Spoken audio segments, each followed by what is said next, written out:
The story begins with a stern and thoughtful look of a fair-haired young man, dressed in armor, next to whom stands a massive mug of beer. Suddenly, he turns to his interlocutor with a question about the legendary blacksmith, and his hand, driven by emotions, itself reaches out to the interlocutor. Opposite stood a strong, muscular man with a shaved head and graceful tattoos on his body. Next to him stood a mug of foamy drink. His eyebrows rose in surprise when he heard the question. He folded his arms on his chest, turning to the young man with a repeated question about who this legendary blacksmith was. Further, the blonde youth, maintaining a serious and convincing expression on his face, tells about a blacksmith who creates truly legendary and unique objects.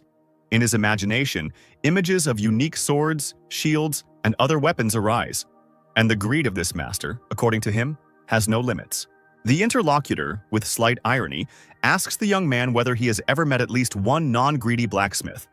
In response, the young man, slightly irritated, taking his mug of beer, notes that without excellent materials it is impossible to create a good item. And without high-ranking comrades it is difficult to get these materials, however. As far as he knows, the blacksmith does not have such patrons. He continues to ponder the fact that despite its known location, the Eaters Guild was disbanded, while on the other side, surprise slips through, expressed in an unflattering form. What the hell? The thoughts about the mysterious blacksmith continue, and the interlocutor asks the young man with lively interest whether this blacksmith is able to provide himself with everything he needs, to which the young man answers quite ambiguously, "Who knows?" The picture changes, and we see many menacing and frightening creatures. Some of them have horns, others have many eyes like spiders, and the skin of others resembles stone. From their appearance, we can definitely say that these monsters do not have good intentions. In front walks one of these powerful creatures, resembling a dragon with horns, thick fur, and huge glowing red eyes. A powerful column of air pierced the dark sky. The frightened leaves of the trees rustled, creating a whirlwind. Somewhere in the distance, the voice of the interlocutor still sounds, wondering about the existence of the mysterious blacksmith and trying to understand how this is possible. Under the influence of the impulse, the air rushed again, filled with the sounds of fluttering clothes. These are people. They jump straight into the thick of these monsters. Their clothes cannot be called armor. They only hide the mantles, nothing more. The monsters bare their sharp teeth, preparing to tear apart the approaching threat and anticipating the taste of their small bodies. A group of warriors, hanging in the air right in front of the evil jaws of the monsters, were in light clothes and with the most ordinary at first glance weapons. But suddenly, one of them with a quick movement of his hands calls forth a column of fire, incinerating a strong monster, while the rest prepared their weapons for battle. The monsters feel the horror in every fiber of their ugly bodies. It is clear from their appearance that they were not prepared for such resistance, and now they are being destroyed by the weapons of this group.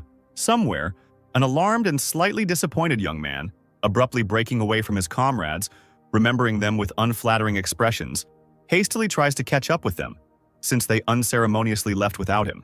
The man jumped very high, and the bright light of the moon peeking out from behind the trees washed his beautiful figure. He looks down appraisingly, his gaze showing superiority and seriousness. The guy jumps right into the thick of the ugly monsters. There is no fear in him. He just arrogantly says that he sees a lot of material in them. A pillar of blue sword light spreads across the entire field. Like lightning, the sword flies through the air and blinds everything around with a strong flash. This sword cuts through everything that gets in its way. Landing impressively on the ground and lifting many heavy rocks into the air around him, the guy confidently declares that he is the best swordsman. No, the guy changed his mind. He is not the best swordsman. At this time, red rays of destructive power burst from his hands. These rays cut through space, sweeping away all creatures in their path. And the guy says that, in fact, he is the best magician.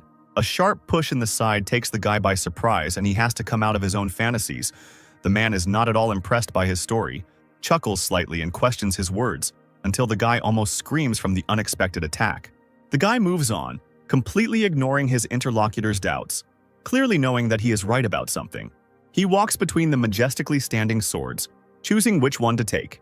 Finally, choosing a manly heavy sword, he introduces himself to us as a blacksmith with an unusual story, who was simply lucky. The huge monsters surrounded the young man, but he was not afraid, and only asked ironically, "Have you decided to attack me yourself?" He swung his sword with determination, causing a slight glow to appear. The guy said with a solemn grin that he would just test the effectiveness of this sword. A blinding flash strikes the monsters, their flame-distorted faces dissolving in a bright glow, reflecting primal fear. A sharp explosion hits everything, monsters burn, and the ground around them flies apart from its force. Kokoro Island, level 4 of the dungeon, located in a huge volcano crater. 16 in the united ranks of the Sharp Sword, says a man still unknown to us. The guards behind him warn him 5 minutes before the start.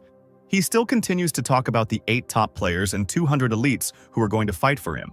The light of the fire answered his face, and he understands that even with such a force that can easily capture a small fortress, he is still afraid. The army stands in front of the fire that has flared up in a small depression. The man knows that this is the one that appears once every 2 weeks, Hellish Gao. The Wanderer warns about 4 minutes before the start. The man is focused, the army has really become stronger, but the army began to shout, "Trespasser! Trespasser!" The man was in great confusion, looking around for the problem that had appeared. In the depths of the cave stood a man hidden by a cloak. The entire army turned around, looking at him. Just a figure in a cloak, nothing more, and seemingly no protection or danger. The man is very confused, he is clearly angry about this situation. He does not know who this is at all. The entire army, already expecting the appearance of another guest, looks at the figure that has appeared.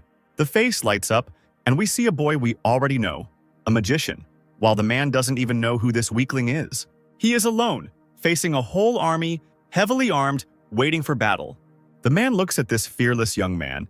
He does not see any sword or armor. He is very surprised by this. The young man never changed his position. The man does not understand how he was able to get through the defensive system. Is he a well-trained killer, he thinks, imagining what to do now? The man convinces himself that this is not a murderer. People like that don't give themselves away so easily. Then a sign grid appears in the air. 2 signs popped up again. Searching for grid user. User not found. The man is surprised to realize that it is not a player. After exchanging glances with the army, who were no less surprised, he came to absolutely no conclusions. The man decided to remember in the dialogue, said that this is the territory of the Silver Knights Guild. He thought to himself that the guards at the entrance had completely relaxed since they let him in. He continued to tell the young man that there would be a battle here, and if he wanted to stay alive, then he should leave. The young man quietly wondered why his invisible self had disappeared. Perhaps it was because Helgao had noticed him. He takes off his long coat in one movement, because he clearly doesn't need it anymore. The entire army stared at the guy in shock, not believing what they saw. The man was also still looking at the guy in shock, while right behind him, the fire raged, rising. The young man found himself dressed in elite armor that elegantly hugged his body. It looked like dragon scales, with spikes running right down the spine. He had a long, spiked tail, and his armor reflected the red light coming from the crystals in his armor. The army was in shock. Everyone was whispering and didn't understand what kind of armor it was. What was wrong with this man? Irritation appeared on the man's face. He started yelling at the entire army to stop staring and get this man out of here. Suddenly, anger turned to horror on their faces, and fire flared up behind them. Turning around, they realized that he was already here. The fire turns into a shape, highlighting the huge figure of a terrible monster. From the raging flames emerged a figure of a weapon, more like an ancient Viking halberd. Then a huge head with long, curved horns began to appear. The face resembled a skull. It did not look like an ordinary person at all. All the guards, including the man, the commander-in-chief, completely unexpectedly, were very frightened by his appearance. Gao was 30 times larger than humans, a huge demon with a strong body and terrifying fire under his control. Master of Hellfire, Helgao, has arrived, was heard by everyone there. Helgao's roar sowed fear and chaos, and the fire reduced heat resistance by 50%. Everyone looked at him in horror, frantically thinking what to do, not even being able to say it out loud. Helgao used pillars of flame, making a warning movement with his weapon, sprinkling everything with fire. The army began to be blown away and burned, but they stood, thanks to their fire-resistant armor. However, this did not help, and more than 50 people screamed from surprise and the fire falling on them. Some were blown off their feet, while others simply froze in horror. Doom was reflected in everyone's eyes. Turning around, the commander-in-chief saw that half of the guild had been killed by flames alone.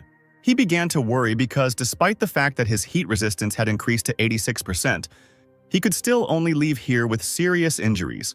Despair showed on his face. He realized that he had all lost to this hellish Gao again. The young magician, with a completely casual expression, heads towards his goal. In full high-class uniform, he stands in front of a huge wall. The commander-in-chief looks at him in complete bewilderment as this flame wiped out half of his army. But this boy didn't care. The elegant armor looked great on this boy's body, showing its highest level. With an ordinary look, the guy raises his hand, creating a small ball of glow. The man was surprised by this action from the guy. An ordinary pickaxe appeared from the glowing ball, and the boy was clearly confident in his actions. The man looked at the magician in despair, completely perplexed. Why would the boy need a pickaxe in such a situation? Is this guy kidding me? The man thinks. He clearly expected a different plot of events. While the magician was diligently breaking the stone wall, the gaze of Helgao fell on him, which clearly did not bode well. The boy felt very hot. He seemed not to notice what was happening and only got angry that it was getting harder and harder each time. The guy continues his work because the necessary ore that he mines appears only when the main boss arrives. But Gao is already going to give this smart guy a good slap with flames. The flames are already flying towards the back of the young man, who still doesn't pay attention. The fire spread throughout the entire cave, even hitting the commander-in-chief, who had been monitoring the situation until now. The flames hit the young man directly, the man noticed, looking in fear at what had happened to the boy. After all, no one could resist the power of the fire that the hellish Gao directed at him. But when the smoke from the flame cleared, the boy stood calmly, completely unharmed, just as casually in his place. The magician turns around abruptly and asks the commander-in-chief to do something about this boss because he was too hot, which causes complete shock in the man. The man realizes that the problem is clearly not Gao, so he asks the boy how he even survived, to which he turns around in bewilderment, clearly not understanding why he had to suddenly die. Hellish Gao, seeing that his victim was still standing, he looked at him with his empty, burning flame gaze, knowing without a second thought what he was going to do again. Gao takes a swing and sprinkles the boy with flame again, while the boy, in his turn, with a light voice, answers the man that there is absolutely nothing complicated about it. The flames once again engulf the boy's body, enveloping every inch of his armor, but doing nothing to change the expression on his grin. Gao peers into the flames, hoping that the boy has already burned, because no one has ever fought him off so steadfastly. The commander-in-chief, peering through the fire and ashes, sees an untouched figure, which leaves him in complete shock. The boy, having withstood such a blow from the hellish Gao, smiles calmly. As if he expected such a blow, he was sure that he would easily cope with it. The flame was still burning next to him. He was in perfect condition. Turning with a grin towards the commander-in-chief, he says that, simply put, this is the effect of the item. Loud running footsteps echo dully and bounce off the stone walls. The sounds of pursuit grow louder and louder. A stream of blue light hits his face. The boy turns around and sees two well-armed swordsmen flying after him. Bitter thoughts overwhelmed him. He devoted several months to this. He indulged them as best he could. He continues to run, trying to avoid pursuit. He's angry. He doesn't understand what this is. What the hell, they're following him at all. One of the swordsmen swung his sword with a loud whistle and wounded the boy in the back. He screamed from the sharp and unexpected pain. The scream was very loud. Doomed thoughts began to roll in more and more. He will die here. He turns around to see the whole situation. A tall, long-haired old man appeared out of nowhere and said that the guy was a fool. He had abused their trust. He had not been able to control his greed and desire for profit. The guy recognized the old man. He called him Asher. He was a tall, middle-aged man. He was dressed in beautiful clothes, and the old man looked at the guy. Ashura's expression was filled with great disappointment. His voice was rough. Looking at the boy with his cold gaze, he said that he did not have much hope that Grid, as he called him, would cope with the mission. Grid bit his lip. He was no less disappointed with the situation. He was in despair and hatred of what was happening. He replied that he had fought for months in vain. He deserved a reward. The boy sat on his knees, holding his sword tightly in his hand, clearly making it clear that he would not give up without a fight. Asher replied that, of course, he would not leave him without a reward. Asher frowned, his expression even more severe than before. His cold, rough voice said that to the one who so carelessly trampled on his good attitude towards him, a silent pause appeared in the air. One of the swordsmen appeared behind the guy. He swung. His eyes, under the black sharp mask of a bird, burned with a red fire. Death, Asher finished. A cold, doomed shiver ran through the guy's body. Grid turns around, the last thoughts flashing through his head that everything will end like this. He risked his life for several months for nothing for this. Horror is reflected on his face. His eyes are wide open and his teeth are clenched. Cold sweat breaks out on his forehead. He can't die like this. The last thought flashed through his head. Damn it. Best VR game worldwide, Satisfy. Over 2 billion unique players worldwide. When playing it, people sit in chairs with huge helmets built right into the chairs, allowing them to fully immerse their creation in the game. This is an entire gaming universe, filled with satellites, planets, and everything that an ordinary person could wish for. This fantasy world is so wide in its diverse content that it is even called another world. In this world, the number of unexplored lands exceeds the number of explored ones, deserts, seas, other universes. Everything was in this game. The northern cave of the end was one of these unexplored places, the deepest place in the entire cave. A location full of all kinds of equipment and items, located in complete peace. An hour before this, the already familiar to us Grid, a level 73 warrior, was incredibly happy and, like a small child, cried out, "I found her!"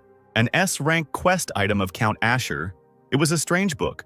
On its cover was a picture of a cup with flames and lightning around it, a book of a legendary blacksmith.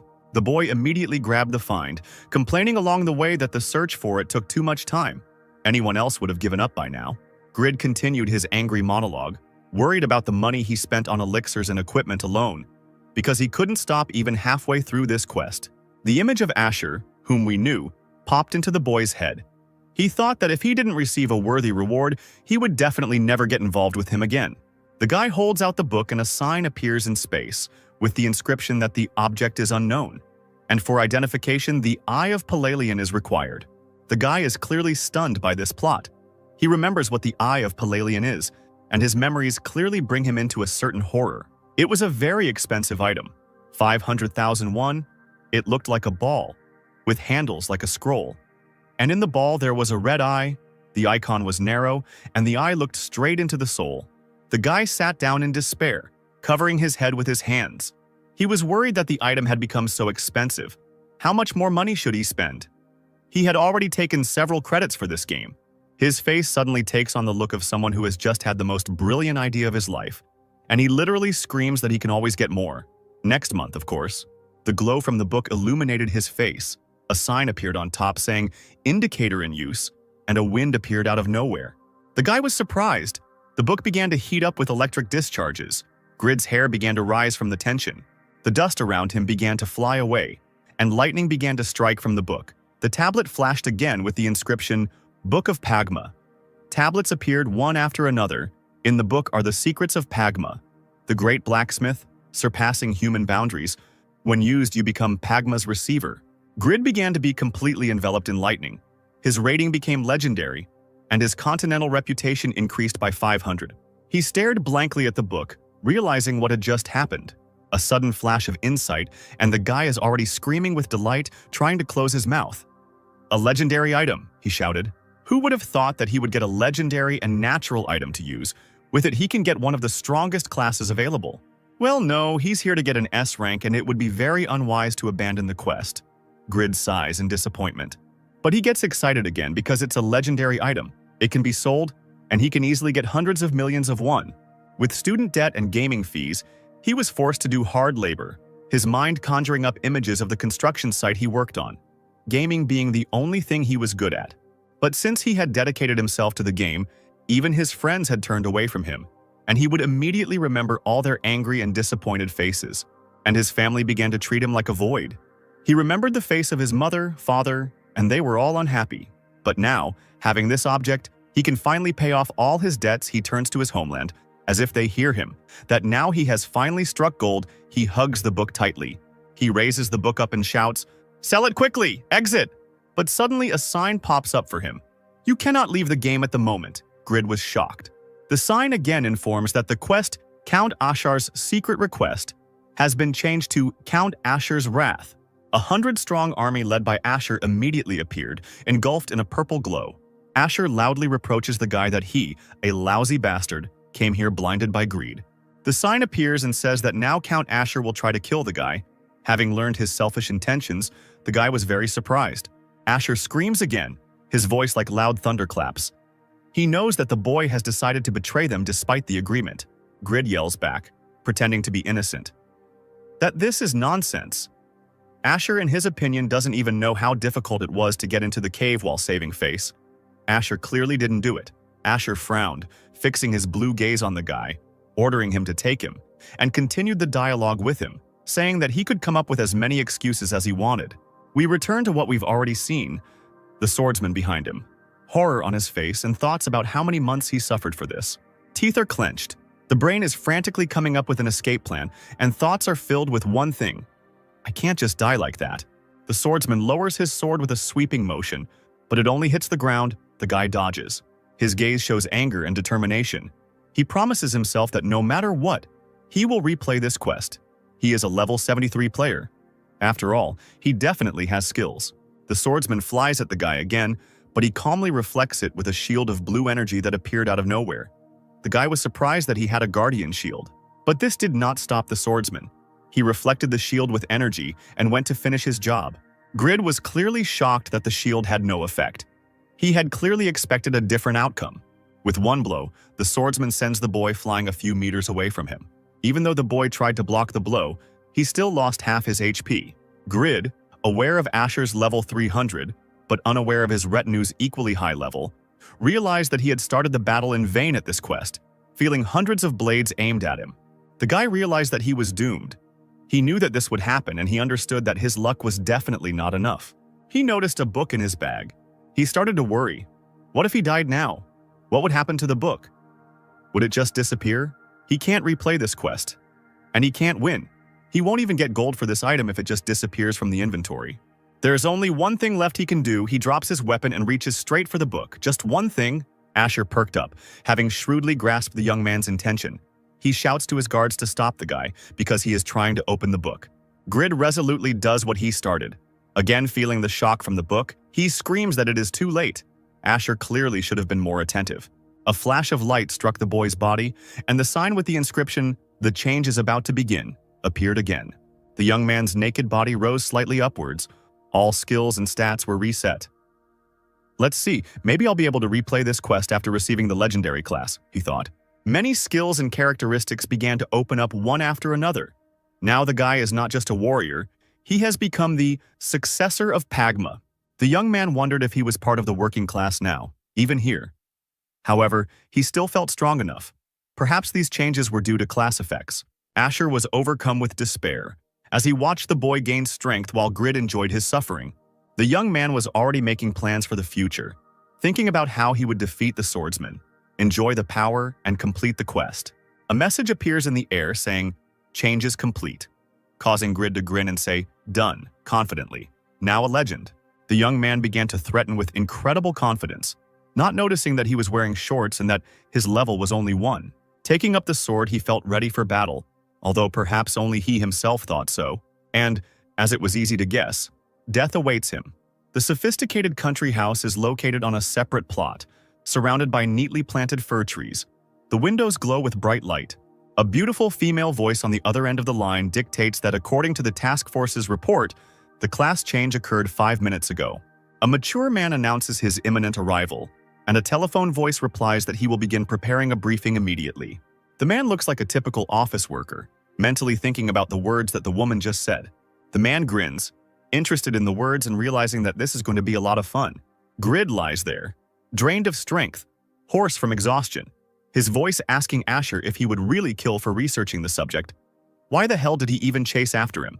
The guy lies surrounded by a blue glow. His level has dropped to -1. Asher watches what is happening, and the guy continues to mutter that the item is rightfully his. His body blurs into space. The blue light absorbs him. Grid gives his final instructions for everyone to eat well and live in peace. So, we see a typical multi-story city building, in which, apparently, our main character lives. In a small, cluttered room, there is that same gaming chair, its roof rises, and the boy who was dying earlier was sitting right there. He looked exhausted, sighing as he went along. The dark circles under his eyes indicated that this was clearly not his first day playing like this, and he said sarcastically in short words that it was undoubtedly very exciting. He was again immersed in thoughts about the money he could earn, completely oblivious to the heavy figure of his mother, looking at him as if he were prey. In a hissing voice, she asked if he had seen what time it was, adding through her teeth, "Son." An office building with 1,000 windows resembling a skyscraper stands in the middle of the town. This is the operational headquarters of Satisfy SA Group. An expensive car pulls up to the headquarters and is met by a petite, cute girl. She greets her boss. This girl is the head of the Satisfy Task Force, Choi Na-hee. When the car door opened, the same man came out. He asked Choi Nahi about what he had heard from her on the phone earlier. He could not even imagine that something like this could happen, and he was overcome with curiosity. This man is the lead developer of the Satisfy group, Im Cholho. He, immediately getting down to business, decided to clarify whether they had prepared a field report. The girl started to tell us about an ordinary unemployed guy we knew, his ID, grid, and he was level 73, now -1. His real name is Shin Yeonwoo. With the help of Asura's secret request, he received the Book of Pagma. Im Cholho sat at the table. In front of him was a holographic screen. Behind him stood a girl who continued to tell the story of a young man who lived for more than a year in one city and spent 3 months exploring endless lands with level 200 monsters, dying many times. Although the main developer once told them to investigate the legendary class, all the research teams came to the conclusion that it was a coincidence based on the recklessness of the teenagers' play. As Choi Nahi kindly reported, the man was less hostile to this. In his opinion, such actions cannot be called a coincidence. It is the persistence that the young man showed. A photo of that same grid appeared on the screen. The girl, looking at him, wonders if this could have happened by accident. As the leader of the team, she is very disappointed. The man pulled the girl up. He reproached her for choosing the wrong words. In his opinion, this could not have happened by accident. Nahi looked at the developer in surprise.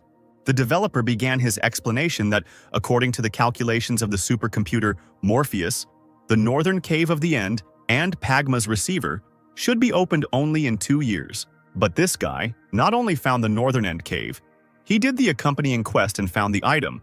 He approached the woman. Does she really think it was an accident? The man pointed his finger at the photo of the young man. He was confused by another thing. The guy had a negative level. The developer continued the story that initially this quest was supposed to open only at level 350 or higher, but Grid bypassed it and used the item very quickly, and since he underwent immediate class changes, the standard legend penalty was applied. Instantly reset the level to the first. Since he failed 2 parallel quests at once, he lost 2 levels. Usually players below 10th do not lose levels like that, but Grid's level was set at -1. Naha's gaze widened in surprise. She began to understand what the developer was getting at. This meant, "Now do you understand?"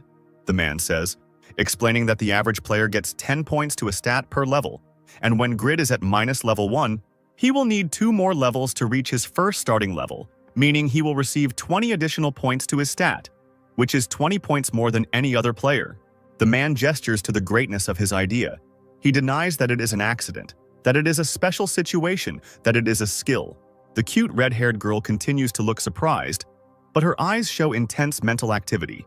She understands that the game is out of balance and they absolutely have to fix it, which she reports. But the developer interrupts her, saying that there is no point in going that far.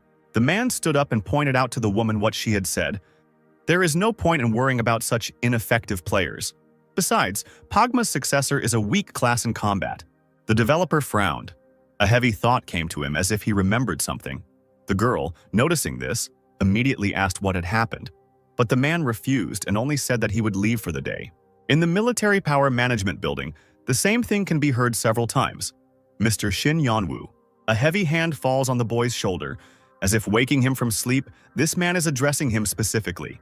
It was the old man who pointed out that this was not the first time the boy had been called. He should collect the money for the morning's work, while the irritated man in uniform at the table, as if hinting, suggested that everyone hurry up and go home. Yeonwoo jumps up, apologizing profusely and does what he was asked to do.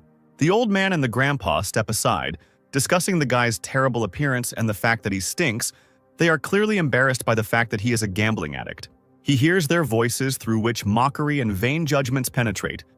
They say that fate should lead a man to success but not him, and even regret that such a young soul was destined to become a failure. He sits thoughtfully, surrounded by stone buildings, his head hanging down in exhaustion. He looks at the crumpled green bills. It's enough for another round of the game, but it doesn't bring the same excitement as before. Realizing that the only thing he can think about is the game, a wave of disgust and guilt overwhelms him. But only because he couldn't get that treasured book for several hundred million won, because it could have changed his life. He spent an incredible amount of time in this city, but for what?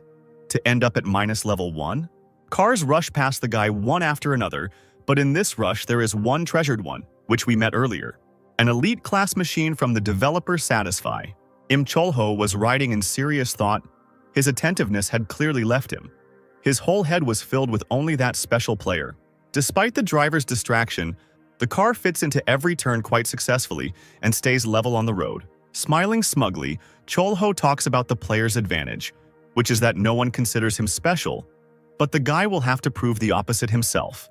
Meanwhile, Yanwoo was completely desperate, covering his head with his hands from endless bad thoughts. He can't be that bad. He needs to try himself in at least something else. Unable to bear these thoughts, the boy cried out, "Is there really nothing I'm good at?"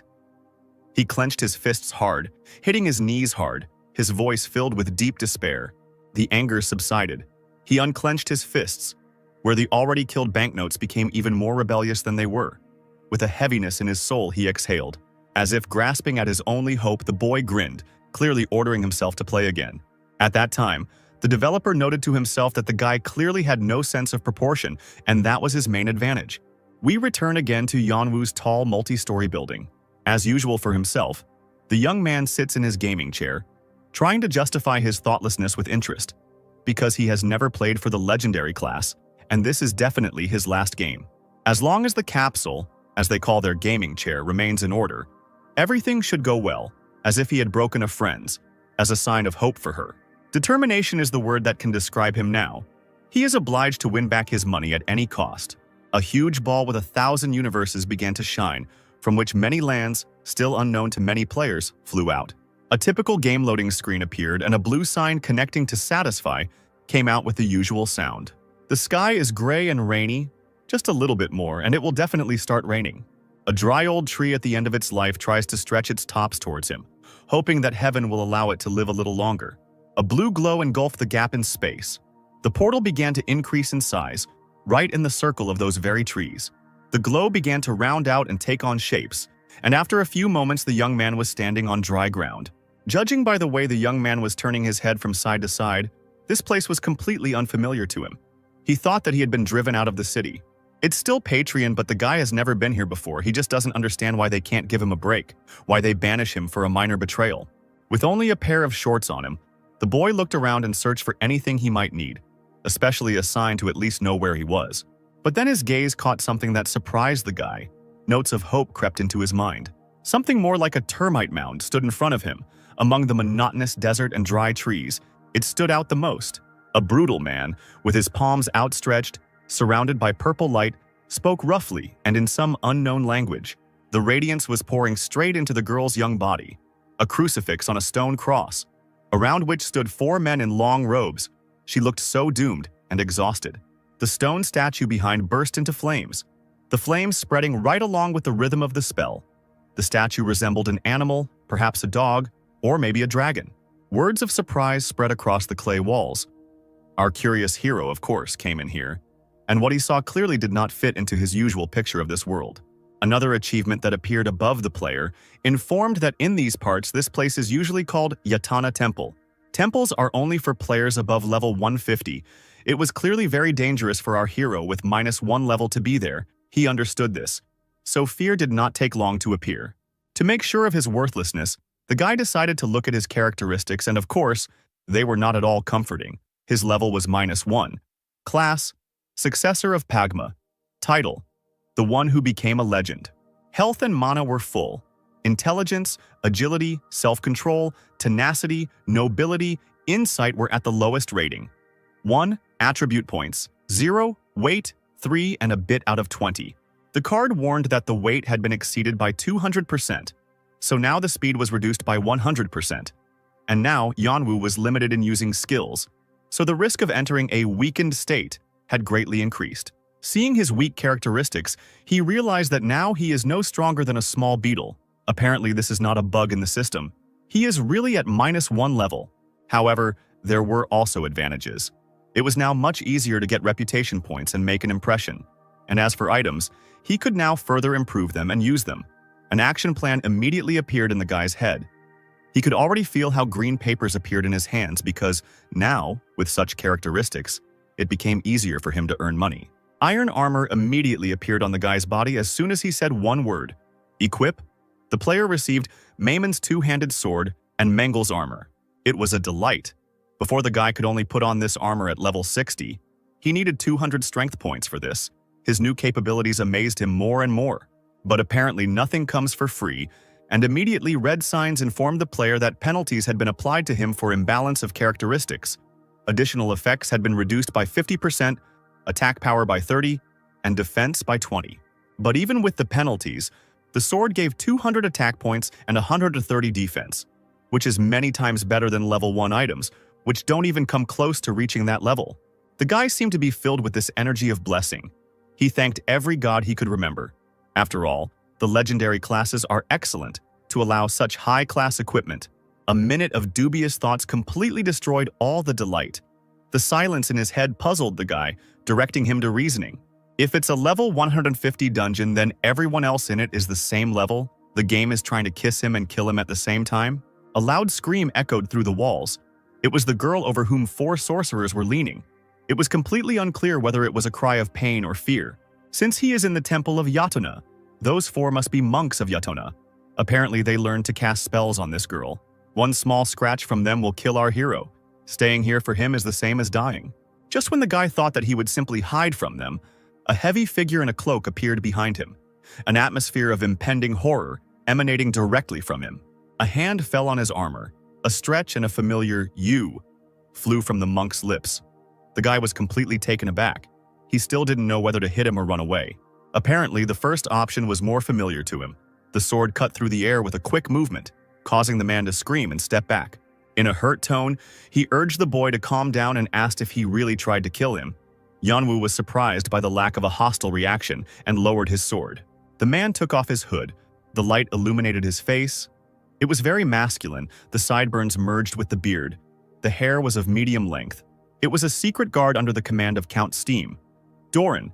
He noticed how the guy was hiding and realized that he was not one of the monks. The termite mountain was covered with dense catarrhs all over its surface. It stood out very much among the dry and some flowering trees. Yanwu realized that the young girl, the crucifix on the altar, was Count Steim's daughter, Irene. Doran confirmed the guy's reasoning, adding that she was kidnapped during a trip. Doran noted that despite the current situation, it was nice to have someone on your side. The guy looked at him completely uncomprehendingly and noticed another sign. She reported that now the guy signed up for the S-Class quest, saving the Count's daughter. Within an hour, he must save her and receive 3,000 gold. Doran was an ordinary NPC. Doran spoke to the guy respectfully, saying that fear blinds ordinary people. But Yanwu seemed brave to him, while Yanwu himself thought that this place had never been explored by players before. Wondering how such a weakling, how could he end up here, and how could he endure all this?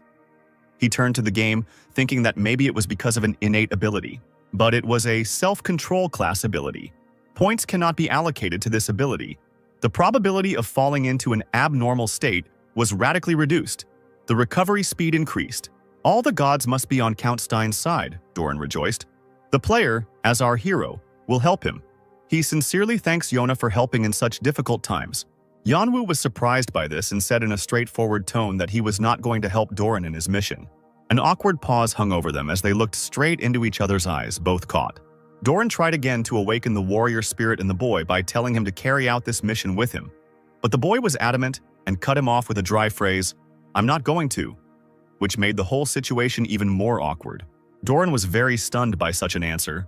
Holding out his hand, he stutteredly asked the guy if he would really leave him alone to fight these black magicians. But the guy only said that it was not his problem. Although it was very painful for the guy to lose 3,000 gold, which in yen is about 3,600,000, he ended up here because of another S level. It would be stupid to do that.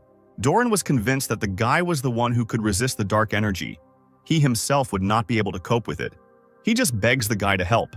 Yonu is not a ceremony with Doran at all. No excuses, just the dry truth, because in fact he is fine because of luck. Now he is at minus level 1, and if he fails this quest, then he will be at minus level 3. They did not stop arguing. Doran begged for help, but the guy clearly refused him, going deeper into the hall, trying to find a way out. Suddenly, a huge boulder, touched by one of the men, flew down with a loud bang. Both of them, caught up in the same thought, looked down at the stone. An expression of incomprehension reflected on their faces. The stone hit something soft, and to our guy's unfortunate surprise, it was one of the monks who had already noticed the attackers. Now the quest saving the Count's daughter was definitely activated. The guy was definitely not delighted with this news. He was clearly pissed off by this whole situation. Doran had been waiting for this moment, for which he had been preparing his signature phrase, "Now we're in the same boat." According to him, Yanwu was now also an enemy of the temple. But the guy still stubbornly resisted going on this quest. Then, the man explained that now they would not be allowed to leave. The monks of the Yatan temple are fanatics who engage in sacrifice. They have a broken group, and they killed one of them. Taking out his knives, he gives his heroic speech, that this is fate and there is no point in complaining, so this fact should be accepted with dignity. He will dissolve the path for Grid and leave him, to save the girl. One of the monks shouted that these two men were blasphemers. They were harming the children of Yatan. At that very moment, a whole crowd of monks, armed from top to bottom, headed towards them. While Doran was taking the hero's position, the guy's head was filled with thoughts like, "Run, run, run!" There were too many of them. Yan simply couldn't stand up to such an army. At least that's what he thought. The monks shouted loudly, baring their teeth. Their eyes were hidden by red glasses, but if they weren't there, hatred would have been visible in them. What can I say? The guy was just scared. He clearly didn't feel anything else at the moment, but, as they say, the brain thinks better in stressful situations. Once again, he cries that he will die quickly, sitting down and covering his head with his hands. But at this time, the monk flies out from above, clearly not of his own free will. The guy looks at the trajectory of his fall and looks at the collapsed body in surprise, noticing a knife sticking out of it. Two more monks rush at Doran, raising their swords over him. In their opinion, he is the Antichrist, deserving of inevitable death. But the mercenary is not an ordinary one. It's not for nothing that he called himself that. He calmly dodges every attack of the monks, which they did not expect at all. Doran finds the monk's weak spot with his sharp gaze and runs right under him. By spreading his knives between his fingers, he catches the target. He must not make a mistake. That is his job. Two knives fly out of the palms right at the monk's head. From the strong blow, they fly several meters away from Doran, who is already looking for the next target. 5 knives, 5 hit targets, and again, one after another, the monks fall to the ground like heavy sacks, lifeless bodies blocking the empty road. The guy just watched. He was surprised by the mercenary's strength. He was very good at moving in such a narrow space. There was a chance that he would be lucky and the boy would survive with him. More shouts and orders to kill were heard from behind. A group of monks ran out. On the other side, the guy saw this and humbly realized that he might not be lucky. Doran turned to Yona. In his opinion, if they continue to fight like this, it will lead them nowhere. Doran was clearly hinting at more targeted actions. Doran, allegedly referring to the guy's desire to finish everything as soon as possible and not waste time on these small fish, pushed the guy, who was completely lost in bewilderment from what was happening. The push sent the guy flying down into the very depths of the termite mound. While they were shouting that he would simply die here, he wouldn't succeed, the mercenary jumped after him, not paying any attention to the monks. This man is clearly not as simple as he seems, because even this time he saves the guy. A light appears from his palms. He cast a levitation spell and paused slightly in the air. The guy almost kissed the ground with his face, but the spell saved him. There were only a couple of centimeters between him and the ground. He breathed a sigh of relief. Doran mocks the guy because he was surprised by such an easy spell. Apparently he is very modest. But the guy rolls his eyes a lot significantly. This mercenary definitely has problems with communication. But even so, the guy is alive only thanks to him, which makes him smile, enjoying his living body while Doran is waiting for the guy to show himself, calling it the power that Yanwu hid. The mission to rescue the young lady began, and about 24 monks guarded the altar where she was located. "Kill all heretics" was heard everywhere in one voice. Everyone, as one, stood screaming, hands raised, violet flame burning in them. They call their actions the fulfillment of desires cheaper than the underworld. They are involved in dark magic, and if these two do nothing, it will be very difficult to leave there alive. Doran clearly thinks faster than the guy because he, not allowing the monks to complete the spell, launched knives at them like darts. There is no longer any doubt about the mercenaries' accuracy. They hit the target right on the head. The monks repeat the fate of those monks who got in the way of this Apollo before. The smartest of all the monks decided to say the most obvious thing. Doran was aiming at the spellcasters. The rest of the children of Yatan must kill him at any cost. But the man is not at all embarrassed by the crowd of running and constantly screaming monks. He takes his usual stance, taking out his knives. The guy finally notices how strong his partner is. He copes with these poor guys despite the fact that they are level 150. As expected, the guy thought that he didn't need to do anything and now he could finish the quest just quietly thanks to the NPC. He just had to support him. And no, the guy didn't run off to fight, as you might think. He just decided to shout motivational slogans at Doran, which of course distracted him. The figures surrounded the man, saying some kind of spell, the essence of which is that the man will become a doll with an empty soul. Flashes, screams, a strong wind, all this accompanied him. And Doran missed him. He didn't notice how the monks began to surround and read the spell. It caught him completely by surprise. The spell consumed him. His pupils rolled up. His body became weak. The one who was brave and strong a couple of minutes ago was already screaming from pain and devastation. The guy immediately took his words back. If you think about it, he had dreamed of becoming Yatan's servant all his life, like no one else. Overjoyed by such a victory, the monks cried out in delight, "This is what will happen to those who stand in their way. And, as is the classic, they will not leave our hero without attention." "I am Steinman's shadow, Doran," the man's angry voice echoes, purple lights interspersed with bright yellow ones. "He is a sword of darkness, and he will carry out his service to the end." His eyes lit up. Life was returning to the man. With one swing of his fist, he broke through the wall of black magic. This man is definitely cool. That's what the guy thought. He realized that this ordinary NPC is a hero, a strong and important character inside the game. The monks did not calm down. They completely lacked the instinct of self-preservation. They read another spell, trying to somehow influence Doran. He raised his knives like lightning. Rage was reflected on his face. Before us again is a mercenary full of strength who is ready to give his life for the Stein family. And those who try to attack this family in any way will never be given a second chance. 50 knives charged with electricity are sent straight to the monks. The monks are in a completely hopeless situation. Their chances of survival are decreasing exponentially as the knives get closer and closer. There's a loud crack, knives are falling, an energy shield has appeared right in front of the monks. But from their faces, you can tell for sure that they have nothing to do with it. The guy and the mercenary were also no less surprised. How did these small monks, who were not even able to defend themselves, manage to make a shield of such power? They are just lucky. Having solved one problem, another one immediately falls on them. Silence hangs over them, and their eyes try to find the approaching threat. The bold sound of heels bounced off the walls. A confident female voice was heard. They couldn't go any further. Her S-level quest was to protect this ritual. She was beautiful, a wonderful figure. A purple tight dress emphasized her wonderfully.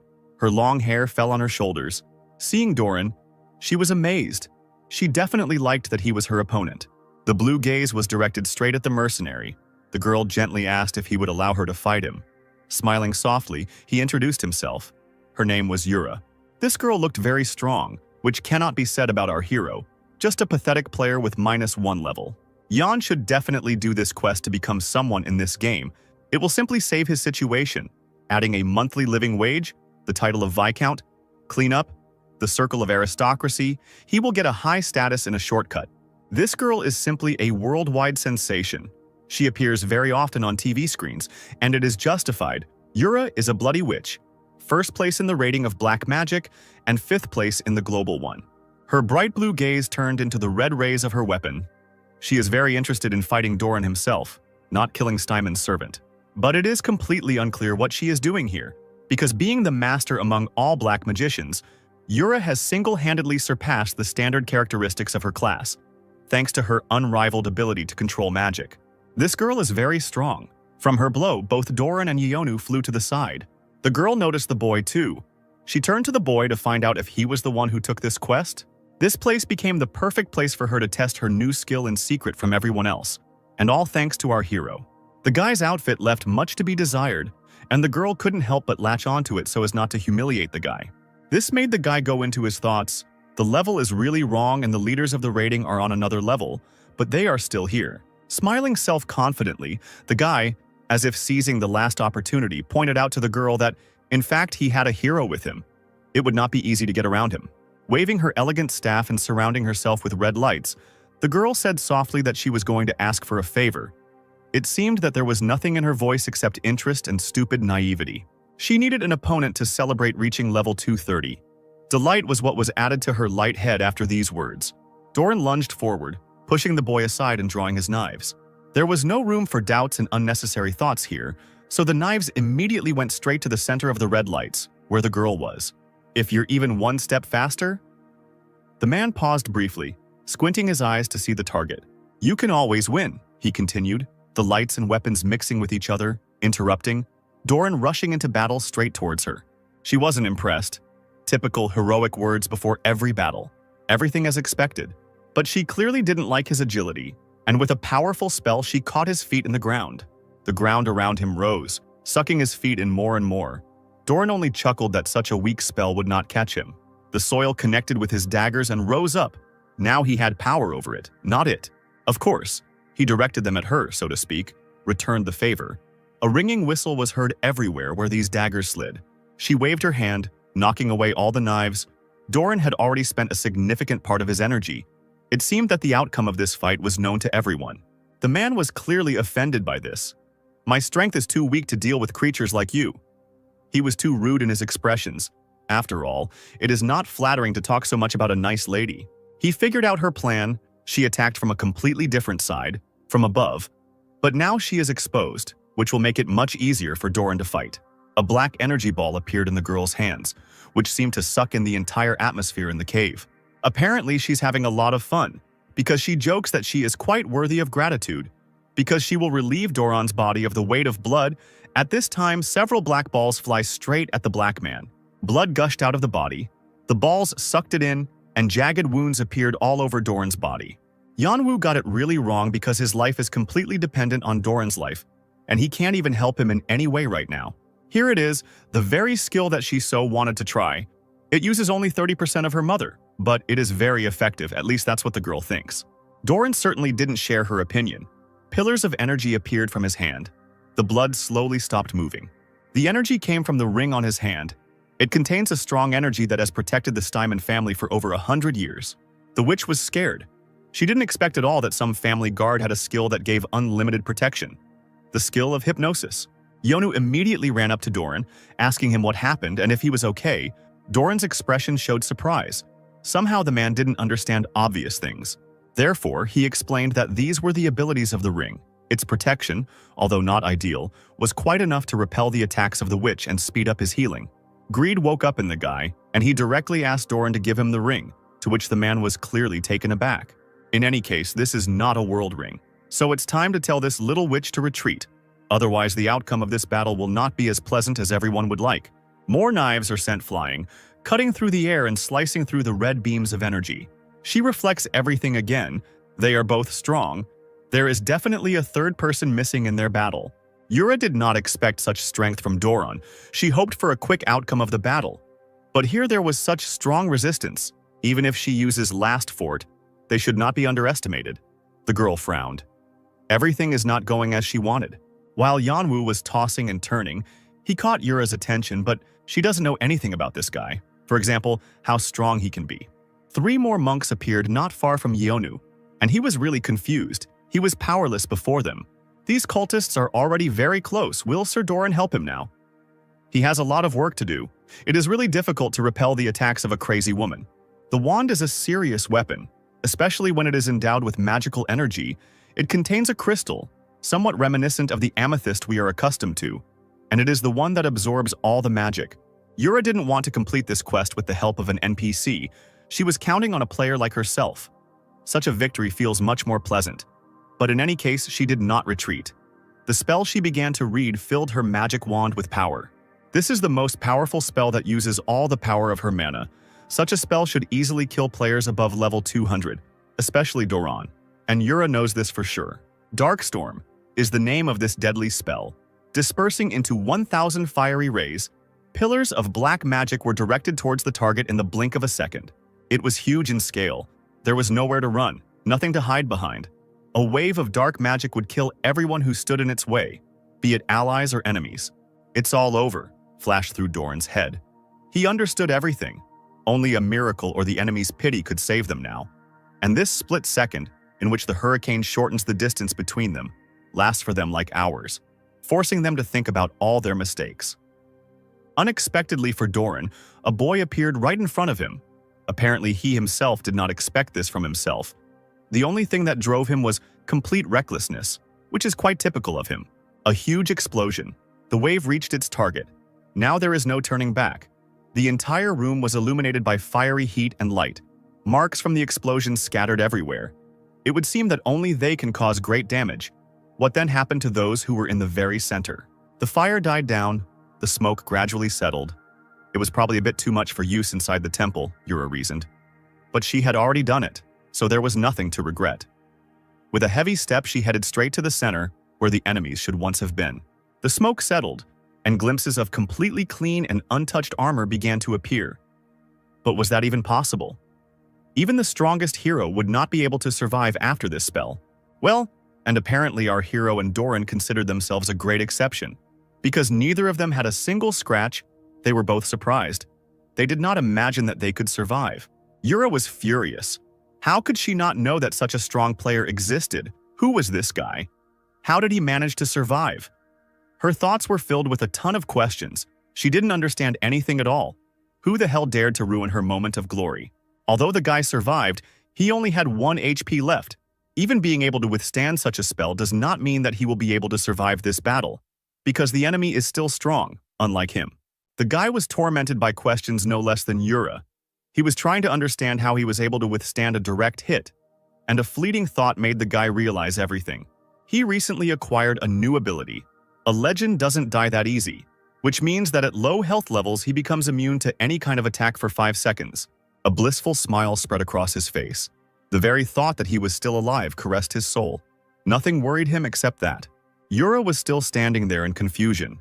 She thought that this was another small player. She would easily defeat him and celebrate her 230th level. This guy was also smiling. From her side, Yanwu looked like a typical self-confident warrior who could easily kill anyone, especially after he showed himself.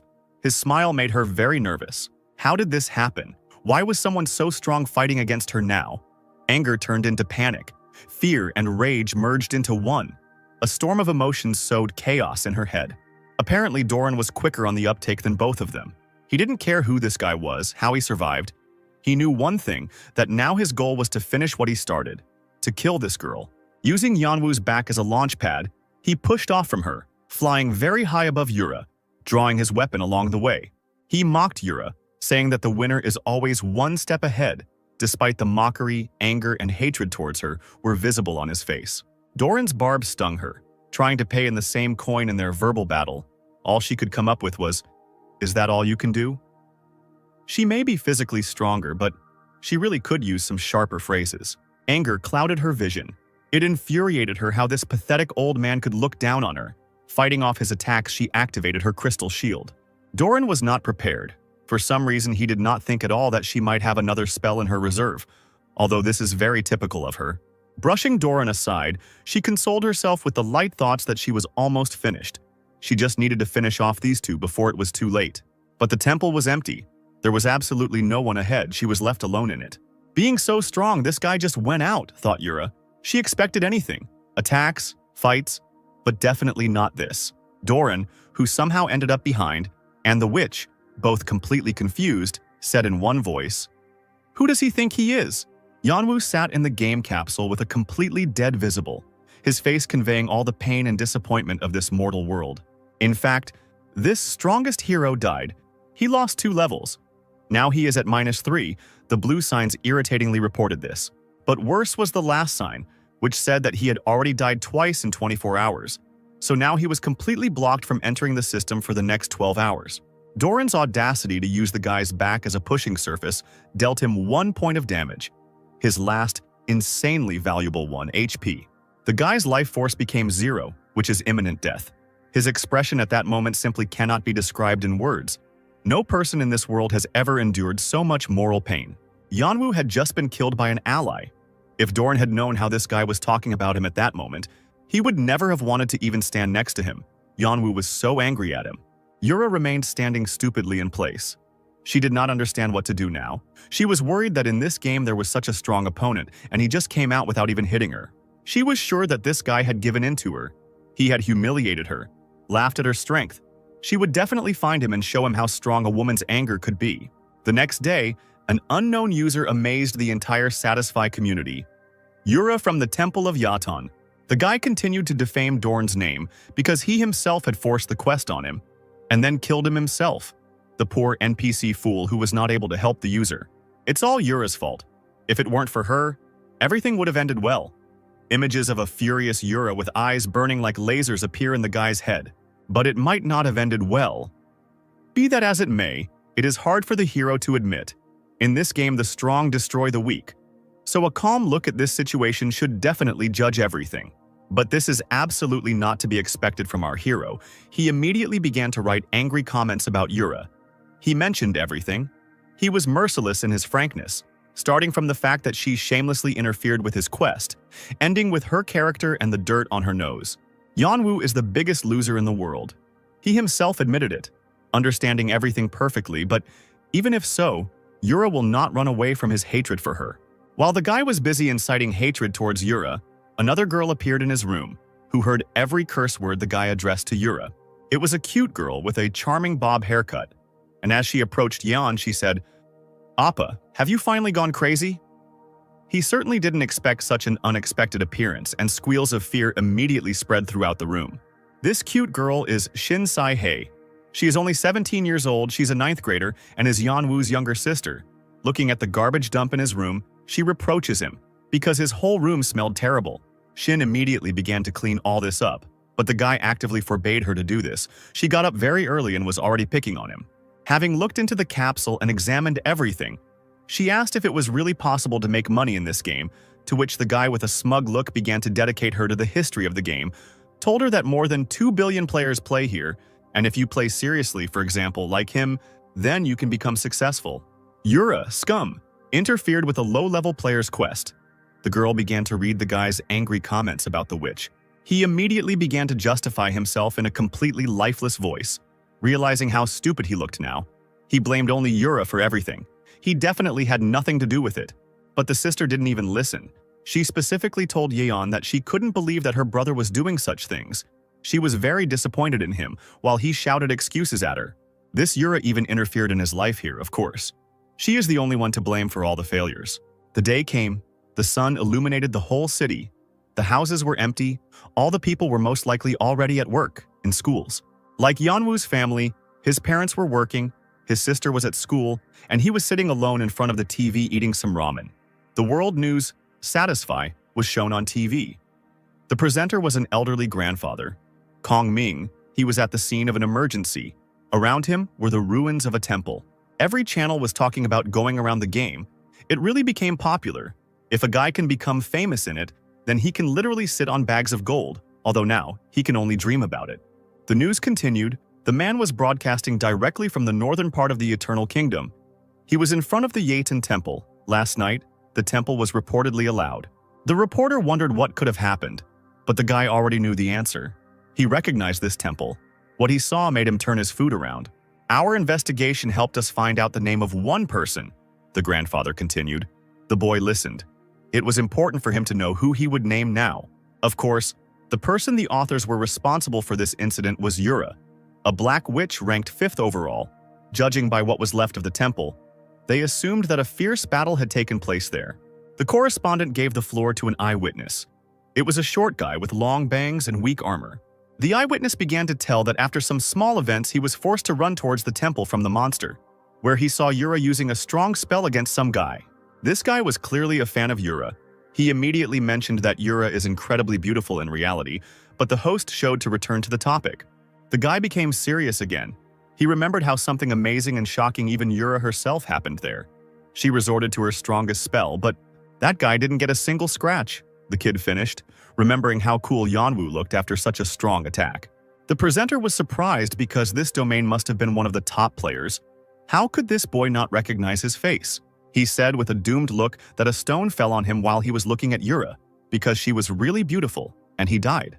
The reporter asked the viewers who this mysterious user was, which attracted the attention of the whole world, until the guy on the other side of the screen began to realize that he was famous. He immediately remembers his statistics. They remained the same. Except for his level, it only became lower. Harm such a user can be called the strongest. Of course, there were a lot of nice bonuses from this.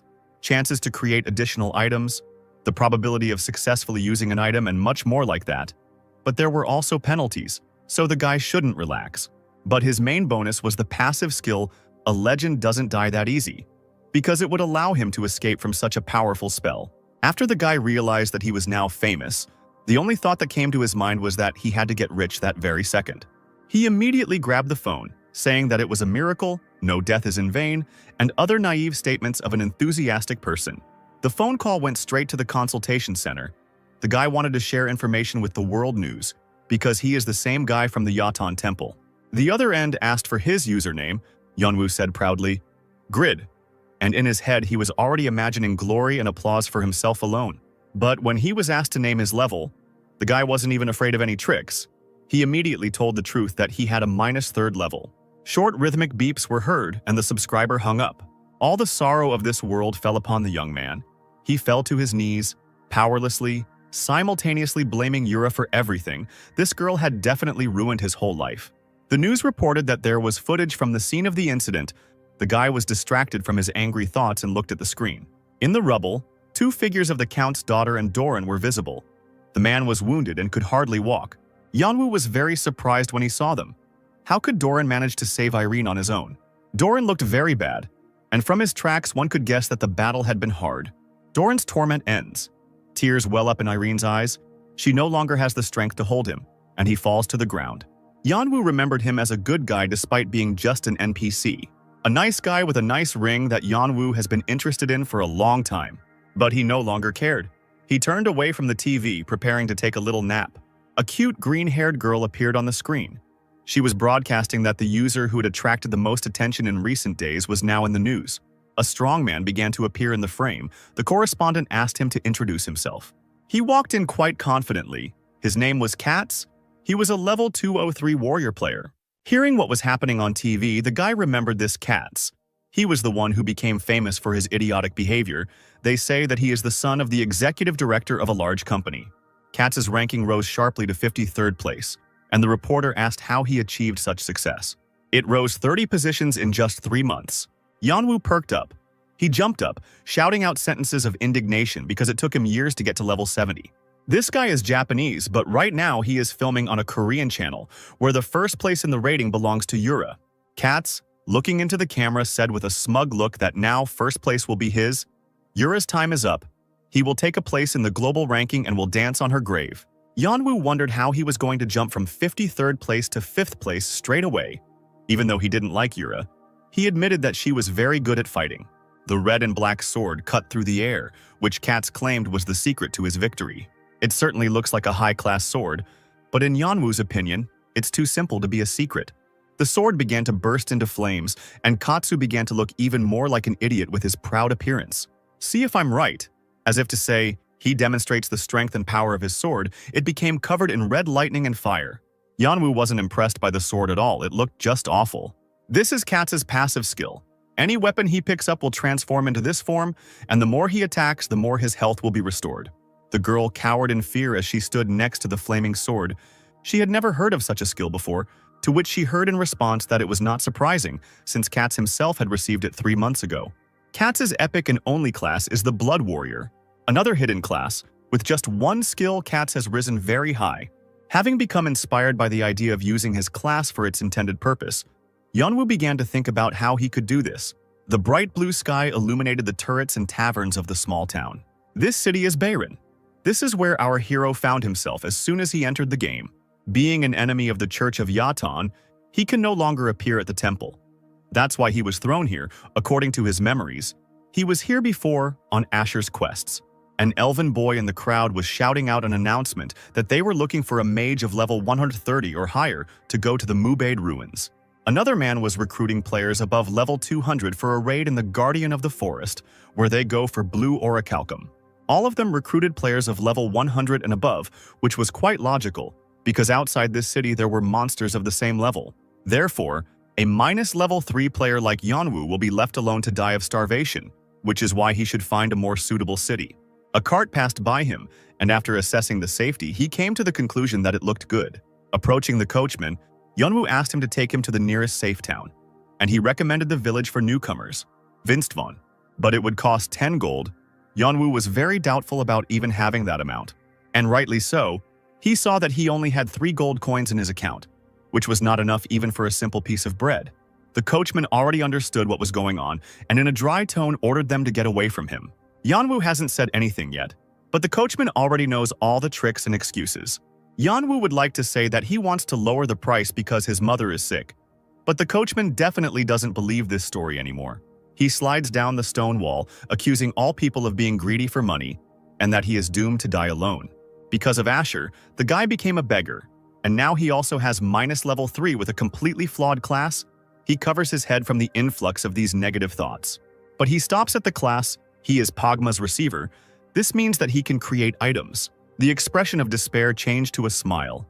If he creates them, he will be able to level up and get money at the same time. Finally, something good. He decided to refine his stats, hoping to find something interesting like Master of Blacksmithing, which increases all item stats by 10%. When he creates items, his attribute points and reputation also increase.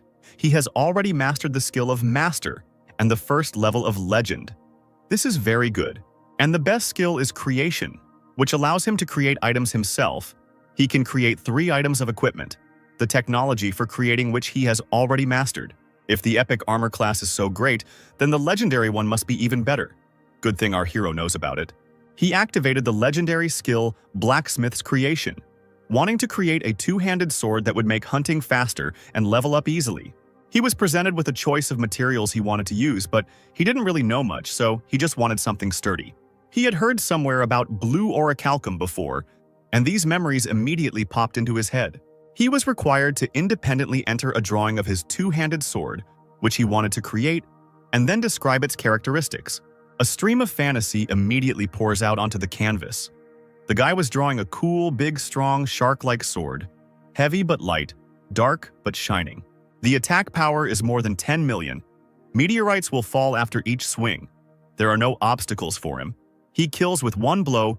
The guy was directly immersed in his dreams, carried away by the work. So he drew his masterpiece of art, the curved lines emerging from the sword, which really did look like a shark. The guy stared at his drawing for a long time, and it was completely unclear from his face whether he was criticizing it or praising it. But in his case, obviously the second option, he really liked his masterpiece. The sword was like a shark and an anchovy at the same time. Automatic adjustments and corrections to the synthesis of characteristics, options, and materials began to be made. The game made automatic adjustments without the guy's consent, which is completely understandable, since he could make a completely absurd sword, but it was unclear where so many people and screens came from. The screens flew out of the limits. Blue light lit up everywhere. The guy carefully watched everything that was happening. Suddenly, the guy began to understand all the information. The automatic correction ended. He was completely confused. Even though it's a new model, is it such a cool effect? He wondered as the drawing appeared in reality. He felt like a real blacksmith. And now the sword finally appeared in his space. New, shiny, with a patterned design, vaguely reminiscent of a shark. The sword's durability was 1090, attack power 1820, defense 80, plus 50 to agility. All of this caused delight in the guy.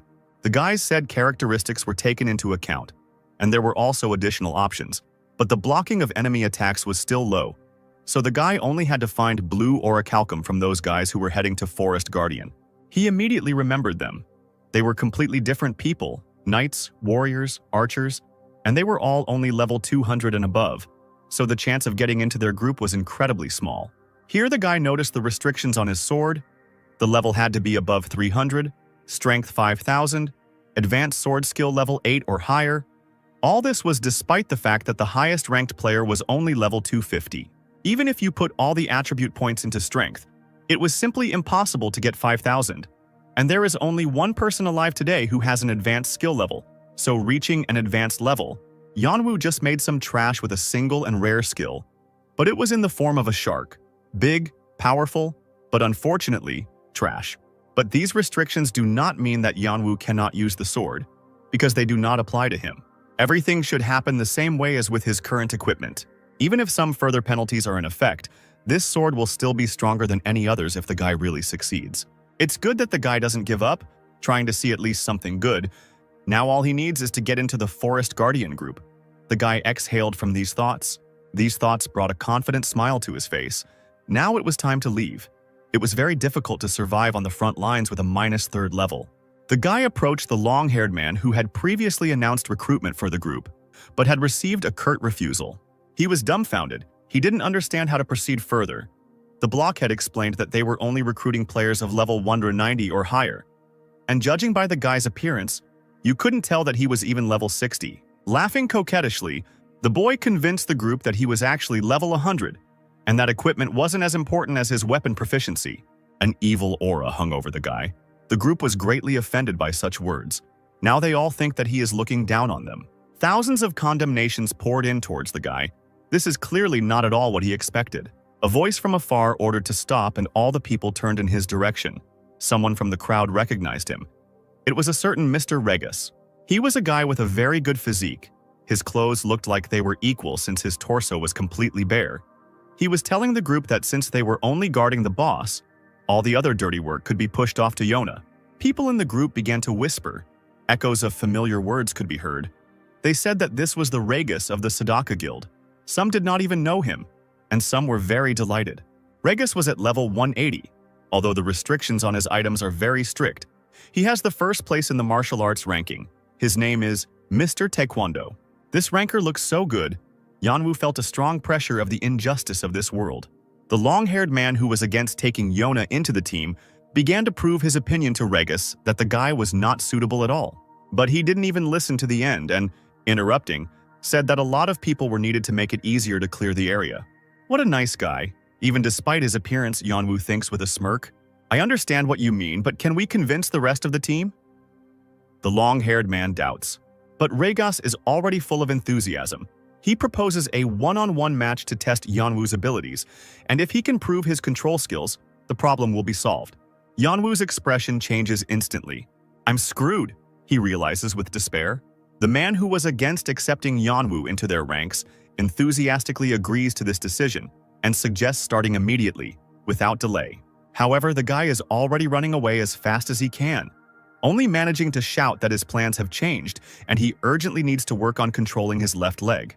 Regus is frustrated and trying to figure out why that guy ran away, because they would have definitely worked well together. Yanwu is no less upset. Everything didn't go according to plan, and now he will have to earn money for the cart first. Please name the created item. A game window will appear.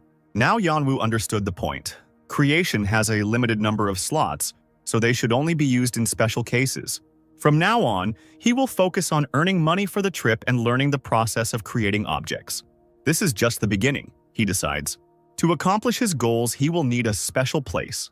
After a short search, he finds a building with a sign that says Smith's Forge. However, the reception he receives there is far from friendly. The local blacksmith decides from the very first second that the guy is just making fun of him and looks down on all blacksmiths.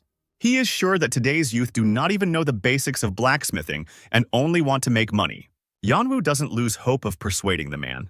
The blacksmith replies that he is not the first to underestimate them. Smith believes that those who look down on other people and their property are all the same and have never done anything worthy with their own hands in their entire lives.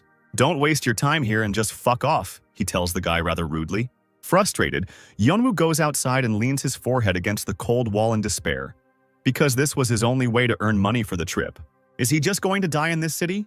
However, almost immediately a blacksmith comes out after him, who felt sorry for the boy. Don't disturb the neighbors with your crying at my wall. Go and chop me some wood, he says discontentedly. Another task sign appears, according to which the guy needs to chop 500 units of firewood, and for this he will receive 10 experience points and 20 bronze coins. The touched guy immediately agrees. It had been quite a while since he had normal quests, and now with just this quest he would be able to level up. But in this game, you can potentially fail even by simply chopping wood incorrectly. It's unclear whether the subject's assessment will help Yan. The guy decides to try, and his knowledge of the old axe reaches 100%. Now he has fully learned how to create it. However, he is confused by the fact that theoretical knowledge certainly differs from practice. The guy carefully examines the log, into the very middle of which he needs to hit. Having made up his mind, he abruptly brings the axe down on the log, cutting it in half. Yanwu is delighted that he managed to cut the log with just one blow. If he reaches 100% knowledge of the legendary item, he will become successful very soon. Yanwu decides that he will chop all this wood in an instant, but after 2 hours his self-confidence evaporates. He was only able to chop 150 pieces of wood due to his low stamina level. Gathering the last of his will into a fist, the guy decides that he must give it his all. He cannot delay at all if he wants to escape from this city. So you'll have to grit your teeth and endure it a little longer. A new notification arrives. He gains the legendary skill Toughness, which allows him to not get tired too quickly. It is not surprising that he immediately felt the disappearance of fatigue, and even seemed to grow a little younger. Now the guy is confident that he will succeed. He will definitely sort everything out. Some time passes. Perfectly chopped logs are laid out in neat piles. In the very center, a tired Yong was sprawled on his back. "You chopped 1,000 pieces of wood in just 6 hours?" The surprised blacksmith approaches him. "I am also a blacksmith, even despite my appearance," the guy replies. "It's just funny. How can such a weakling be a real blacksmith?" The man is perplexed. A new quest appears, according to which Yong must mine 80 units of iron ore, and the reward for completing it will be 55 experience points and will significantly improve the attitude of the blacksmith. If the boy successfully completes this task, the blacksmith will believe him. Yong understands that such a large amount of experience points will return him to level 0 again, so he happily agrees. Inspired, he heads into the mine. Already on the way to the desired place, he encounters the first obstacles, because a 30-minute walk took him 3 whole hours, and his energy is exhausted by the simplest movements. His level is minus, and he's also wearing level 70 equipment, so it's no wonder he moves so slowly. Yanwu approaches some miners he doesn't know and tells them he is here to mine iron ore for Mr. Smith. They look at each other in bewilderment because this guy looks too skinny. They are sure that the guy will only get in their way, and besides, they are too busy right now to deal with him. So the miners send Yona to the nearest corner and order her to repeat everything they do exactly. They are very unhappy that Smith actually sent this guy to them, despite the fact that they are too busy with their work to teach anyone. The guys plan to talk to Smith about this at the first opportunity and express their dissatisfaction to him. They both turn around in confusion, hearing some sounds right behind them. Their gaze is met with the spectacle of this puny fellow, quite successfully mining ore. Looking at him, you get the feeling that this is far from the first time he has done this. Since when is iron ore so easy to mine? One of them wonders. At this time, Yanwu feels like his body is about to break, but at the same time his mind is completely clear. Memories of Smith not believing in him and telling him not to waste his time here and just leave flash through his mind. This memory gives him the stubbornness to work until dark. Today he is more persistent than ever. The miners, who have been watching the boy all this time, admit that he is magnificent, and they must apologize to him for their words. "He is special. I am sure that one day this guy can become a great miner," says one of them. Yanwu continues to work tirelessly. Today he mined 170 units of iron ore. "Persistence is my weapon," shouts the happy guy. Now Grid has reached level 1. This means that his characteristics, which were reduced to a minimum due to the loss of a level, have been restored. The basic stats of Pagma's heir have been applied. Now Grid is finally back to level 1. The guy looks at his stats and is surprised that usually a first-level character should have about 22 of them. But Pagma's heir has as many as 165. And if you also count the stamina that was created earlier, and the additional points in unstoppability, then there are 182 of them. Also, he suddenly discovers 40 attribute points, with 10 points given out for each level, so it's unclear why there are so many of them. This is amazing, the boy thinks. When he returns to the forge, Smith says that he is extremely embarrassed because he treated such an outstanding person so rudely. Now the guy's closeness with Smith has increased by 60 points, and his reputation in the city of Bayron has increased by a whopping 200. Yona is overcome by strange feelings. The blacksmith asks him not to be angry and tries to hug the guy, but he breaks away with all his might. The guy asks Smith to recommend some things he could sell to earn money for the trip. Smith replies that he just had something prepared for him. With these words, he hands the boy the Jaffa arrow. The guy is disappointed because cheap consumables don't bring in much money. However, the blacksmith explains that this is an unusual arrow, as it is made of a fusion of Jaffa and steel. Its effect is to ignore some of the enemy's defensive skills, so it is indispensable in raids against such strong golems as, for example, the Guardian of the Forest. This changes everything, and the guy decides to try to evaluate her right away.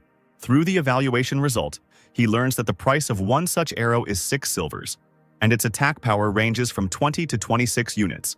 And now his knowledge is 89%, meaning he can skillfully use this weapon. If I improve my knowledge by disassembling the arrow, will I be able to understand how to make it? The boy thinks. Smith calls him to follow him to teach him how to create such arrows, and Yanwu wonders why the man's face has turned such a strange pinkish tint. The blacksmith explains to him that the ore must first be smelted in a blast furnace. Then, it is necessary to extract limestone and all kinds of impurities from the iron. By cooling the molten iron, he will get cast iron, which is not suitable for weapons. So to avoid this, you need to reduce the amount of carbon by smelting. Now the smelting process begins, and the blacksmith suggests that the boy try to do it himself, but warns that it will be difficult to calculate the correct proportion of minerals. But Yeonwoo decides to try anyway. He watched the blacksmith work carefully, and despite the fact that this game is quite realistic, knowledge is obtained here quite easily. Moreover, the guy has a class compensation effect, and these arrows indicate the direction and strength of the bellows. It took less than 5 minutes for him to heat up the oven. Pagma's air is sensitive to temperature, so he can measure the temperature in the furnace quite accurately. It's incredible that he sees a notification window with the exact temperature at the moment. He is confident that he will definitely succeed. And it turns out he is absolutely right. The task is completed, and he receives 80 experience points. His intimacy with Smith increases by 30 points, and he receives 3 Jaffa ingots. "You are beautiful and so sexy," the blacksmith shouts enthusiastically. The boy jumps up in fear and quickly moves away from the man. "You are not just talented, but it's as if Pagma himself was reborn." Smith continues to admire. "He didn't reincarnate, but got an heir." Yeonwoo grins to himself. The guy has leveled up again and is now on level 2. Next, the tips need to be made, so the blacksmith orders the molten metal to be mixed and heated and then poured into the mold. Once the metal hardens, the result will be a tip like this, and Smith and Yeonwoo will go to the anvil. While you're hammering the tip, remember to balance the backside and also sand the edges well, the blacksmith tells the boy. In the end, you have to place the tip on the arrow shaft, and to improve penetration, you have to get the weight balance right. The blacksmith wonders if the boy will be able to do it. Another sign informs us that the method for obtaining the Jaffa arrow has been studied. Now the guy is confident in his abilities. His knowledge of the Jaffa arrow has reached 100%. "The materials are free the first time, so get started and I'll keep an eye on you," says the blacksmith. Smith thinks that this guy is not ordinary at all, because he holds molten metal like a real professional. He then remembers that he forgot to teach Yeonwoo how to make arrow shafts, and offers to make them instead while the metal cools. "No need, I'll make them myself," the guy replies. Because of his 100% knowledge, he was given another way to obtain it. And all this time he was only observing, but he still improved his knowledge. This list is short now, but the day will come when it will be filled to the brim. Now he needs to straighten the curved parts and, after cutting, make the plumage using glue. The efficiency is impressive, thanks to his dexterity and the compensation effect. The blacksmith is amazed that the boy made them just after observing.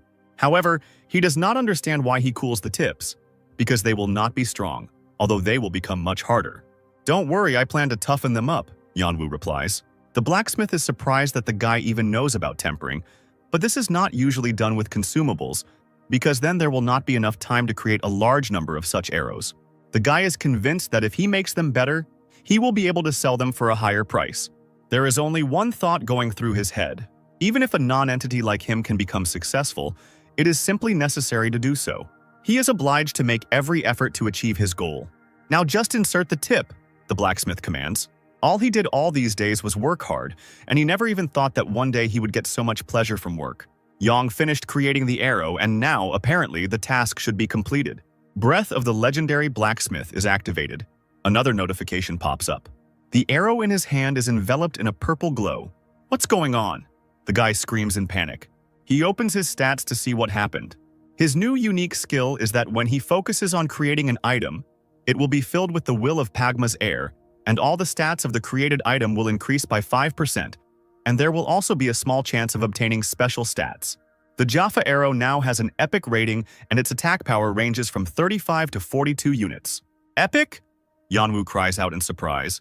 The task is completed, and all of the guy's stats are increased by 4 points due to the creation of an epic item, and his reputation throughout the continent is increased by 80 points. The guy is surprised to realize that he managed to create an epic thing and even raise his level. Just think that a guy who doesn't even look like an apprentice can make such a magnificent arrow. The blacksmith admires. Yeonwoo thinks that he wanted to make a sword, but he got an epic class arrow. And yet, among all the existing arrows, there is not a single one that would deal more than 40 units of damage. And what's more, sometimes it can completely ignore the enemy's defense. The guy thinks that the effect of his class is simply amazing, and it is probably better than most one-handed weapons at level 20 right now. Now it's time for him to hit the road. "I cannot keep these wonderful weapons, take them with you," the blacksmith tells him. The guy gets 100 Jaffa arrows and 3 Jaffa ingots. The boy thanks the man for taking care of him and thinks that the blacksmith probably gave him so much because of the high level of intimacy. It would be nice if we could live together, the blacksmith blushes, and Yeonwoo shyly asks him not to say such touching things. The guy thinks that this wait will definitely slow him down. Even though the gifts are good, the journey to the city will take a long time. In any case, he will be able to leave this place while he sells arrows. Wait for me, fighters, I bring you some interesting things, the guy thinks. At this time, the Tzedakah Guild had already arrived at the raid site. Without wasting any time, the team set about their mission. However, not everything went as they would have liked. The Forest Keeper surprised them, and there were many more golems than they expected. None of the weapons the boys had could help them reduce human losses. These monsters were strong and ferocious. Jishuka, the guildmaster, is determined to defeat these bastards. "Move if you want to live," she shouts to her comrades. Besides her, another member of the guild is Regus, whom Yeonwoo had encountered earlier. Toban, the same long-haired guy who didn't want to accept Yona into their ranks. And also Vantner, who is not inferior to any of them in strength. In the end, the guild manages to win. But unfortunately, many people died. "Even though we killed the boss, these guys died from small fry," Jishuka says bitterly. "The losses are too great. Now we need to find out what kind of loot they got and whether the amethyst shield they so badly desired is among it." Unfortunately, this time they only managed to get 13 units of black metal, 7 units of orichalcum ore, and only 1 unit of blue orichalcum. "The amethyst shield, which has the lowest drop rate, has not appeared again," Regus says with disappointment. Vantner replies that they fought all day and came away with a loss, and the only valuable acquisition was the blue orichalcum. "Toban, how many people died?" asks Jishuk. The man says with a distressed voice that while the main troops were fighting the boss, the number of golems increased, which became a huge problem and led to the death of 75 people. The girl realizes that the difficulty of these S-rank linked quests is much higher than they expected, and some measures need to be taken. The fourth raid has already failed to produce any results, and the value of the Guardian of the Forest is rapidly falling among the participants. At this rate, the quality of users in the next raids will decrease significantly. The Tzedakah Guild is mainly composed of high-ranking users, but due to their small numbers, their popularity is low compared to their ranks. The 17 members of the Tzedakah Guild had been together since the LTS game, and due to their small numbers, they always participated in raids with regular players. But even this method had its limitations. Tobin believes that without the amethyst shield, they will not be able to continue with the related quest, so for now, it is worth putting it aside and working on increasing their powers. "Let's not rush and wait a little," says Vantner. "Okay," Jishuka answers. The Tzedakah Guild is abandoning all raiding and focusing on leveling up its members and upgrading its gear, she cries out sharply. "Those who don't get 15 levels in 3 months will die. And Regus, in particular, unlike the others, needs at least 20 levels. You're unlucky, you know her, right?" Vantner laughs. Jishuka goes to buy a new weapon to replace the one he spent. She asks the seller to show her the Jaffa arrows. The situation in the guild is really dire right now. They could have lured people in at the very beginning of the game, but they won't be able to do that now, so they need to at least buy some arrows. What kind of idiot sells arrows for 3 times the price, she wonders, quickly scanning the list of offers. A regular Jaffa arrow costs no more than 6 silver coins. Are they epic class? The girl is amazed. These special arrows are truly epic, have great attack power, and ignore some of the enemy's defensive properties. Impossible, Jishuka thinks. She asked almost every blacksmith to make her such arrows, but no one could. The girl had never heard of arrows of such high quality, and with an ability that could be decisive in a high-level battle. Who could have made these arrows if it wasn't top 1 blacksmith Panmir and top 2 Steng? Is there really a blacksmith who could have surpassed them? How can I level up 20 times in 3 months? At this time, Regus complains to Vantner at lunch. "Whatever the case, I am ready to pay for the last piece of meat in your life," the man laughs at him. An announcement comes from the guild leader. Jishuka orders everyone to start searching among the blacksmiths for the person whose player level is lower than the skill level. But she did say to level up. Isn't the guild master being too frivolous? Regus is indignant, but they all have no choice but to obey. This player has a skill that will lead us to defeat the Forest Keeper. And if she is so confident, then we need to find that guy, says Vantner. The small team of elite players in this guild managed to reach the top 3 in each class in just half a year. However, feeling their superiority, they no longer accept new members. They may not be as well-known or influential as other guilds, but they have been noticed and will now have power in their hands. "It's us, the Tzedakah Guild," Jashuka says proudly. She believes that if this blacksmith is better than Panmir and Steng, then his level of craftsmanship and productivity are beyond imagination. The guilds of the entire continent will be thrown into chaos searching for this blacksmith, so they must find him first. Is this even possible? Have you heard the rumors too? A surprised voice of some guy is heard. Some powerful guild is looking for that blacksmith everywhere. Maybe he did something cool? He continues. This guy turns to Panmir, but he is lost in his thoughts and does not listen to him at all. He just saw the news about the epic arrow. This arrow was created by a craftsman with a high level of skill and productivity, but a lack of experience and reputation.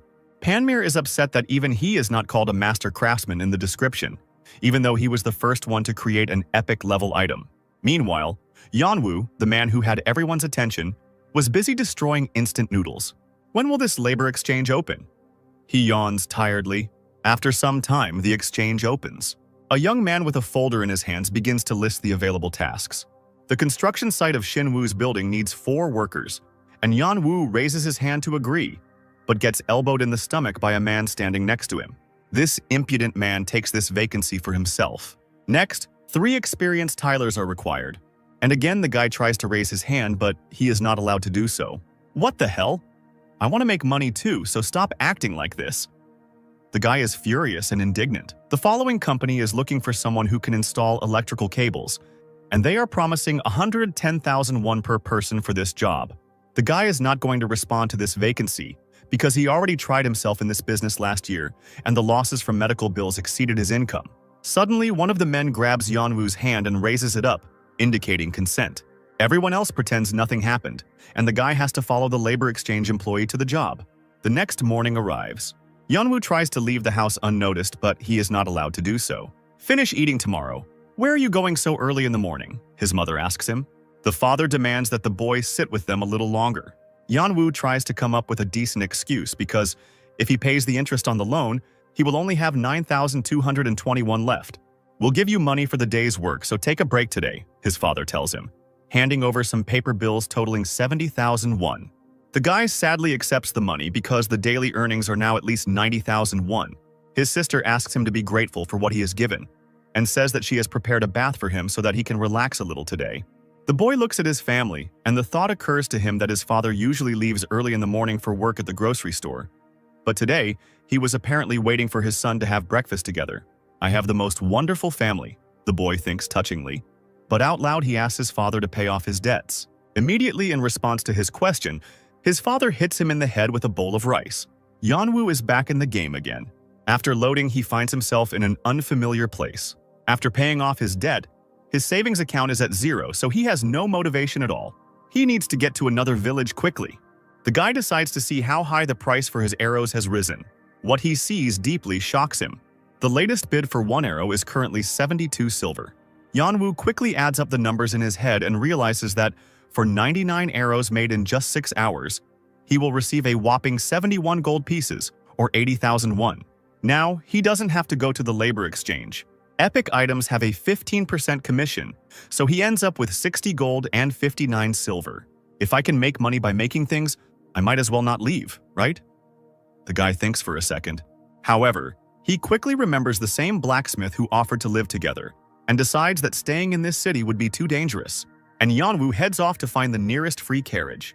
Already sitting in the carriage, the young man complains to the coachman that the fare was 8 gold and 90 silver coins, which is too expensive. "By the way, you said the village for beginners is called Winston?" he asks. The coachman replies that due to the high population growth, this village will soon receive city status, and perhaps the heir of the Steam family will become the new mayor of this city.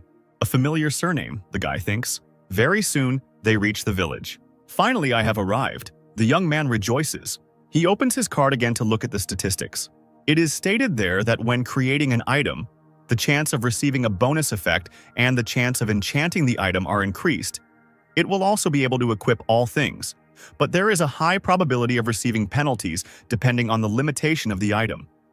In addition, there is a chance of increasing reputation and charisma, but at the same time, the weight limit is exceeded, the speed of movement is reduced, and the use of the skill is also limited, and the chance of imposing the weakness effect is as high as possible.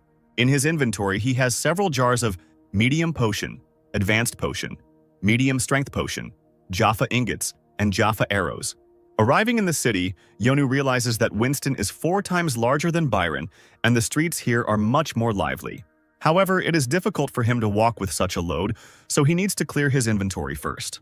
He needs to put all his things in some warehouse. Besides that, the guy also needs to evaluate Mengel's armor and Mammon's sword. And if his weapon and armor skill goes up, the penalty will probably be less. Now his mastery of the Mammon two-handed sword had reached 30%, and his mastery of the Mengel plate armor had reached 65%. Due to the improvement in skill level, penalties have been reduced, another sign says. Now his weapons and armor have had their attack power reduction and resistance reduction changed for the better. Great, at least that way, Yanwu thinks. Durability has decreased so he can increase his understanding by repairing items, but at the same time he also needs to save money now. Energy is needed to create items, so the guy decides to pawn the equipment and goes to the storage. The worker tells him that it will cost 30 silver pieces and 10 silver pieces for each item. Yan has to agree to these conditions, and he decides to first place the weapons and armor in storage. And he decides to keep the arrow as a souvenir. Now he is light as a feather and feels much better, so he decides to go in search of the forge. He looks at the people passing by and realizes that, judging by the equipment, this is a beginner's area. As he moves forward, he meets people of all different levels. After some time, he finally finds what he wants. This forge is simply huge. Apparently a blacksmith of an improved class or even higher works in it. Just right for me, Yanwu thinks. Another sign pops up with brief information on the Master Blacksmith technique. This is a master effect that will make blacksmiths of advanced level and above treat the wearer well. Without hesitating for another second, the young man opens the heavy door and goes inside. However, disappointment awaits him there. At first, Yanwu thinks the forge is empty, but then he realizes that it is not. In the corner, he notices a man with an empty bottle of booze, who immediately asks him irritably what he is doing here. "I want to create a best-selling item here. Could you help me?" Yonu asks hopefully. The man replies that this place has long since outlived its usefulness, because after the Miro company bought out blacksmith shops and trading platforms and began selling items at low prices, customers turned away from this place. This forge closed long ago, the man concludes. Yanwu is upset and is about to leave here to find another place to make items. "Hey, old con!" Suddenly voices are heard from the front door. "I told you to hand over this building to us, while we ask nicely." One of the 5 guys who entered the forge says rudely to the old man. The guy realizes that the situation is becoming dangerous and problematic. "Our kindness has its limits, so sign this paper already." The stranger hands the document to the blacksmith. Yanwu understands that this is a contract for the transfer of all rights to this building. And if this is the Miro company, then it is very influential.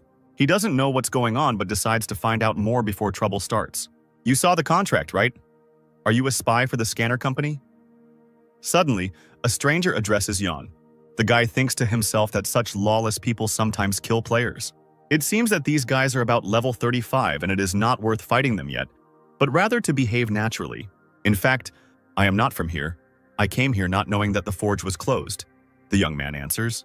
Old man Han says that these damn criminals want to destroy the family business that has passed through 7 generations.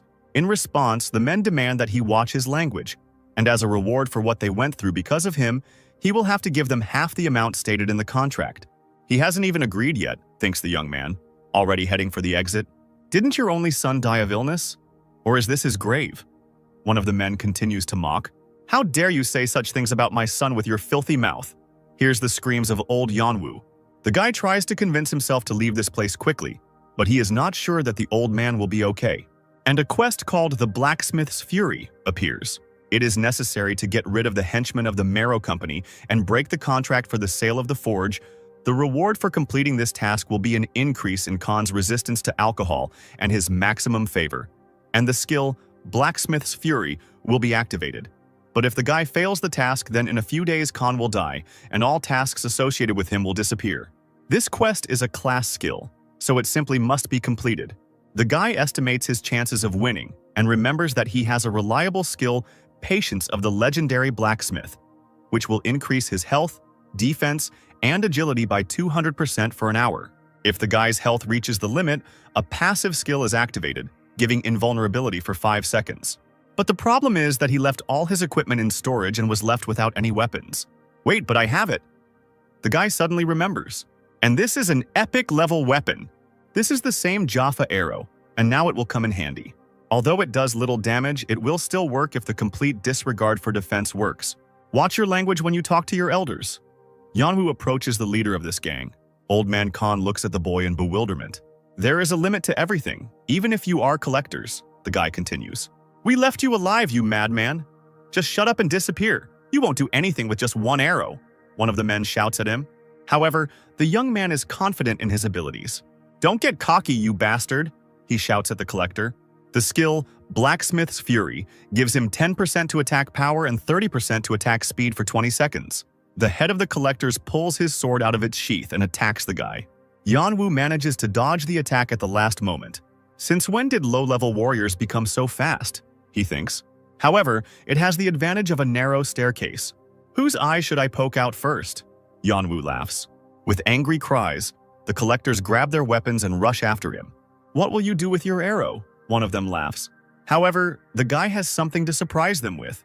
Blacksmith's Fury is activated for the next 20 seconds. The amazed collectors looked at the young man with bewilderment. Their comrade had just died from a common arrow. Is this an ordinary arrow? Open your eyes, Yanwu shouts at them. He will definitely complete this task. Surprisingly, thanks to the increase in attack speed, he can hit twice as fast. Moreover, it was possible to finish everything in just 2 blows. A notification appears that he killed the bandit from Winston, and now his reputation is increased by 60 points. And he also becomes an enemy of all bandits and receives 4,300 experience points. Now Yanwu has risen to level 8. For killing a level 35, he received 5 whole levels for himself. His stat points increased to 110. These guys have high attack power, but weak defense, which means that, in order to defeat the rest, you need to invest points in strength and agility. There are 4 of them left, so the young man will have to use everything he has. So he puts 50 points into strength and 50 points into dexterity. There are only 10 seconds left until the end of the Blacksmith's Fury skill. Yanwu must try to kill everyone during this time. The guy's blow sends one of the men flying far to the side and hitting the floor painfully. Prague, are you okay? One of his comrades immediately rushes to him. I'm not gonna die here. And this guy just got lucky, he replies. But his attacks are very fast and we can't fight with big weapons on a narrow staircase, the leader says. Yanwu is upset that even after raising his stats, he still can't kill these guys. If you don't want to die, then surrender, the leader shouts at him. Even if you resist, it won't change anything. The guy understands that if they surround him, he will die immediately from the first 2 or 3 blows. But he has a backup plan. He has pretty low health and 0 defense, but if they surround him, he can kill them all. Until then, all he needs to do is take care of his health. He decides to activate the legendary stamina of the blacksmith to increase his health, defense, and agility by 200% for a full hour. Thank you for saving our time. I will repay you in full for killing my comrade. The head of the collector says angrily. Great, come on in, Yanwu thinks. Without further thought, he presses the skill activation button. Ready to die? The collector asks with a grin. And then a notification pops up that the skill could not be activated. Die, you bastard! Prague is already rushing towards him. What bad luck? Yanwu thinks as he jumps up and dodges the attack. It is vital for him to create conditions for the activation of the skill. Meanwhile, the debt collectors are attacking him en masse. Yanwu begins to lose health. His maximum health is 316 units, but in order to survive, he has to drink an average health potion worth a whopping 1,500 units. If he can't hold out, he will die. The collectors don't give him a second's rest. The blows rain down, each one taking away precious health units. He fights back instinctively, slashing and blocking, but there are too many of them. His movements become slower and more imprecise, and he doesn't have time to dodge the next blow. Yan received 200 units of damage. Now the guy needs to be even more careful and attentive, but the more time passes, the weaker he becomes. It seems the guy has no choice but to urgently drink a medium-strength potion to increase his strength by 50 units for 5 minutes. He drinks 2 bottles worth 10 gold each, which is about 24,001. We're squeezing him, the chief collector shouts. But Yanwu successfully dodges all of their attacks and remains unharmed. Yes, he is slippery like an eel, but let's see how long he can last. The men are indignant. They're all attacking together. Can't I do anything even with the reinforcements? Yonu panics. He needs time so that his legs can at least rest a little. The guy comes up with a brilliant idea to buy himself some time, so he stops and turns sharply to face the men. You thought it would be that easy? I don't want to kill you, so leave the contract and get lost, he says. Shut your fucking mouth. Do you know you killed Neil? We'll just kill you for this. The collectors shout at him in rage. Are you sure you really want this? It's not too late to save your life by stalling for time, boy. Stop talking this nonsense. The only one who will die today is you. One of the gang shouts at him. Just look at yourself. How are you going to kill us with a leg like that? Without letting him finish speaking, the guy suddenly pounces on the man with another attack. And this time he succeeds in killing him. Johnson! The others shout, watching in fury as their comrade dies. Who said you can let your guard down? Yanwu smiles. We are not close enough to have such deep conversations. A notification appears that he killed the robber and receives 4,000 points for this. The young man's level has been raised again. Now he is at level 8, and many of his stats have been increased. When creating an item, the chance of getting a bonus effect and the chance of enchanting the item are increased. It can also equip all items, but there is a high probability of getting a penalty depending on the item's limitation. In addition, the probability of increasing reputation and charisma level increases. The new blue plaque states that as Pagma's descendant, Yanwu inherited his will and technique, so he now has an ideology that is to use blacksmithing for the benefit of people. And based on this, he can never forgive the Miro Company and its minions who oppress the feeble old man, so it is necessary to help the blacksmith Han, who fell for the company's tricks and lost all his customers, as well as get rid of the minions of this company and break the contract for the sale of the forge. The next game window says that as a descendant of Pagma, when Yanwu concentrates on creating an item, his stats will be increased by 5%, and this is a rare opportunity to give his items special properties. The plus is also that the skill is passive, does not require mana, and is triggered if he tests his endurance. The leader of the bandits realizes that it was just a trap that they all fell for. Die, you chattering bastard, he screams. However, Yanwu is already level 11 and is not as weak as before. He confidently fights back the robber, hitting him with his arrow. You can hurt me more if you want, the collector tells him, but they won't let him die so easily. With these words, the remaining robbers simultaneously rush at the guy. Yanwu doesn't manage to dodge in time, and their strike hits its target. Young man, are you okay? Khan shouts to him in fear. I need time to drink another potion, the boy thinks. Running away again, you little bug? The robber attacks the boy. I'm totally screwed. I'm definitely going to die this time, Yanwu thinks in a panic. Now it's all over. And then the young man's gaze falls on the armor, covered with light fabric. He continues to resist and strikes Prague with another arrow. Bastard, it's useless to resist, the leader shouts at him. However, the young man has no intention of giving up. Such power. The robber is surprised, continuing to repel all his attacks with effort. Yanwu rushes forward with all his might, climbing up the stairs again. The head of the debt collectors is glad that the guy dropped his weapon because he was in a hurry. Keep talking, Yanwu thinks as he continues to climb higher. Khan, do you want to protect the forge? The boy shouts to the blacksmith. Of course, if you help me this time, I will definitely be able to protect this place. The old man answers him. Then I'll borrow them, says the guy, pointing to the armor. With these words, he holds out his hands, intending to put them on himself. But not everyone can use this equipment, and what you can easily put on is on another floor, the old man warns him. There is no need to warn him because he is finished. The debt collectors shout, having almost reached the young man. With a furious cry of die, they rush into the attack, but it looks like they're too late. Have you ever heard the phrase, fully armed? Yanwu asks them with a grin. With these words, the young man soars into the air, wearing beautiful armor and with a brightly shining sword blade in his hand. One movement is enough for him to finish off all the bandits at once. A new sign states that Yonu has killed the bandits Prague, and Vale. And now his reputation in Winston has increased by 220 points. He has received 15,200 experience points, and his affinity with Han has reached its maximum. The quest, the blacksmith's fury, is completed and he gains a new level. What happened? Are you okay? The old man rushes to him in panic.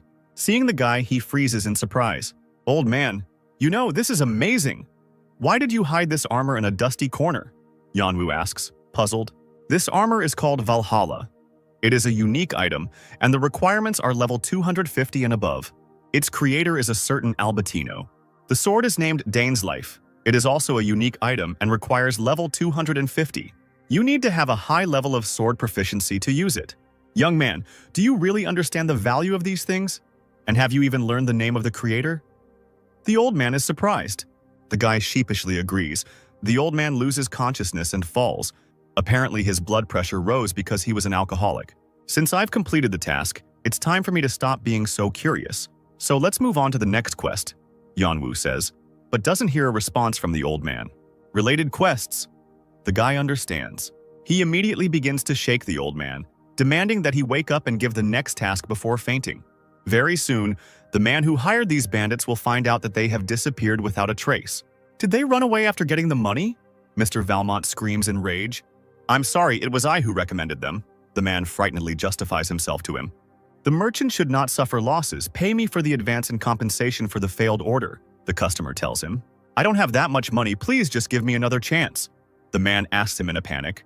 Bill, if you don't have money, then you just need to earn it. For example, your family members will be sold for a lot of money on the slave market, Valmont answers him. After this, the man orders the guilty servant to be taken away from here. Rabbit, what exactly happened? He asks his strategist. I don't know, sir. We are sure that they reached the forge, but after that they disappeared somewhere, he answers. Damn it, we must take over every forge in the village. Where is that old Khan? Valmont curses. 2 hours ago, an unknown young man carried him to the hospital, Rabbit replies, while thoughts race through his mind about how this arrogant and cruel man drove out his loyal subject, who had served him faithfully for 10 years. Doesn't this young man know anything? Valmont asks. We bought and sold these cheap weapons and made a contract just to get our hands on this forge.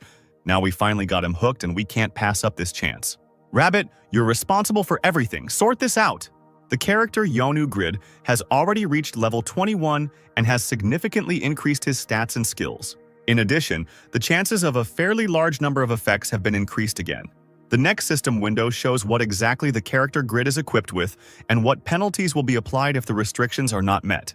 The sword, Dainsleaf, is the work of the great Albertino, the first person to receive the title of Master Blacksmith before the era of Pagma. And this blade is a copy, the result of his attempt to reproduce the mythical weapon. But despite the serious discrepancy with the original blade, this man still managed to restore some characteristics, and this sword was recognized as a masterpiece of mankind. The Valhalla armor is also the work of Albertino, and it is said that even Pagma himself was inspired by the man's works. Meanwhile, Yeonwoo returned to the real world. He was happy and contented as never before, and this feeling, like a warm light, penetrated every cell of his being, spreading throughout his entire being, and a smile full of genuine delight blossomed on his face.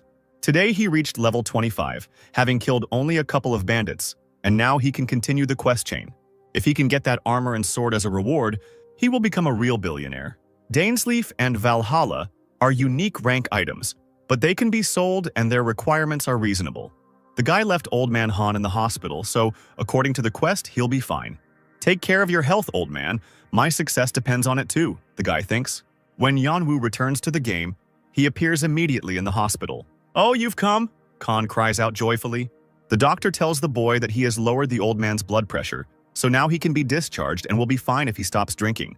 It seems I owe you a lot now, says the old man. In difficult times, we must help others. You just need to pay a fee and get a statement, the young man answers him. I'm sorry, but how can I say it? I'm broke right now, Khan tells him guiltily. If you don't want to incur God's punishment, you must pay 1 gold coin, the doctor insistently tells the young man. I am truly grateful to you. Thank you for everything, Khan says to the guy. Thanks to this young man, he found hope, although he almost let down his ancestors by abandoning the work of 7 generations. Yeonwoo replies that it is everyone's duty to help, and now that Han has just been discharged, it wouldn't hurt for him to get some rest. If you had let them take your forge, the alcohol would have ruined your health completely, the guy says. If I hadn't been there when you fainted, you wouldn't have made it to the hospital on your own. Khan replies that, in fact, he would like to do something for his savior. Give me this armor, Yeonwoo insistently asks. Listen to me, I can't give them to you. The old man is nervous, not giving in to any persuasion. These are family heirlooms that were protected at the cost of my ancestors' lives. Please understand me, he says sadly. These are unfortunate objects. Since there was no one to wield their incredible power, they lay here for hundreds of years. But 130 years ago, one man discovered their value, and that man was Pagma. He was delighted with these objects, and when he first took the Dainsleif in his hands, he demonstrated his amazing skill with the sword, becoming one with the combat equipment, and the beauty of his movements was simply incredible, and his swings seemed to pierce the sky itself and cause lightning. My ancestor, Albertino, bowed before Pagma and asked him to take Dainsleif and Valhalla with him. And what? Pagma agreed, Yeonwoo asks. No, he refused, however, before leaving, He said that one day the rightful owner of these items will appear, the old man replies. How did you manage to equip them? I'll make a decision after I hear your answer. Well, you could say I'm like Pagma, the guy replies, while he himself thinks about how the continuation of the quest chain has finally appeared and he can't leave it to other players. No way! Does this mean you are Pagma's successor? The astonished old man asks. Well, yes, that's exactly it. Yunwoo smiles contentedly. Class quest. Pagma's successor has been created. A notification appears. Follow Pagma's ball. Mastery path and collect all the legends associated with it. But if you accept a legendary class quest, you will no longer be able to change your class. So you won't give them to me now? The guy is indignant. I need proof. Please understand me, Khan replies guiltily. If you really are Pagma's successor, then one day you will prove it. But for now, let's drink to our meeting. Hey, no alcohol, that's forbidden until I complete the quest. Yunwoo yells at him, taking the bottle away. They are distracted from their dispute by Rabbit, who came from the Miro company. Did you come here to replace the bandit theme? Yunwoo asks. Let's go down and talk, Khan suggests to him. I have been informed that you are unable to pay a debt of 600 gold pieces, says Rabbit. That is true. However, I cannot give you the forge, so return to where you came from, the old man replies. Actually, I'm here today to give you a chance. And if you hand over the forge to us, we'll guarantee you a high salary and the right to manage it, Rabbit replies. Are you asking me to become your company's errand dog? The old man is indignant. This has nothing to do with my work, it's all about protecting my family forge. I see they weren't lying about your pride, but if we shake your pride, will you change your mind? Rabbit asks. Let's have a competition. Your debt and the right to the forge are at stake. Our blacksmith against you. And if our blacksmith turns out to be better, you give up the forge. Yunwoo thinks that everything seems fair, but he's sure that they'll send a more skilled blacksmith than Han to the competition. Does this guy really think that they're idiots? If this happens, I will change my mind, the old man replies. However, my skills have become rusty from being idle for too long. So I will send my successor. Do you agree? I heard that you don't have any students, the company representative doubts. Here he is, my successor, says the old man, pointing his finger at Yona. Are you completely out of your mind, old man? Don't decide for others. The guy starts to get indignant. A notification appears that a task has been created. Production competition against the Miro company. You need to win the competition. For this, you will be rewarded with 500 reputation points in Winston and an increase in the trust of the city's residents. In case of failure, the reputation will drop to a minimum, and Khan's forge will be transferred to the Miro company. Expecting anything but this, the guy freezes in shock, his mouth hanging open in silent surprise. Do you accept the task? The system asks. Wait a minute, Yunwoo shouts in displeasure. His gaze froze on the line of the reward worth a whole 600 gold. Young man, if you have nothing to do with this, then stay away. You shouldn't follow the lead of this old man. The company representative is trying to put pressure on the guy. I'm in, and I'm going to destroy everyone, the guy replies with a sinister grin on his lips. Very good, then we will inform you about the place and date of the meeting soon. The man answers him.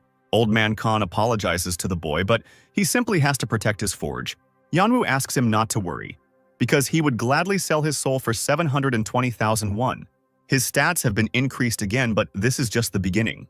Another tablet says that if the guy can collect all the legends, he will become the true successor of Pagma and follower of his will. And at that very moment, he will be reborn as a legend. It is said that his swordsmanship can pierce the sky, and this may be the key to unlocking his skill that was not recorded in the rare book of the legendary blacksmith. Now, the young man needs to win the competition against the Miro company, but his condition leaves much to be desired.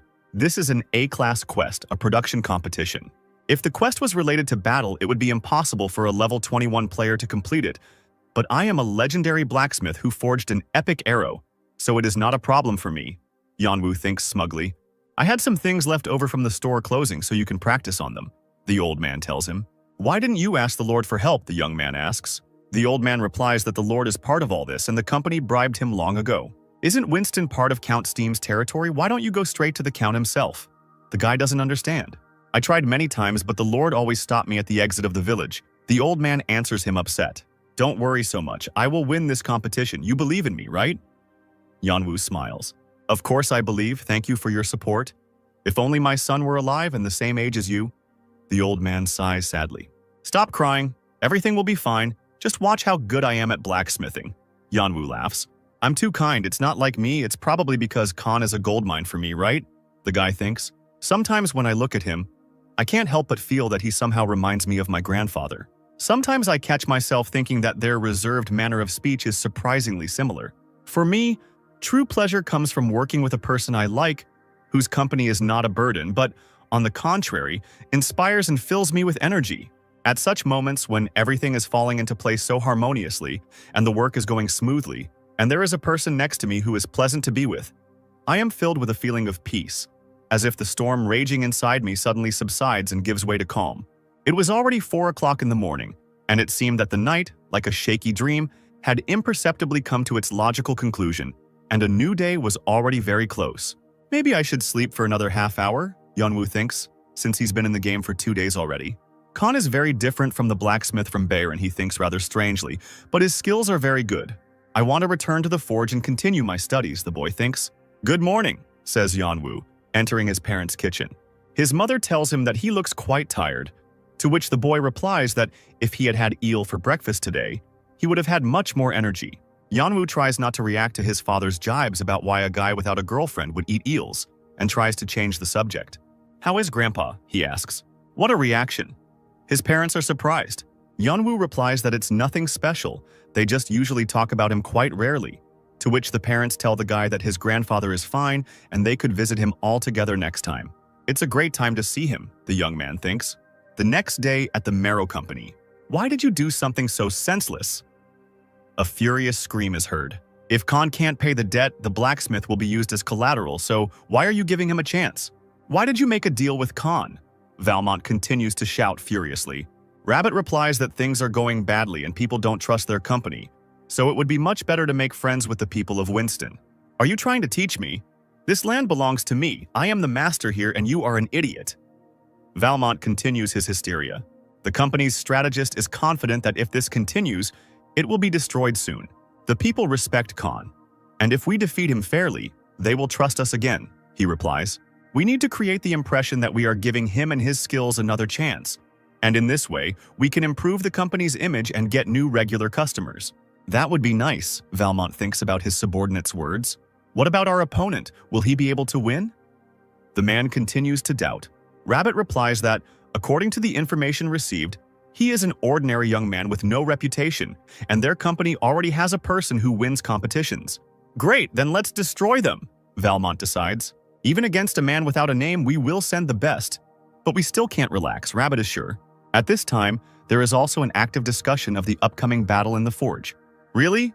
This young man defeated Vale's gang? An old man is surprised. He looks like a nondescript greenhorn, he continues, surprised. Don't underestimate him. He's an amazing guy. Khan laughs in response. Yeonwoo gets angry and asks them to keep quiet. But then other people appeared, having seen the announcements posted all over the city. One of the townspeople brings a leaflet with an announcement stating that the Miro Company and the blacksmith Khan will compete for the rights to the forge. And if Mr. Khan wins, the company will forgive him all his debts and help him keep the forge, but otherwise the forge will be transferred to the company, and Mr. Khan will have the opportunity to remain its manager. Now the townspeople think that the Miro Company is much better than they thought before. By holding this competition, they pay tribute to Mr. Han and seem to be genuinely trying to get along with the people who inhabit this city. Yeonwoo thinks that even though these people sent the bandits, they might actually be a good company, and yet he feels like something is wrong here. Old Man Khan tears the announcement in half with wild fury. This company has seized our territory and is dictating its terms. Have you really decided to forget everything just because they sent a piece of paper about some kind of reconciliation? He screams in rage. The townspeople understand that this is a scam again and not the first time if you think about it. Yeonwoo is upset that he was almost deceived too. Excuse me, someone's voice suddenly intervenes. From what I heard, Marrow bought the residents' land. You weren't aware of Winston's development? Also, did they force you to sell them your land? Yeonwoo looks at the unfamiliar guy in surprise. He notices a green mark above his head, which means this guy is a player. After selling the territory, you were going to leave the village, but you decided to stay because you learned about the plans for improvement. This whole situation is caused by your personal interest and not the fault of the Miro Company, the stranger continues. What kind of nonsense is this? Did the company send you? Residents are outraged. I'm not here to fight, because trading companies care about profit. And once you understand this fact, you can coexist with this company, the guy says. After all, a company cannot exist without residents. It seems he is right. If we coexist with them, it will be better for us. The residents begin to doubt. Their opinion has changed. Who is this guy? Yeonwoo wonders. Yeonwoo can't lose in this competition. What is your name, annoying guy? Asks Old Khan. I apologize for my rudeness. I was so carried away by my thoughts that I forgot to introduce myself. The stranger answers him. My name is Kura. He smiles shyly. Yeonwoo notices that the atmosphere changed in an instant, so who is he? You're right. Coexisting with a large trading company would indeed be a good idea, says the old man.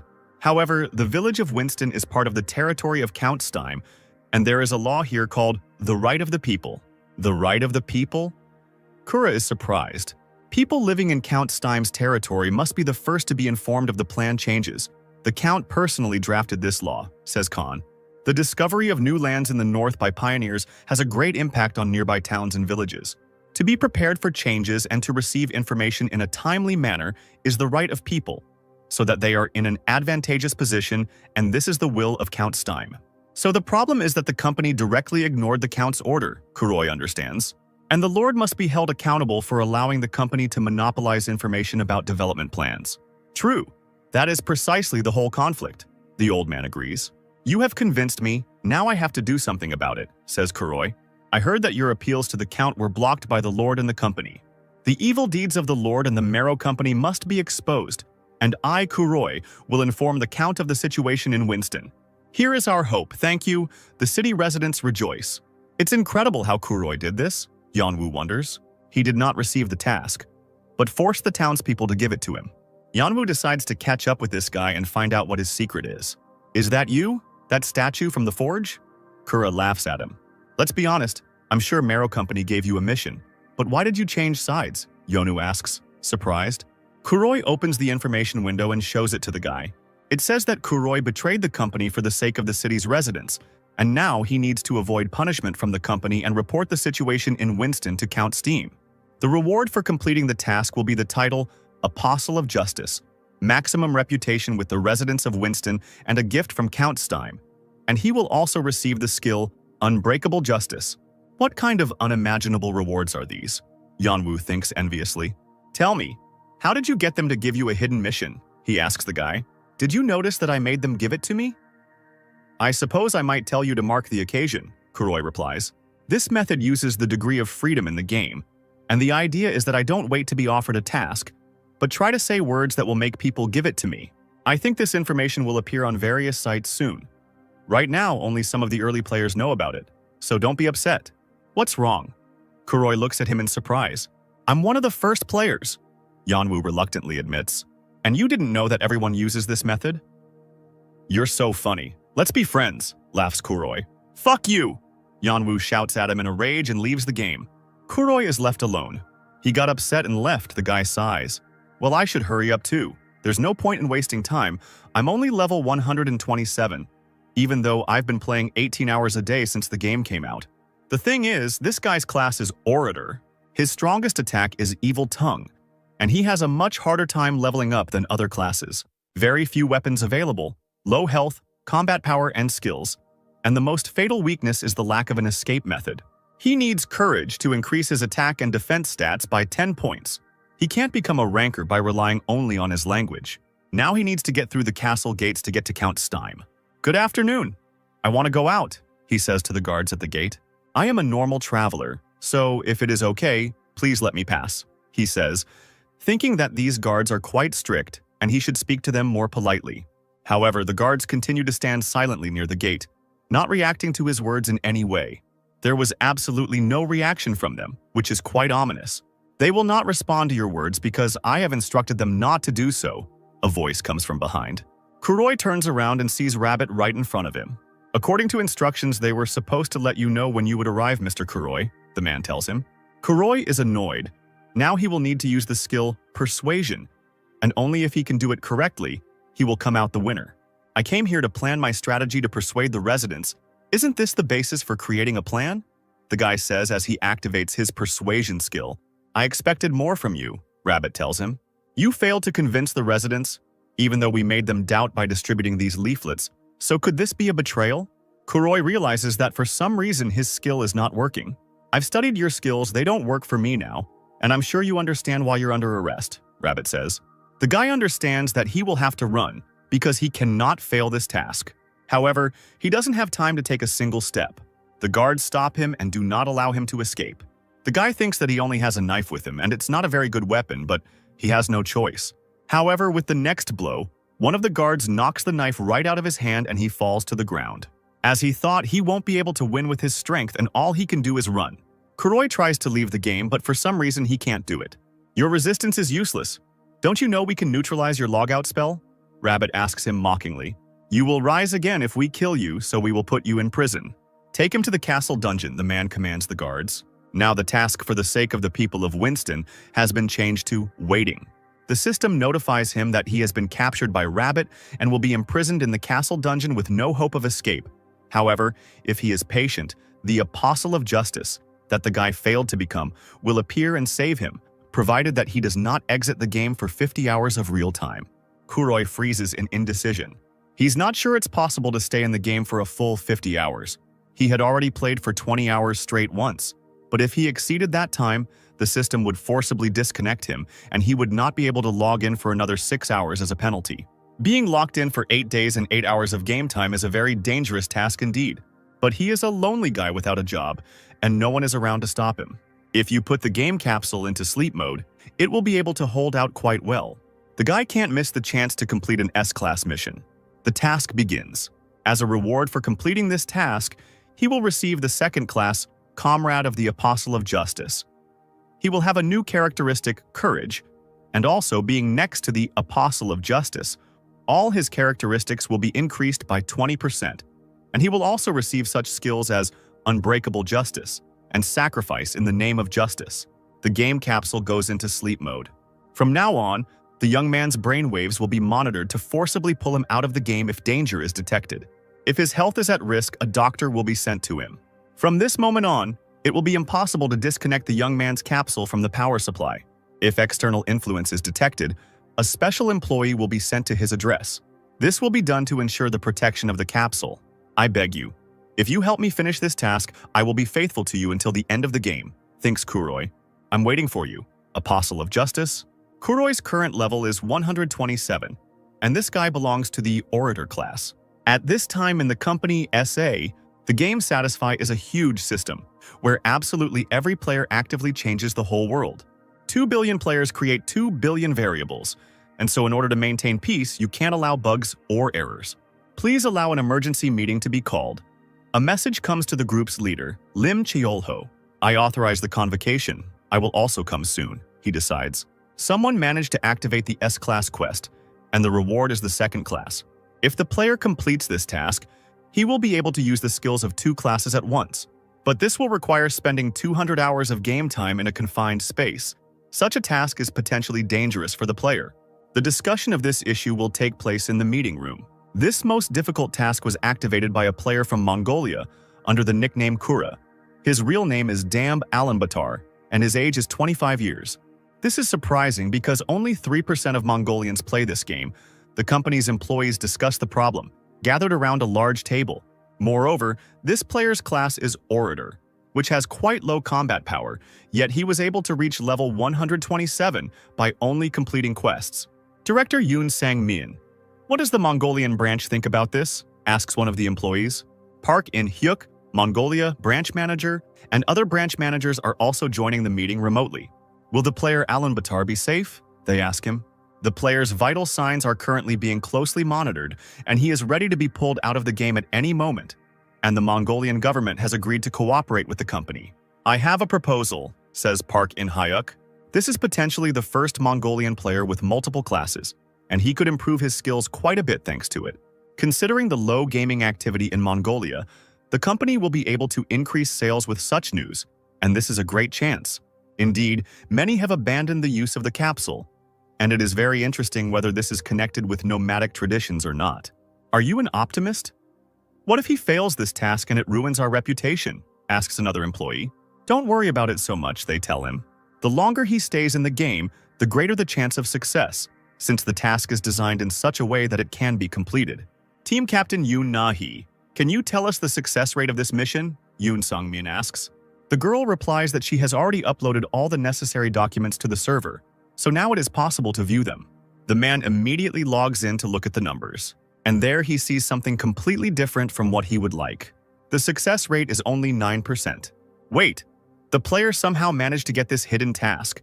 He cries out in bewilderment. The player will meet the mysterious Apostle of Justice in an underground prison, and when he hears about the events that took place in Winston, he will immediately free him. First of all, it is necessary to understand who will be the Apostle of Justice and help the guy complete the task, receiving a large reward in return, and it is also necessary to make sure that the players are as safe as possible, Director Min reasons, while the company president continues to search for information about the task. And just a second later, Director Min's monologue is interrupted by the president's loud laughter. Just look at these documents, he laughs. It seems like there is an unexpected variable, share task information. What? Min is perplexed. Kuroi shared information about the mission with only one person. However, he revealed this information halfway through, so the previous information is now outdated. And the player he shared with was Grid, Shin Yan-woo, who was currently busy drowning his sorrows in alcohol. Just think, the task only gave me 600 gold coins.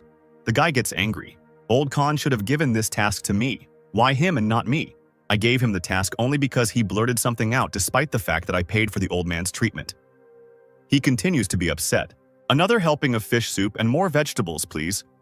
He sighs and hands the plate to the woman at the checkout. Thus, he spends the whole evening and night falls unnoticed. It's already 1 o'clock in the morning. I need to be quieter, the guy thinks to himself as he enters the house. You should have told me you were coming late. Do you know what time it is? His sister yells at him in rage. Why aren't you asleep yet if you have school tomorrow? Yanwoo answers. I was worried about someone spending all their time in the game capsule, his sister replies, already beginning to notice that her brother has gotten drunk. My sweet little sister, were you worried about your little brother? Yanwoo laughs, making her blush. Well, enough joking. I was just watching TV. Now get moving. Take a shower and go to bed. The girl replies. Is my little sister going through puberty? Yanwoo continues laughing. Shouldn't it be 0? At this point, the boardroom is perplexed.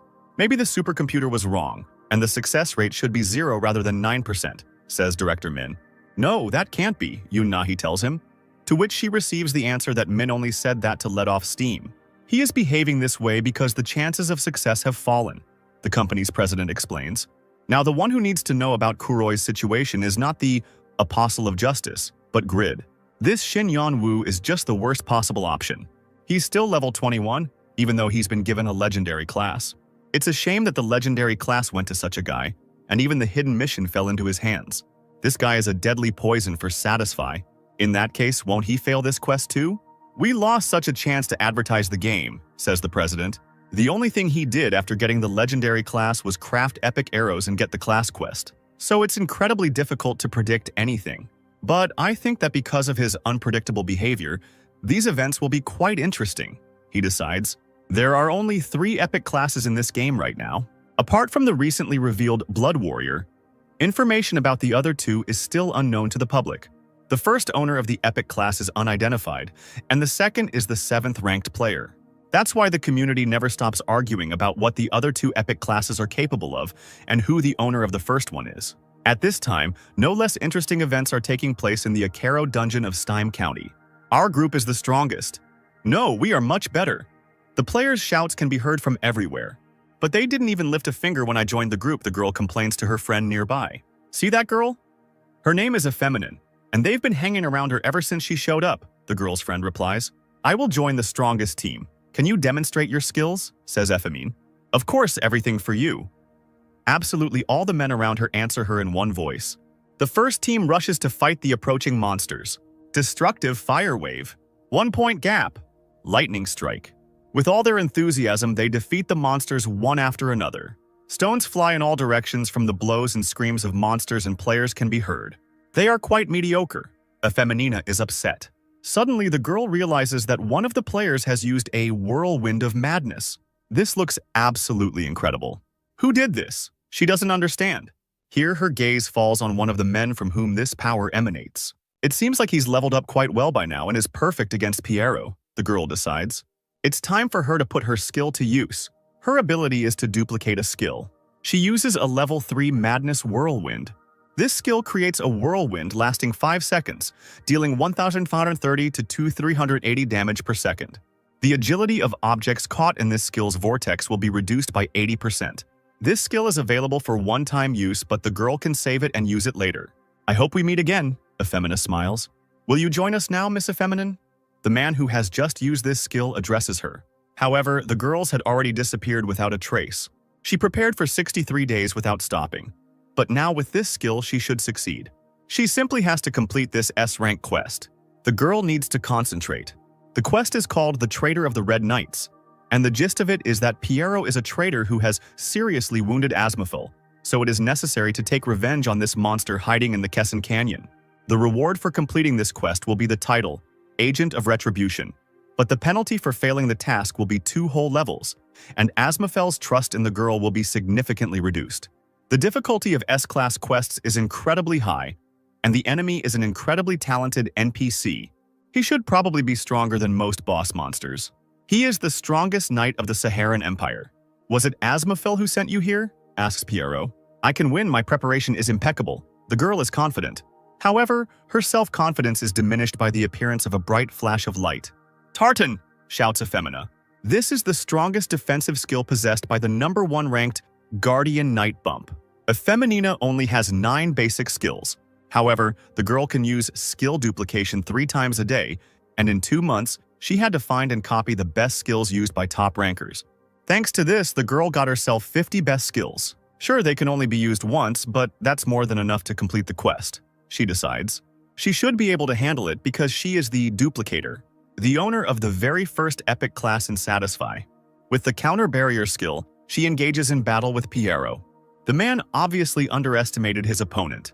A whirlwind of madness, the girl shouts, not intending to stop there. However, the traitor will not die just from this, so she will have to use all her strength. Destructive Fire Wave, Light Mace, Tyrant's Majesty, Shadow Spear. Prelude to Destruction. Effeminina uses skill after skill without stopping, not giving Piero time to come to his senses. Is he dead? The girl asks herself, exhaling tiredly and stopping. There was no notification of the quest being completed yet, meaning he was still alive. The girl realizes that her mana is being spent incredibly quickly, but if she uses high-class skills, she should break the distance and restore mana. For this, the girl will need a potion. Suddenly, Piero appears right in front of her face, and Effemina realizes with horror that he is not even wounded.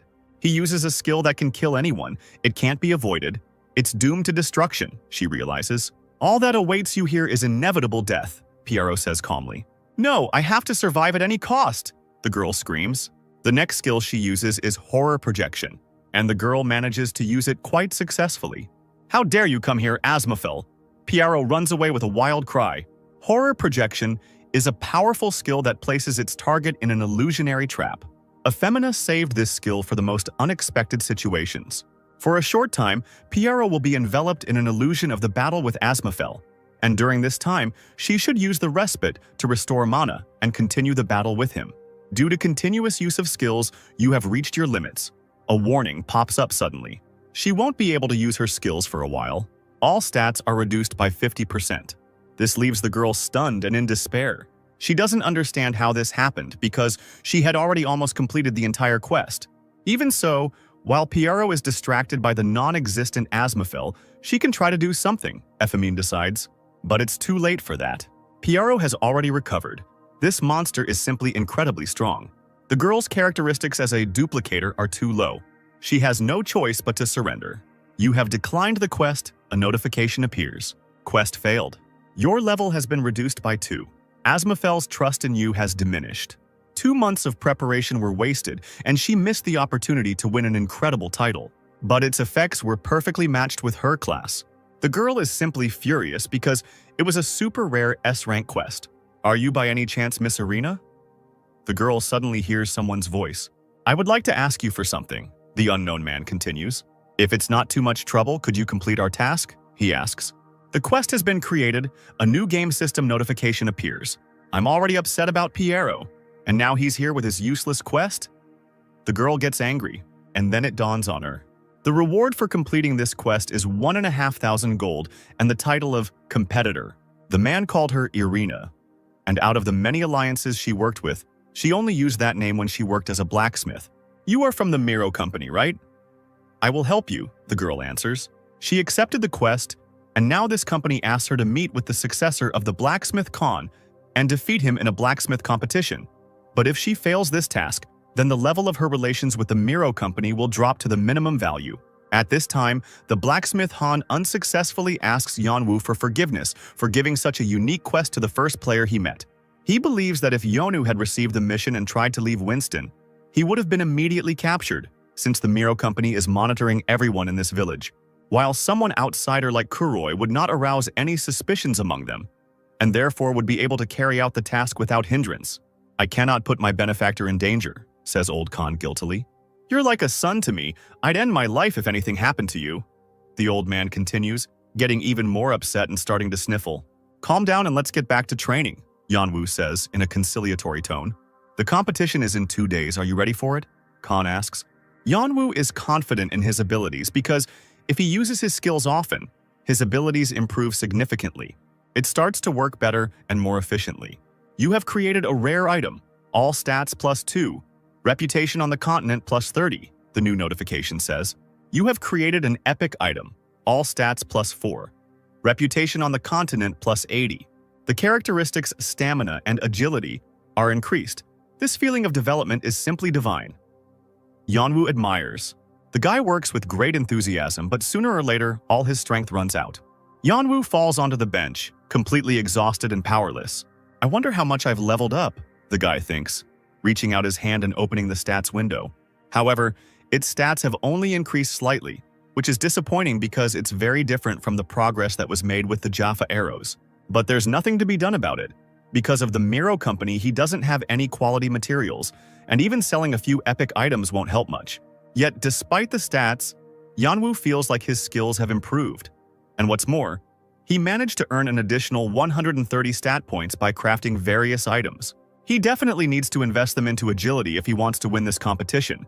But considering how hard he has it in combat, it's worth pumping up the other stats as well. Okay, 60 in endurance and 70 in agility, the guy decides. Now his stamina had increased from 52 to 112, his agility from 99 to 169, and in addition, due to the increase in stamina, his health had increased from 936 to 1,536. This doesn't look like the characteristics of a level 21 player at all. Yeonwoo is surprised. He realizes that they match the characteristics of a level 75 player, and this discovery is astounding. Moreover, his stats increase every time he creates a high-class item, which means he can use it to make up for his lack of combat skills. "Of course, I will have to work a lot, but I am already used to it." The young man smiles. At tomorrow's competition, he simply has to show everyone the results of his work. The day of the competition arrives unnoticed, and the central square of Winston, where it will be held, is filled with a huge number of players. Quite a few local NPCs also gathered here. "It's natural that they, as residents, want to protect the forge from the Miro company," says one of the players. "Grid, we believe in you. Show them your skills. Protect our forge." Shouts come from all around. But when they see Yeonwoo, many are disappointed because he looks like a newbie and has no equipment at all. So the upcoming competition begins to seem like a waste of time. "How are our preparations going, Rabbit?" Valmont asks, and is assured that everything is going exactly according to plan. "And now, let me introduce you to the main star of today's competition." A loud voice carries across the square. "Irina from Miro." Almost the entire male population immediately becomes inflamed with passionate feelings for the unknown beauty, and begins to shout slogans in her support with all their might. "Thank you for your support, boys." The girl smiles coquettishly and winks. Yeonwoo wonders if this girl could be the rival of the Black Witch Yura. "The support she's getting is incredible, but I still have the locals on my side," the guy thinks contentedly. And then his gaze falls on those very local residents, and Yeonwoo understands that he will no longer receive any support. He squats down resignedly. "Mr. Grid, fate itself brought us together today, so please take care of me." Ifemin blushes embarrassedly. "You're not my type, so stay out of the way, little one," he tells the girl irritably. "Isn't it rude to address such a beauty as me like that?" Efemin chuckles. "You do look cute, but little kids like you shouldn't be so arrogant calling yourself pretty," Yeonwoo replies. "What's wrong with him?" "No one has ever treated me like this before," the girl thinks irritably. She plans to humiliate this guy in front of everyone. Yeonwoo smirks and says that even her 20 years of age means nothing to a grown man like him. This girl is level 188. Her name is Effemina, and she is a duplicator. She failed the previous quest, which required her to eliminate Piaro to avenge Asmafel. Now her task is to win the blacksmith competition, and if she wins, she will receive 1,500 gold and the title of competitor, thanks to which she will unlock such characteristics as fighting spirit and luck, and a new useful skill dice will be unlocked. The theme of today's competition is dagger, and you have 3 hours to make it. The host gives the orders. If I win, I'll get a new title and characteristics, Efemin thinks. But the girl is a little nervous about the complexity of the quest, because it has the status unknown. Could this mean that her opponent's skills are unknown to anyone? Well, so be it. It won't change anything because my plan is perfect. The girl decides in the end. Once her opponent starts creating an item, Euphemina will simply copy their skill. If both opponents use the same skills, the luckiest one will be the winner. But in any case, the chances will be 50-50. Will I be able to win? The girl doubts. At this time, Yanwu had already started making the dagger. He has already started forging this dagger? The girl is amazed. But then she immediately reassures herself that she just needs to copy his skill. And after that, the winner will be the one with the better weapon. She owns an epic-grade Blessed Blacksmith hammer. Its attack power is 50 to 70 units. The probability of creating a rare item is 15%. And the probability of creating an epic item is 5%. It doesn't matter how good the item is, if I don't have the necessary skills, then it's useless, Efemin thinks. Therefore, her decision is the most correct in this situation. And the girl activates the ability Observe Skills. She focuses all her attention on the enemy. However, the girl is in for a disappointment. Did you want something? Asks Yanwu, who noticed her gaze. You cannot determine the target's skill because the skill observation level is too low, a notification appears. This is impossible. My observation of skills is at level 7.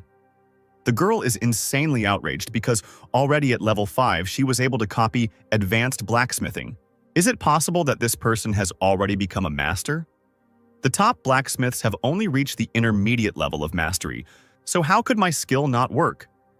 The girl panics. Don't tell me he has an epic class too. She understands. At the moment, only she, Agnes, and Katz have been able to obtain the epic class. Then he has some unique class. The girl decides. If everything goes like this, I will lose, she realizes. Euphemina calls Rabbit and asks him to make sure that her opponent's mentor also participates in the competition. The man is extremely surprised that Euphemina is asking him to change the rules while the competition is already in full swing. He has no choice but to submit, otherwise they will lose. Something happened? Yanwu is surprised when he sees Rabbit talking to the host of the competition. Sir Han, please come on stage. Miss Arena wants to see you, the host calls out. She says that a student must perform together with a mentor. He continues. The crowd is incredibly surprised and admired by the girl's courage, because she will be competing alone against 2 blacksmiths at once. If they ask, then let's work together, says Old Man Khan. He is grateful to her for the opportunity to work with Yanwu, because he respects this guy as a professional blacksmith. Okay, let's ruin her plans, Yonu decides. Euphemina is extremely pleased that everything is going as it should. It was from Old Man Han that she would now borrow his incredible skills. This time, everything goes as planned, and the girl manages to analyze and copy his skill. Now she can use the 3rd highest level blacksmithing once, and since now the strength of both of them is equal, her opponent will not be able to change anything, even being a master. Now everything comes down to luck. Let's see who will come out the winner, Euphemina decides. Loud cries praising the girl continue to echo throughout the square.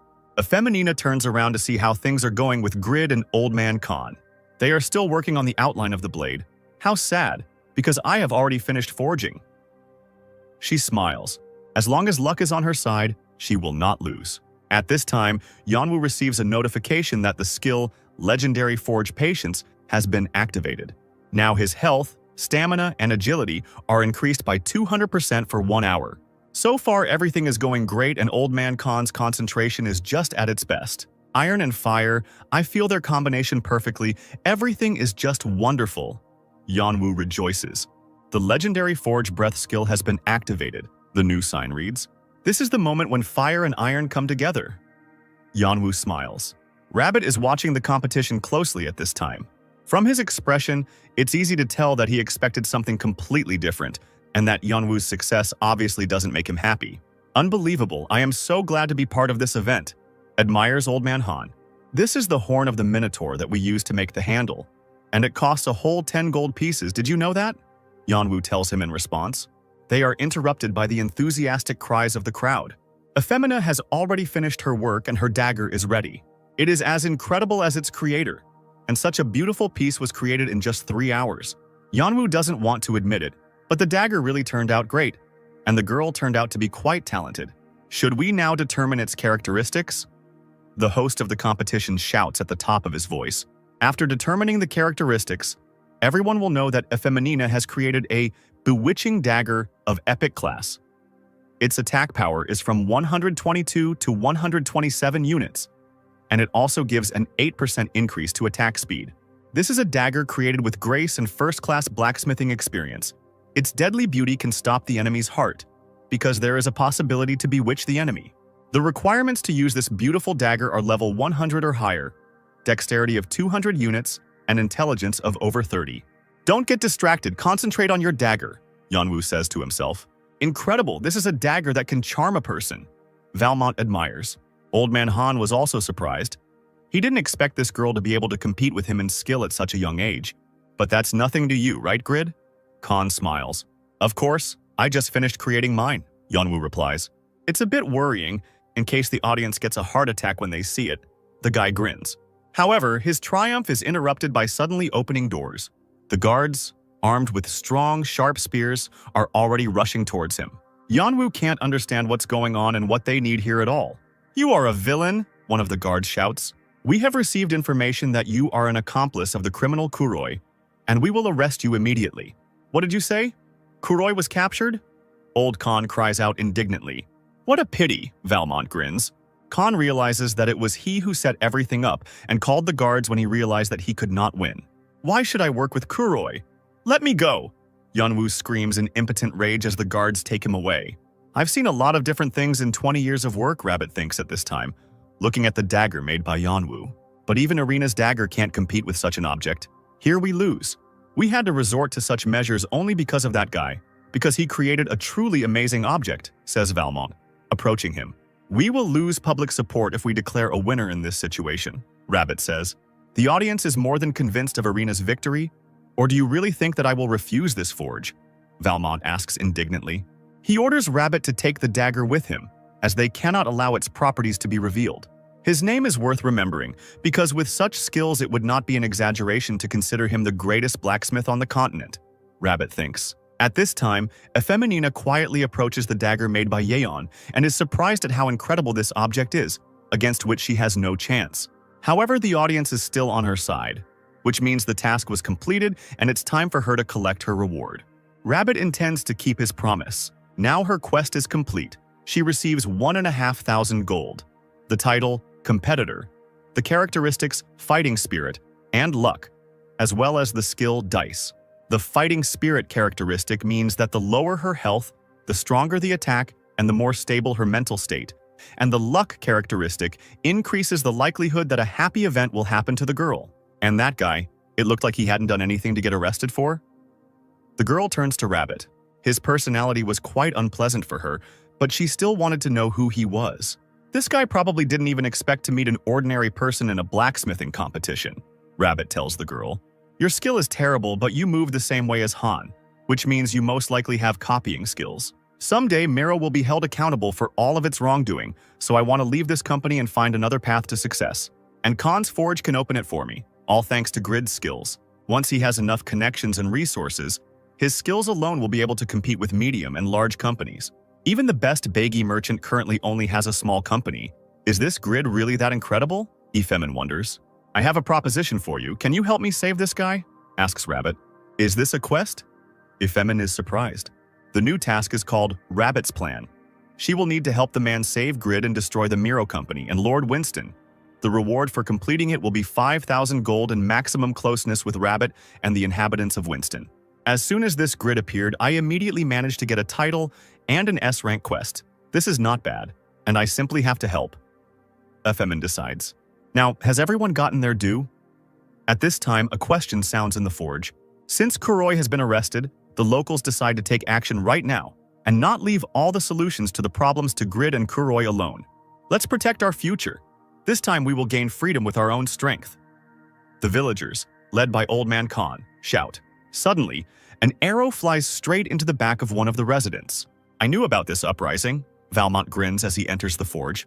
"Bastard, you rigged the results of the competition, and now you want to take the entire village for yourself. Aren't you afraid of the people's wrath?" Khan shouts at him in rage. "Sir Philipson, what do you call this?" "A lord should not feel fear, am I right?" Valmont asks one of the guards. "Just leave the forge and surrender. I want to go and rest as soon as possible," he tells the residents. "You are demons," Old Khan replies. "Arrest the rebel leader Khan," Valmont shouts. At this time, Kuroi is still sitting in the dungeon, having long since lost track of time. "Someone please let me out," he whispers quietly with the last of his strength. Kuroi's ECG is too unstable. If this continues, we will not be able to guarantee Alambatar's health. The company office is worried. If they don't get him out of the system, the situation will get out of control. 48 hours have passed in the real world, and now we should focus on helping him complete his quest, says Park Yoon-hyuk, manager of the Mongolian branch. "It's too dangerous because his potential savior grid has been arrested. Or do you want to entrust the fate of our company to a player like him?" The rest of the staff is indignant. The chances of his survival at the moment are only 9%. However, due to the arrest, he became much closer to Huroi, so there is still hope. Park Yoon-hyuk answers them. Even in such a hopeless situation, he still feels that something is bound to happen. This guy may be a low-level player, but his tenacity is commendable. There are only 2 hours left. Grid will definitely do something. Let's give him a chance. At this time in the dungeon of Winston Castle, tell us who Kuroi has messed with. Screams are heard from the dungeon. "Bastard, if you don't answer, we'll kill you," one of the guards shouts at Yona at the top of his lungs. "I don't know. Kill me or are you too weak?" Yeonwoo yells back at him. It doesn't matter how exactly, but he simply has to die. If he becomes a prisoner and loses the competition, then Khan will not be able to bear the pain of losing his beloved forge. But if this guy kills Khan, then he will be able to be reborn and return to the old man. "Now kill me," Yeonwoo thinks.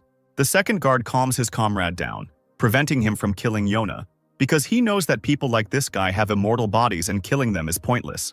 "Just put him in jail and he'll tell us everything later," the man says.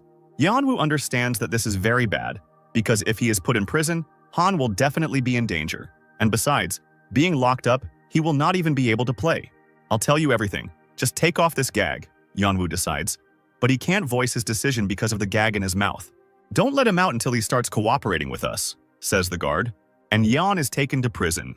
The guy tries to say that he agrees to cooperate, but the guards don't understand him. Suddenly, a notification pops up that a new quest, Apostle of Justice, has been created, which requires saving Kuroi in 7 hours, and the reward is a title.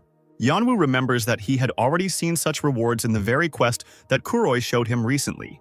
The guy doesn't understand how it's even possible to complete this quest if he's in a dungeon, and the penalty for not completing it is simply terrible, because he'll lose 2 levels, get the title Coward, and his intimacy with all NPCs will be significantly reduced, as will the likelihood of receiving new quests.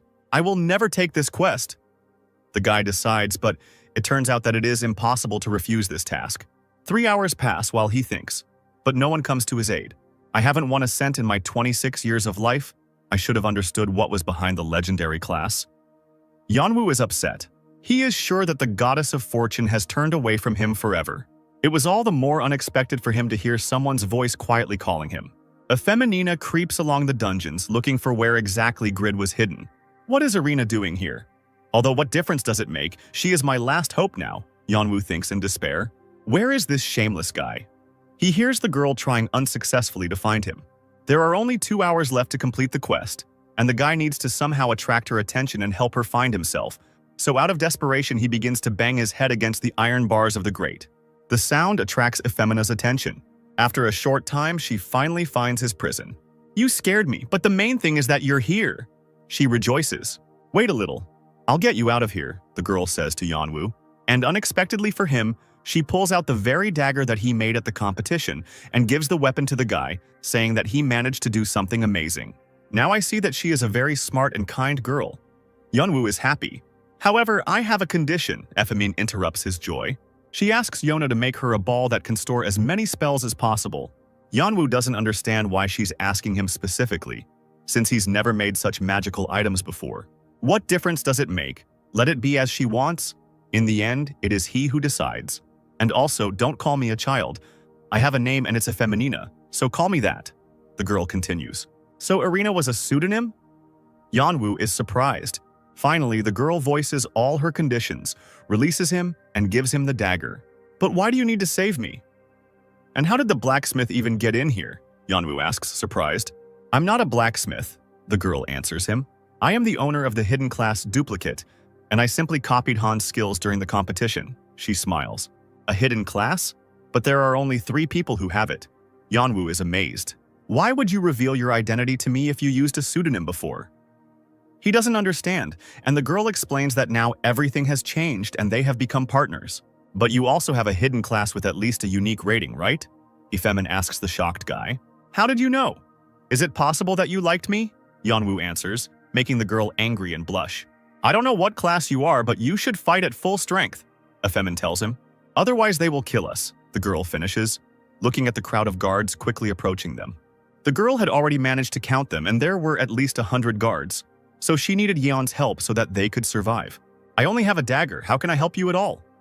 Yanwu panics.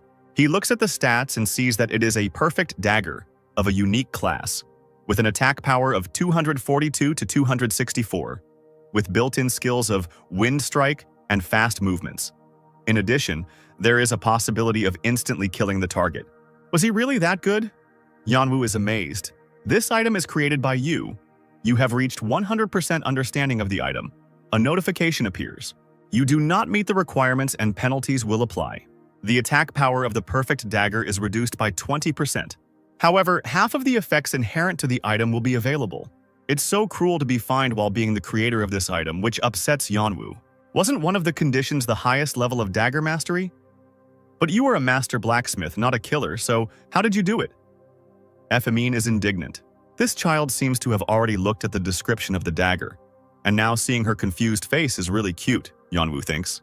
They're coming! Efemine screams in panic. Yanwu barely manages to dodge the first blow, watching as the blade flies past his head and hearing the whistle of the air being cut. And only by a miracle does he manage to avoid being wounded. Little brat, you should have warned me about this, the boy scolds. Without wasting a second, he enters the battle with fury. His body tenses, concentrating energy, and, shouting a battle cry, he uses a new skill, Wind Strike, releasing a powerful gust of air that can knock the enemy off their feet. The blast wave from the new skill hits the guards, and several of them are sent flying far away, crashing into walls and falling to the ground like broken toys, bruised and disoriented.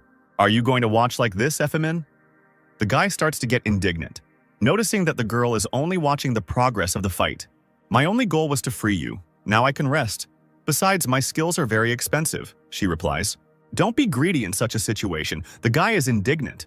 He only had 1 hour and 25 minutes left to complete the quest.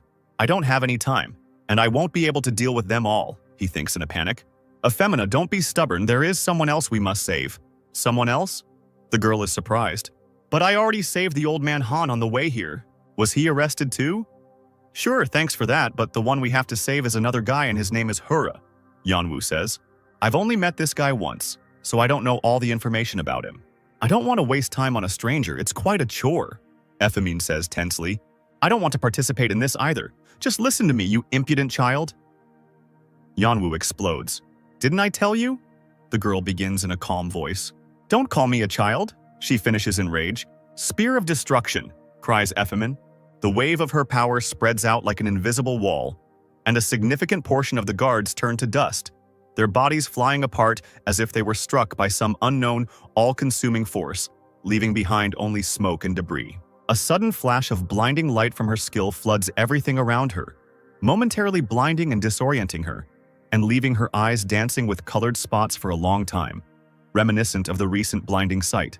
Life leaves the guards so quickly that they do not even have time to realize that death is approaching, and in an instant their eyes freeze and their bodies fall to the ground, without even having time to make an attempt to defend themselves. Be careful, she's dangerous, the others scream in panic. To create such powerful magic without preparation? It can compete with Yura, Yonu realizes. I'll close my eyes this time because we have someone else to save, but I'll be very glad if you don't call me a child anymore, Efemine says, threateningly. I have committed a terrible sin, ma'am, Yanwu giggles tensely. How much longer are we going to walk here? Isn't the 3rd floor the last one? The guy gets indignant after a while, when he and Efemina are going down another staircase. A new notification warns that there is only 1 hour and 10 minutes left to complete the quest. Are you sure that Kuroi is not above us? He asks the girl. I checked the first and second floors while I was looking for you, and there wasn't a soul there. Besides, there's no need to worry because the person who told me about the 4th floor is trustworthy. But which way should we go now? The guy asks when he sees a huge number of different stairs appearing in front of them. They've gone down lower, faster, let's catch up with them. The guard's cries can already be heard. Let's check this route first. Yonu decides in a flash and is already heading towards the chosen staircase. How could such a beautiful flower grow in this gloomy place? At this time, Ephemin admires the unknown plant. Wait, don't touch him, Yonwoo shouts at her. Look, they're all connected. Luckily, these traps are visible to the naked eye, so they won't be dangerous if you're careful. Literally a second later, an axe blade flies past his face, just a centimeter away, miraculously not hitting him. The girl behind him, who accidentally activated the trap, laughs maliciously. Be careful. How can you be so absent-minded? Yonwoo doesn't understand. Before he can finish this thought, he is again attacked by another trap. Turning back, he sees a happy Epheminina with a banana in her hands. Grid, there's another flower here. A second later, she screams again, and this again activates another trap. Ephemin, be reasonable. How many times do I have to tell you that these are all traps? Yonu shouts at her in rage. We need to activate them to ensure our safety when we retreat, and that's what we should have done in the first place. And if you don't even know about that, then why should I listen to you? The girl suddenly answers him seriously. Found them. They're here. The cry of one of the guards is heard. Yunwoo suddenly jumps down somewhere, bypassing the stairs, and leaving all the soldiers to Ephemin. I have no armor, so I will be useless in battle. Destroy them with fire magic or something else, and the search for Kuroi will be on me. He shouts to the girl. How selfish this guy is. Ephemina has never been so outraged. If I use fire magic in a confined space, we'll get fried, idiot! She screams in rage, and Yonwoo asks her to at least hold out until he gets back. If she's a duplicator, then that means she can copy other people's skills? Usually, it takes a long time to activate high-level magic, but she can use it instantly. That's cheating, he thinks. But thanks to her, he doesn't have to worry about those soldiers. I'm counting on you, little one, Yonwoo thinks. The girl uses the skill Ice Queen's Breath, but the soldiers continue to move forward despite this incredible magic. It would be easier if I used fire magic, but then the whole dungeon would blow up. The girl gets upset. She still has 11 skills left over from the quest with Piaro, so she won't lose to some ordinary soldiers. But the problem is that among all these people there are no 5 Knights of Winston. One of them has disappeared. Let part of the group track him down. One of the soldiers gives the order to go look for Grid. At this time, the girl uses the Sword of Light skill. How strong is this girl? The soldiers scream in rage. Please come back quickly, Ephemina mentally addresses Yang. She only has 10 skills left and she won't be able to hold back this army. It's been almost 50 hours in the real world. Someone save me? I can't take this anymore. A scream is heard in one of the dungeons. It's Huroi's voice. Yonu understands and hurries in the direction from which the sound comes. Because of him, I have to endure this torment. He is angry. Suddenly, an unfamiliar man in armor appears on the guy's path. This is Leo, one of Winston's knights. I know you escaped from prison, and if you have a connection with Kuroi, then you must know why I am here, says the knight. Yonwoo laughs that everyone he met before could only bark. But in fact, the guy understands that things are bad, because the knights are at least level 180. It seems that you cannot keep your mouth shut, the knight replies. I'm going to have to teach you some manners. Why did I provoke him? Yonwoo immediately regrets his actions and uses the skills Blacksmith's Fury and Fast Movements. For the next 20 seconds, his attack power and speed will be greatly increased, and for the next minute, his agility and dodge rate will also be increased. Filled with rage and battle lust with a wild, hate-filled cry, the knight rushes into the attack, his eyes burning with fire and his body tense to the limit, ready to crush anyone who stands in his way. Yonwoo didn't expect it to happen so quickly. Using all his skills and agility, the guy at the very last moment, barely in time, with great effort blocks the attack and his muscles tense to the limit. But he understands that this knight is too fast, and without the dagger skill Fast Movements, he would have been finished long ago. Insult me and block the attack? Some blacksmith decided to humiliate my dignity? The knight is outraged to the very depths of his soul. I'll have to fight at full strength, he shouts in rage. Prepare to meet your death. The man continues and strikes again. Now Yonwoo has received 17,300 points of damage. But since his health reached the minimum mark, the skill, A Legend Does Not Die So Easily, was activated, so he will be invulnerable to any attacks for the next 5 seconds. What is this incredible power? I need to drink the potion immediately, the guy decides. However, suddenly the knight stops abruptly for some reason. And then Yanwu realizes what happened. He remembers how Efeminina warned him that if he used fire magic in a confined space, he would definitely get fried. This knight used the skill Dust Explosion and destroyed himself. It's just the difference in our skills. Yanwu laughs contentedly. It's impossible, Winston's knight only manages to say before he dies.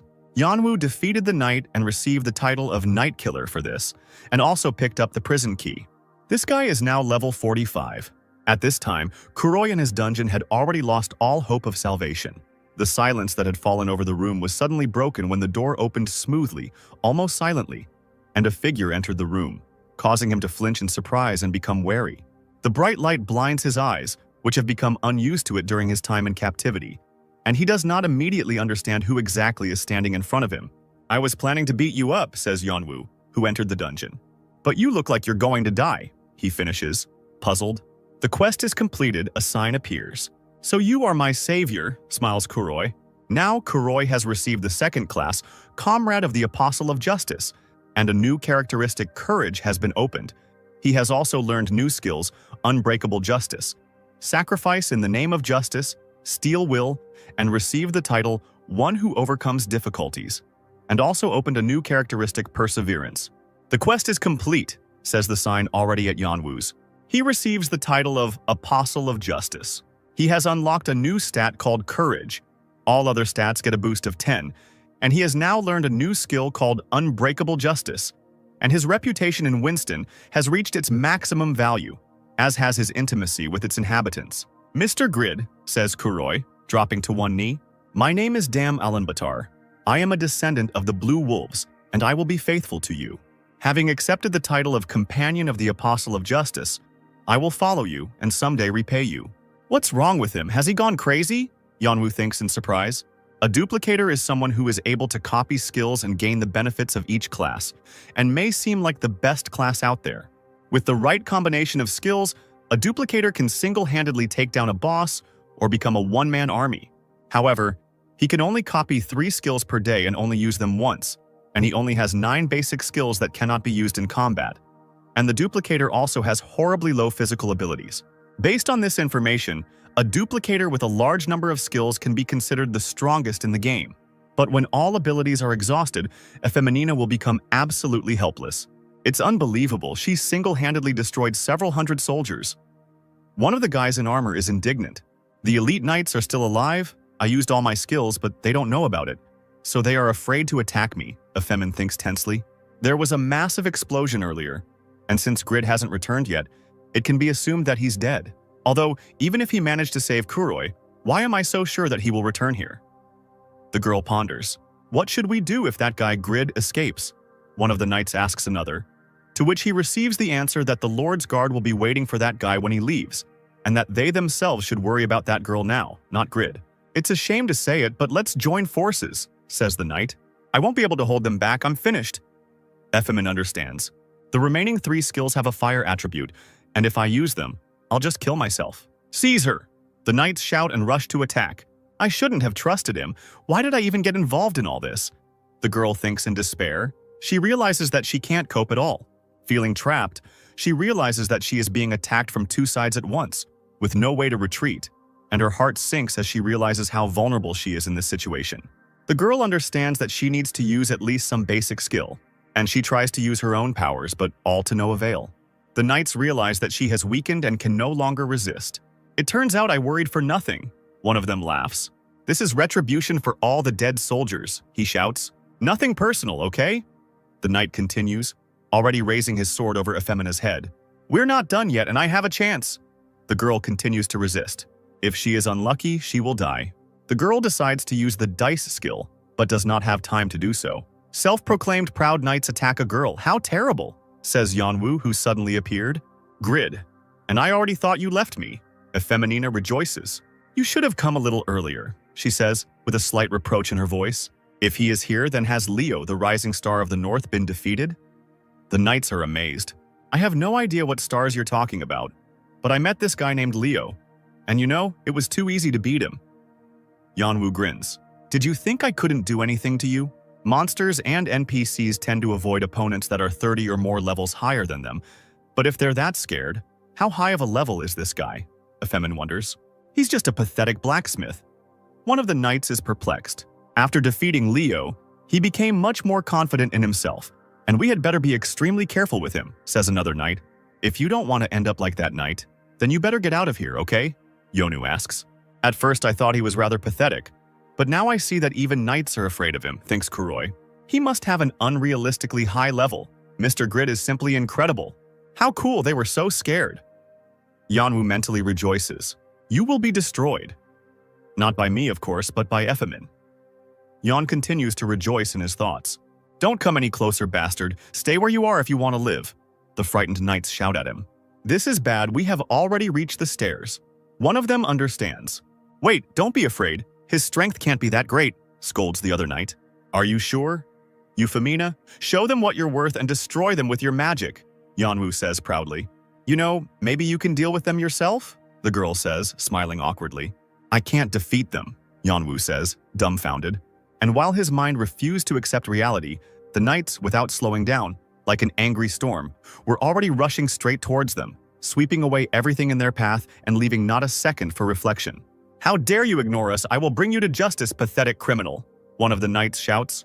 Yanwu realizes that these guys are incredibly fast and strong. Why did he provoke them in the first place? The next moment, Hura suddenly appears right in front of him, shielding Yona with his body. Kuroi! The boy screams in fear, seeing how the knight's sword hits him right in the stomach. However, nothing terrible happens. The sword simply falls out of the knight's hands and with a loud clang of metal falls onto the stone floor. With a sharp cry of pain, the man grabs his dislocated wrist, his fingers convulsively squeezing the sore spot, and his face reflects a grimace of unbearable suffering, and beads of sweat are visible running down his temples. Are you okay? Yonu asks Huroi worriedly. The guy replies that he is fine and there are no problems, because the whole point is that he used his new invaluable skill, Iron Will, which provides complete resistance to all attacks for 10 seconds. How did he manage to block this attack with his body? Efemin screams in confusion. Mr. Grid, you both need to run, Kuroi cries out nervously. I'll hold them off, he says, thinking about how he wants to repay these two for saving his life. Let's go, Efeminina, while he helps us, Yanwu shouts. Kuroi, hold them off for as long as possible. I hope we meet again in the future. Bastards, we won't let you escape. The guards are indignant. You'll have to go through me first. Kuroi shouts furiously and activates the Evil Tongue skill. Now the stats of his opponents are significantly reduced thanks to this skill. And now my new skill, Kuroi thinks. Feel it! Unbreakable Justice! The guy shouts furiously, attacking his opponents. This skill deals damage equal to 300% of his physical attack power. In the tense silence that foretells an approaching storm, the knights freeze in anticipation of a powerful attack.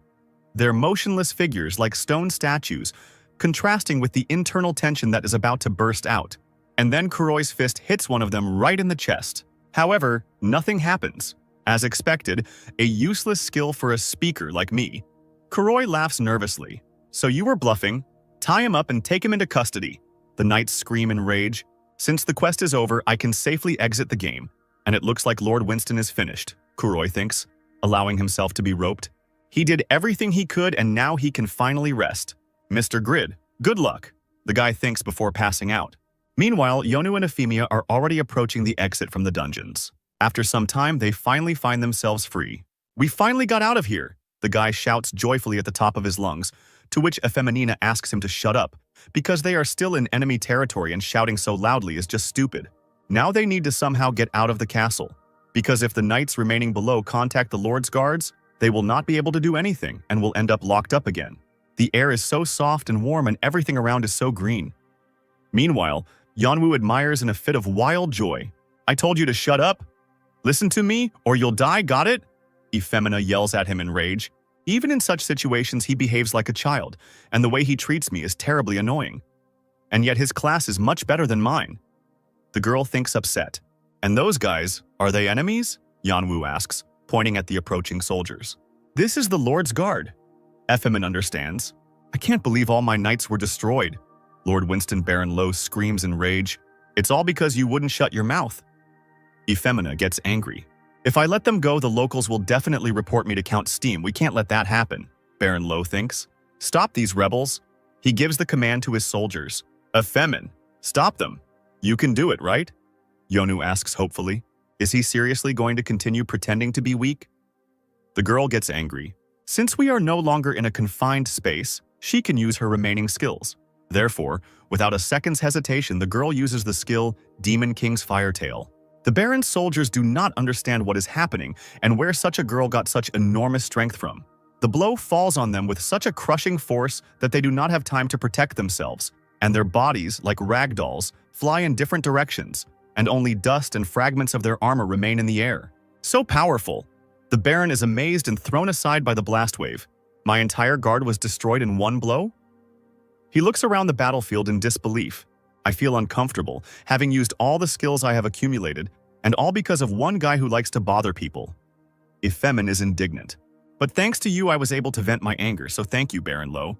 Now show us the way out of your castle. This woman is so scary, you shouldn't provoke her. But still, who made her so angry? Yanwu is perplexed. They will be free very soon. We finally got out. Yanwu rejoices after just a few minutes. Great job, Rabbit greets them. Rabbit from Marrow? Yanwu is surprised. How glad I am to see you. Thank you for coming to save me. The Baron rejoices. Right, I forgot that he works for Marrow Company. Is this the end? Yanwu gets tense. Are these the ones you called for help? They look strong, says Effemina to Rabbit. She also collaborated with the Marrow Company, so why did she save me? Is this really a trap? Yanwu continues to not understand. What's going on? It'll be hard for me to stand up to them if they're all against me. My stats are pretty high for this level, and I also have 4 titles with pretty good bonuses. There are 10 fighters standing there. The only good thing is that their equipment is not very good. However, I don't have armor. I have to spend my stat points to increase attack and defense. With these thoughts, the guy puts 150 attribute points into strength and 90 attribute points into endurance. Even if I can't win, there are no other options, the guy decides. Although Grid was nervous after increasing his stats, he didn't know that he had become incredibly strong. The total number of attribute points for a level 45 player is 500, but Grid already has 1,300. Moreover, once he equipped the perfect dagger, he immediately became stronger than a level 100 fighter class player. But the experience of fighting incredibly strong opponents made him very insecure. That's why the guy himself doesn't understand how strong he's already become. Now his only thought is that he must win, even if it leads to his death. Rabbit, what are you doing? Shouts the Baron. What are you talking about with this worthless cur? Hurry up and let me go, he commands. I am no longer a member of the Miro Company, and I am now here to take revenge on Valmont and you. So follow my instructions, Rabbit replies. Why do you, a worthless merchant, behave like an apostle of justice? Baron Lo shouts in rage. I'm a salesman, so I always look for the benefit in my actions, Rabbit calmly answers him. And now I choose Mr. Grid. With your skills, you can create incredible things, but you can't reach your full potential on your own, he tells Yan. I ask you to join me, and together we can create a company that will be many times larger than all existing ones, and I am ready to put all my experience and skills on you. So, that's why he saved me? Yanwu thinks and decides to ask why Rabbit decided to rebel against the Lord and the Marrow Company. Because our cooperation will begin in the Khan's Forge, the symbol of Winston, and we need to destroy tyranny to win the trust of the inhabitants, the man answers. Let's hurry up, we need to hurry and finish all this, Effemin urges them. Don't worry, I'll do everything myself and let you know the details after I deal with the company. I promise I will make you the richest man in the world. Wait, did you forget about my order for a ball with a unique rating? Effemin interrupts their dialogue. No, I remember. But you will need to find the materials and production method for it, Yanwu answers. And the girl, with bewilderment in her voice, decides to clarify why he suddenly became so obedient. Because I always keep my promises, Yanwu firmly answers, mentally rejoicing that he will now have a free production method. Then I'll let you know when I find something, Effemin decides. It was fun. See you soon. The girl smiles goodbye. Is it really over? I'm so tired, it's time to quit the game, Yonu decides. I have found a gold mine, which is owning a small or medium-sized company, he reflects happily. Finally, I will become rich. It looks like Mr. Grid was afraid of you. Did something happen inside? Rabbit asks Euphemina. He's not afraid, he just likes to fool around. The girl laughs awkwardly in response. This guy has enough strength to defeat one of the Lord's knights in a fair fight, she says. But the blacksmith can't be that strong, can he? Rabbit doesn't believe it. Pagma. Here he is, the one who fits these requirements. The man understands. Considering his blacksmithing skills and strength, it's obvious that he's Pagma's successor. I never thought I would come across the work of the legendary blacksmith's successor, and creating a large company now does not seem like just a dream. However, his ideas were not destined to come true. The Miro company experienced the actions of Effemina and Rabbit. After this, the actions of the company and the Lord became known to Count Steim, Valmont, and Lowe were sent to the fort. A little later, they were executed by order of the Count. However, during these events, Rabbit was sent to prison for 10 years because he could not predict that Count Steim would be such a strict person and would not forgive anyone in the company. Although I was able to save my life and even take part in the life of a new legend, once the tyrants were driven out, Winston recovered fairly quickly. That's how the team of a beautiful lady and a novice blacksmith brought peace back to Winston. One of the townspeople tells this story to the local children. Such an interesting story, the unknown girl tells him. This is for telling it to me, she says with a smile and hands the storyteller a few coins. I haven't met you before. It looks like you're new here. The man is surprised, gratefully accepting the coins. We will see each other more often from this day on. The stranger answers him. Please tell me some more interesting stories. The story returned back to the events at the Yatan Temple, the man continues, because Count Steim appointed his daughter Irene as Winston's new lady. At this time, breaking news about the game Satisfy appears in the real world. The second class appeared for the first time in this game. I just got word that it's a Mongolian player, which is very surprising considering there aren't many users there. The UK representative is surprised. Say Group is trying to rule the world with a game we should stop people from playing. Chinese representative is outraged. In Japan, they are confident that the next second class will be received by a player from their country. The Japanese representative is confident of this, even though the game developers and most of the users are in Korea, because they have no other outstanding top players except Yura. Therefore, their chances are zero. In Korea, they talk about how the second class increases the number of weapons available for use, as well as all skills and characteristics. In addition, the second-class player also receives 2 additional attribute points with each new level. 2 extra points. But that's cheating. The player who got the second class is incredibly lucky. I envy him so much. Yanwu weakly protests. Evening gradually approaches again, and twilight falls upon the city. It's time to stop going to work, Yanwu confidently declares to his family at the table. You'll be lazing around all day again, his father shouts at him angrily. How can you be so selfish at such an age? You are my brother, but I find you pathetic, the sister thinks sadly. You still have debts, so don't tell me you've decided to participate in some kind of financial pyramid. His mother scolds him. That's not the point. I just play as a blacksmith and can sell the things I create for money, one incredible merchant said. That will help me start earning as a company director. Yonu happily explains to his family. A spoon immediately hits him in the forehead. So you just want to play? Did I understand you correctly? The father shouts. Brother, if you could earn money right in the game, would you have so much debt? Face it, the sister quietly tells the boy.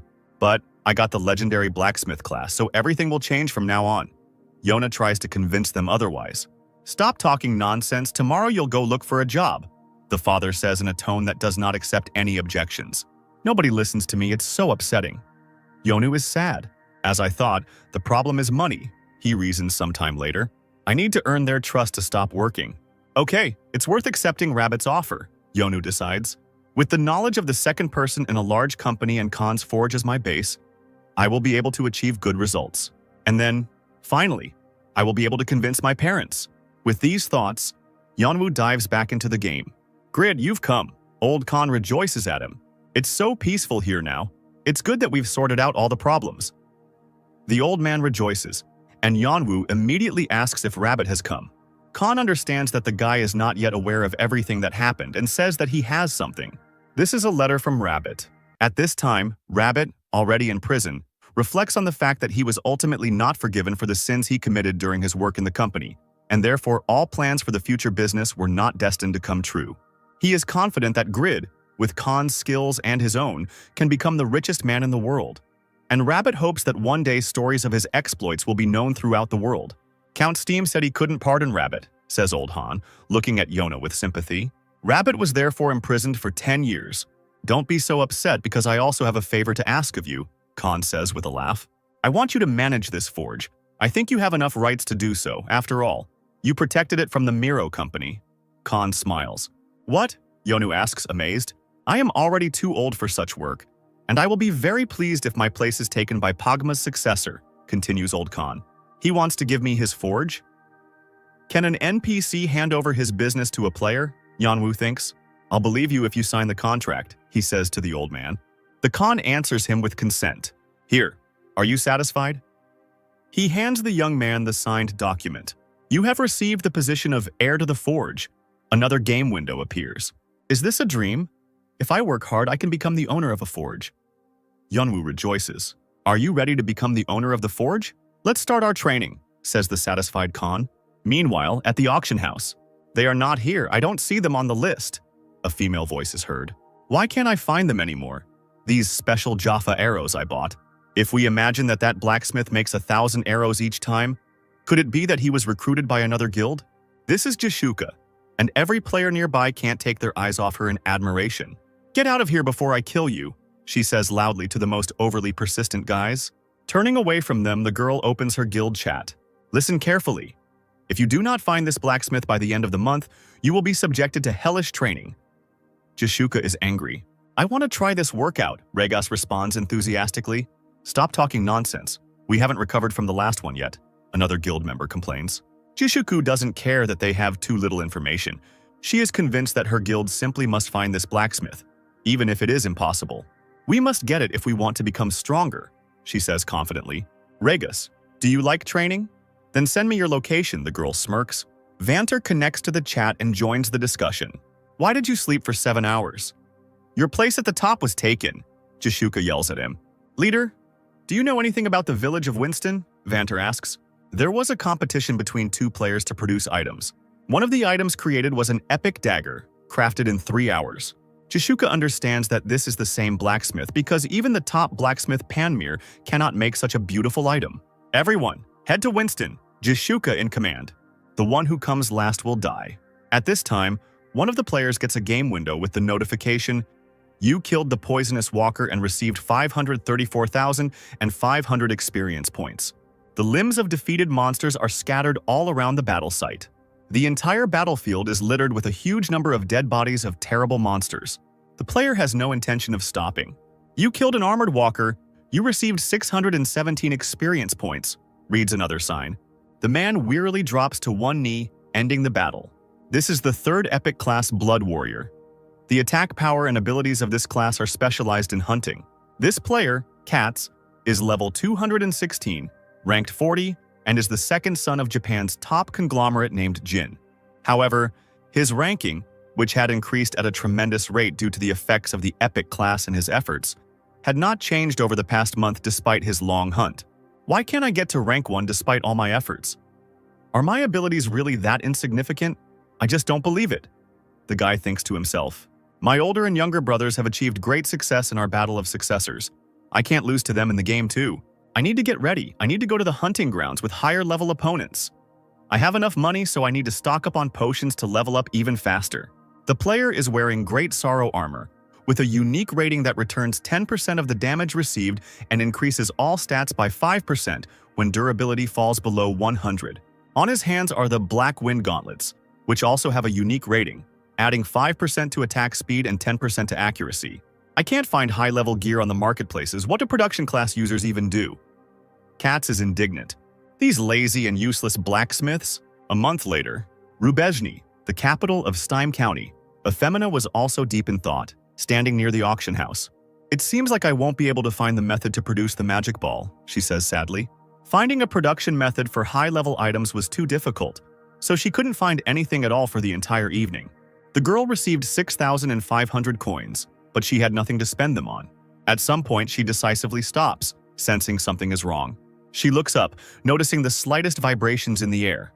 It's annoying, but now it's also unpleasant, Efeminina thinks. Show yourself, I know you're there, says the girl. Thanks to my class, my detection abilities are quite high, but I am being watched even when I didn't reveal my name and remained a secret ranker, she thinks in confusion. I told you to get out, Efemine repeats discontentedly. The man following her is just as perplexed. How did a simple blacksmith discover my disguise? The boy thinks. This is Faker, a member of the Tzedaka Guild and the #1 assassin. Don't fool yourself. It's already clear to everyone that you've been noticed. The guy receives a mocking message. Our guild, Sadaka, will lose its reputation because of you. It seems that you have completely lost your grip after becoming the first among the killers. The other members of the guild laugh at him. After receiving information about the production competition, our entire guild gathered here, the boy thinks with displeasure. Thanks to eyewitness testimony, we were able to quickly find the winner, this rumored blacksmith named Irina. I will meet her myself. Don't let this girl go before I arrive, Jishuka ordered them. Faker planned to follow the girl until the guild leader arrived. However, Irina managed to spot him despite all the level 7 camouflage. With confusion and anger on his face, Faker notices that the girl has gone on the attack. The bright light of her power blinds and tears away all disguise. So you have discovered us. All members of the Tzedaka Guild understand. Stop following me like perverts, the angry girl screams. Without wasting any time, she uses the skill Angel Cry. How can a blacksmith use high-level magic? Faker doesn't understand. Is it possible that she is not the blacksmith we are looking for? The guy begins to doubt. This is a trap set by a guild that is also looking for the creator of the special Jaffa arrows. They want to deter us with false information. The production competition was rigged for this purpose, and our Sadaka guild was trapped. You managed to catch us this time. Now tell me the name of your guild. He shouts irritably to Effemina. Why do all the men I meet these days turn out to be psychopaths? The girl sighs. First you were watching and now you're negotiating. How annoying you are. She screams and uses the lightning skill. Such power and without preparation, what kind of nonsense is this? Faker is perplexed. But it won't work on me. Effemina panics and realizes that her skill didn't work against this guy. He calmly passes through her zipper and approaches the girl. Having reached her, the guy attacks quite successfully.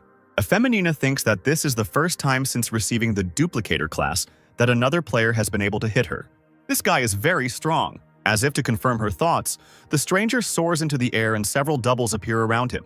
This is the end, Faker shouts to the girl. However, this attack of his unexpectedly turned out to be unsuccessful. Effeminina uses one of her accumulated skills again. In just a few seconds, she deals with each of the doubles with lightning speed. You destroyed all my clones in one blow? How is that possible? Faker screams. Meanwhile, the girl summons the ancient royal knight. Familiar? Faker is perplexed. How did she summon a familiar without even being a summoner? That just can't be right. With these thoughts, the guy rushes into an attack on the new enemy. What a terrible power. The knight is the worst opponent for a killer like me who uses disguise. He gets angry. I can't fight him properly. We must attack his mistress. Let's see how good your magic is, he thinks, pointing the weapon at the girl. These are exploding throwing knives that are sensitive to magic. Die, Faker thinks with a grin. His satisfied expression instantly disappears as the girl calmly repels the attack and remains unharmed. Killer skill? But how? He's shocked. I collected many high-level skills while searching for the production method for the magic ball, and right now I am at my strongest state, Effemin thinks. Her familiar deals another blow to the enemy, throwing the guy's body far to the side. Don't fight alone. We'll help you, Faker, his guildmates shout at him in panic. But even with their help, nothing works and Effeminina remains unharmed. None of them can even approach the girl because of this familiar Dragon Claws. The girl shouts out a new skill. The faces of the Tzedaka Guild members express extreme shock and disbelief. None of them expected such strength from a simple blacksmith girl. Fear is clearly visible on each of their faces. The next blow throws them all even further away from this unusual girl. Faker, unable to hold on, falls backwards, hitting his shoulder on the ground with a loud, painful groan. She's maintaining the advantage against 4 rankers. That's just impossible, he thinks, as if she were all-powerful. We can't even dream of such power. What a shame. That's all the guy can think. Another blow from Effemina smashes everything around to pieces. A few seconds later, there is dead silence on the battlefield. Jishuka approaches the battle site, but she is too late. The girl and her comrades realize that everyone is already dead. Who were they fighting anyway? Jishuka wonders. She single-handedly took out 4 guild members, including Faker, and this girl used all sorts of skills from a variety of classes, says one of the guild members. It looks like she has a hidden class. How dare she do this to all of them? As the strongest guild, we can't just let this happen, Jishuka says angrily. Find this girl immediately and I will destroy her. Hey Grid, want to take a break? Old man Han says at this time. Don't you get tired at all? He doesn't understand. It seems like I've been working here for the past month and thanks to that I've managed to understand something, Yanwu thinks. First, if I do the same item multiple times, I won't be able to gain much experience. Secondly, There are two conditions needed to create high-quality items, such as using high-quality materials or spending a lot of time and effort. Thirdly, when you work with heavy ore, agility ceases to play an important role, because what is mainly needed here is high strength and endurance. Should I take a break? Yanwu wonders. But my stats and stamina aren't a big problem because just by creating items, all my stats increased by 30 points. The guy's production skill, legendary blacksmithing, finally received a new second level, and now the parameters of all the items he created will be increased by 12%. In addition, each crafted item will also be increased by a certain amount depending on what class it belongs to: rare, epic, unique, or legendary. Legendary Blacksmith's Breath is also increased to level 2. And thanks to this, the parameters of all created items will increase by an additional 7%. The problem was that even after creating 73 items and spending at least 6 hours on each of them, Yan only managed to create 3 epic items. The only legendary thing here is my failure. The guy thinks sadly. Well, at least I got that list of production methods. There are several dozen recipes here that Khan passed on to me as his successor. And I still remember how difficult it was for me to learn even one production method from him. Thinking back, I wonder where that girl is who went in search of a production method for the magic ball. This way, I can get materials and a recipe for at least a unique item. And even despite her character, this girl gives me pretty good support. Wait, what if my item has a normal rating? This witch will simply destroy me. What should I do? Is this Khan's forge? As if to confirm his thoughts, he suddenly hears, "Are you the blacksmith, Khan?" The next question sounds. Despite his fear, it was not Efemin who stood at the threshold of the forge, but 2 players unknown to him. "It's me, Khan. What do you need?" An old man comes to the rescue in time. "Were you the one who took part in the competition with a girl named Irina last month?" Strangers ask. "Is she really a blacksmith? I need to know your opinion as a witness," one of them continues insistently. "Your question is rather strange. This girl is not just a blacksmith, but an incredibly talented blacksmith. But why are you asking me about this?" Old Man Han is surprised. Was Miro the only company involved in this competition? Was there another party? The stranger continued to ask them questions. Why are these guys acting like this? Yanwu thinks tensely. Yes, Khan is an NPC, but he has feelings too. Who gave you permission to talk to him in that tone? Yanwu cries out indignantly. Who are you? Don't interfere in our conversation. The stranger starts to get even angrier, and Yanwu indignantly replies that he is a worker at this forge. Should we bring him a gift to ask him a question? The stranger starts shouting. Calm down, he's just a newbie. You've become so impatient since Faker and his team were defeated. The man's comrade calms him down. Sir, we just want to know more about Aaron. Didn't your successor take part in the competition? Perhaps he can tell us something? The man continues in a peaceful tone. We only met once. How do we know anything about her? Old Man Khan asks. They haven't realized yet that I am his successor, Yanwu realizes. Let's go. If they don't know anything, then we should ask someone else, the man says to his friend. And don't come back anymore, you uncouth assholes. Yanwu shouts after them, and old Han calms him down, asking him to look at what happened from the other side, because this competition has become the hottest topic of discussion. Yanwu's crafted items have become quite popular lately, and many visitors now come to Han's forge to purchase items. Selling items here isn't such a bad idea, Yanwu thinks. Working in a forge and dealing with customers is too much for him, and auction houses or online stores require huge taxes. Compared to them, Old Man Han doesn't ask for anything in return at all, and if Yanwu continues to work here, he can get rich pretty quickly. But this class only produces normal items, and this game system is just terrible. Yanwu is indignant, and very soon an unusual letter arrives at the main building of SA Group, namely, at the operational department. Dear Sir, Madam, I am a legendary blacksmith, so why can't I create legendary items? In the last month I spent in the forge, I created 73 items, and not a single one of them was legendary. You are the one who controls the probabilities in this game, right? Am I right? Do you want me to go crazy? Do you want to fight? Stop doing this. But the probability should increase when his level increases. Why does he behave like that then? The boss reading the letter does not understand. It's simple. He has a legendary class, but he doesn't know it, his assistant answers. But it's still understandable why he thinks we're manipulating his chances, because making just 3 epic items out of 73 is terribly little, the man says. This is what is surprising in this situation. Such results suggest a bug or manipulation. His assistant thoughtfully answers him. Even with his legendary class, this guy is a real bad luck magnet. At this time, Yanwu mentally calculates his profit. From selling level 60 weapons and armor, he only earned about 1,000 gold, which was quite little. And this is for 5 or 6 hours of work every day, that is, working without rest. I could get much more. He is perplexed. But why? Why don't my mother and father want to change their minds? If I want to surprise them, I need to sell them something more expensive, that is, the perfect dagger. But so far there is no one who has the necessary high level of dagger mastery. Since no one can use it yet, I won't be able to put it up for sale in the store, which means I'll have to go to the labor exchange again. The guy gets upset. The guy's thoughts are interrupted by a leaf blown by the wind right into his face. Yanwu removes the paper from his face and reads it. He holds a flyer in his hand, assuring everyone who registers for their magnificent capsule room on September 10th will receive a lifetime discount of 30% on admission. Is it today? This is it. It dawns on Yona. Entrance costs 601, but this discount will make it much less. I'll be playing in the capsule room in the morning and afternoon, and at home in the evening.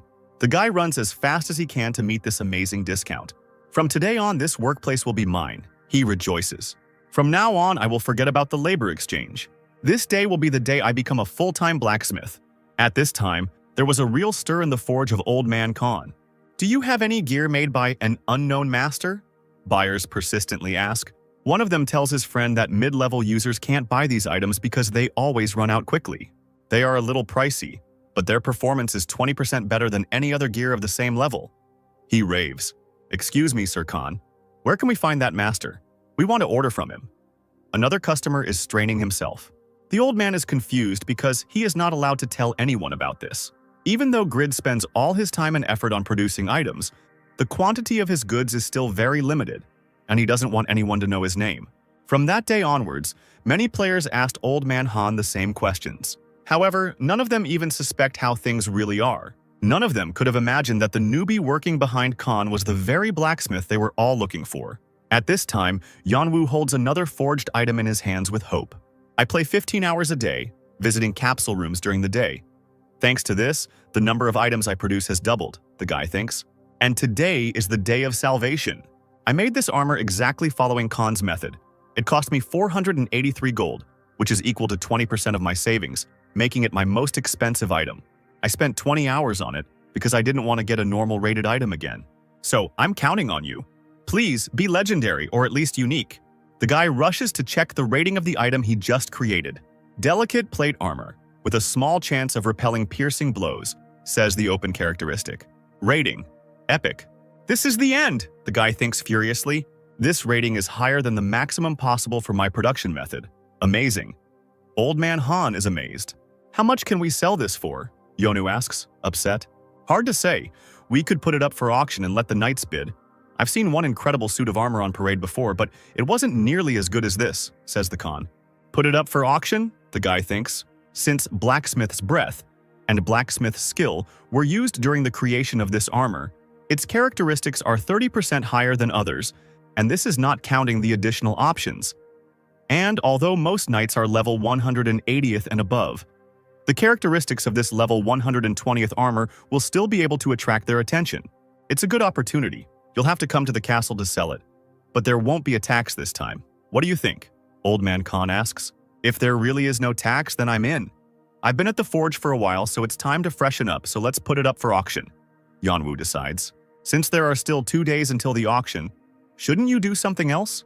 Han suggests, and the boy happily agrees, hoping that at least this time he will be able to create a legendary item. 2 days later, on the day of departure, don't be upset. It's amazing that you decided to make ordinary objects, Old Man Han tells the boy. Take this badge. Without it, you will not be able to participate in the auction, and it will also free you from additional assessments. You have received the Successor of Khan badge, the system notifies. It can help as long as you have hope for the future, says the old man. Hope and luck are 2 things that have never existed in my life. The young man answers him sadly. See you later, Han. Although the purpose of the auction held by Winston Castle was to find good equipment for the knights, it was also used to find blacksmiths with incredible skills. Many blacksmiths gather in this castle every year, hoping to be chosen and gain the rights to supply items to the Lord himself. There are so many blacksmiths here, both players and NPCs. I guess I can look for workers here when I become a blacksmith owner, Yanwu thinks. The auction will start soon. Please provide your items and choose the minimum price. announces the girl organizer. Looks like it's starting. I'll put out platinum armor first, Yonu decides. And also the epic mittens made at the last minute. Simple gauntlets of epic rating add 4% to attack speed and 8% to accuracy. The problem is the minimum price. I can't sell them if I set the price too high, but how high can I make it? The guy wonders. Suddenly, a blacksmith named Steng approaches him, guessing that this is the guy's first auction and deciding that he could use some help. Where did I hear his name? Trying to remember the boy Yanwu. I can't decide on a minimum price, he replies. And Steng immediately asks, didn't the mentor tell him the price of his items in advance? Mentors usually tell the price in the message and write down the reward for this quest, the boy explains. So you're auctioning off your mentor's items, not your own? Yanwu understands. I can't bring my work because the quality of the goods displayed here is very high. However, my mentor's skills are incredibly good. Look at this rare level 190 sword. Steng happily shows. It seems like he usually needs to do NPC quests to get production methods, but it's so nice to see this kid so happy and excited about a rare sword. Yanwu thinks to himself, smiling warmly. May I see your master's items, please? Steng asks, his eyes pleading. This is a bit inconvenient, but anyway, can you tell me the standard price of level 120 defensive equipment? Yanwu answers him.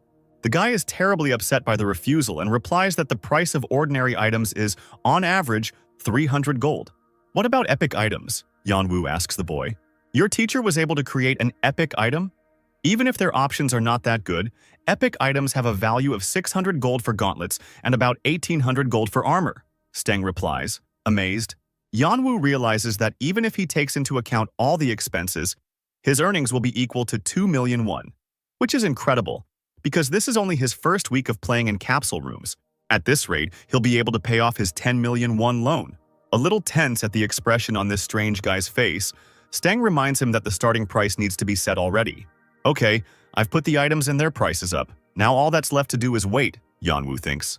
Now, take a look at the last item in today's auction, the auctioneer announces after a while. Is this the last one? There was nothing impressive at all this time. Dissatisfied voices are heard in the hall.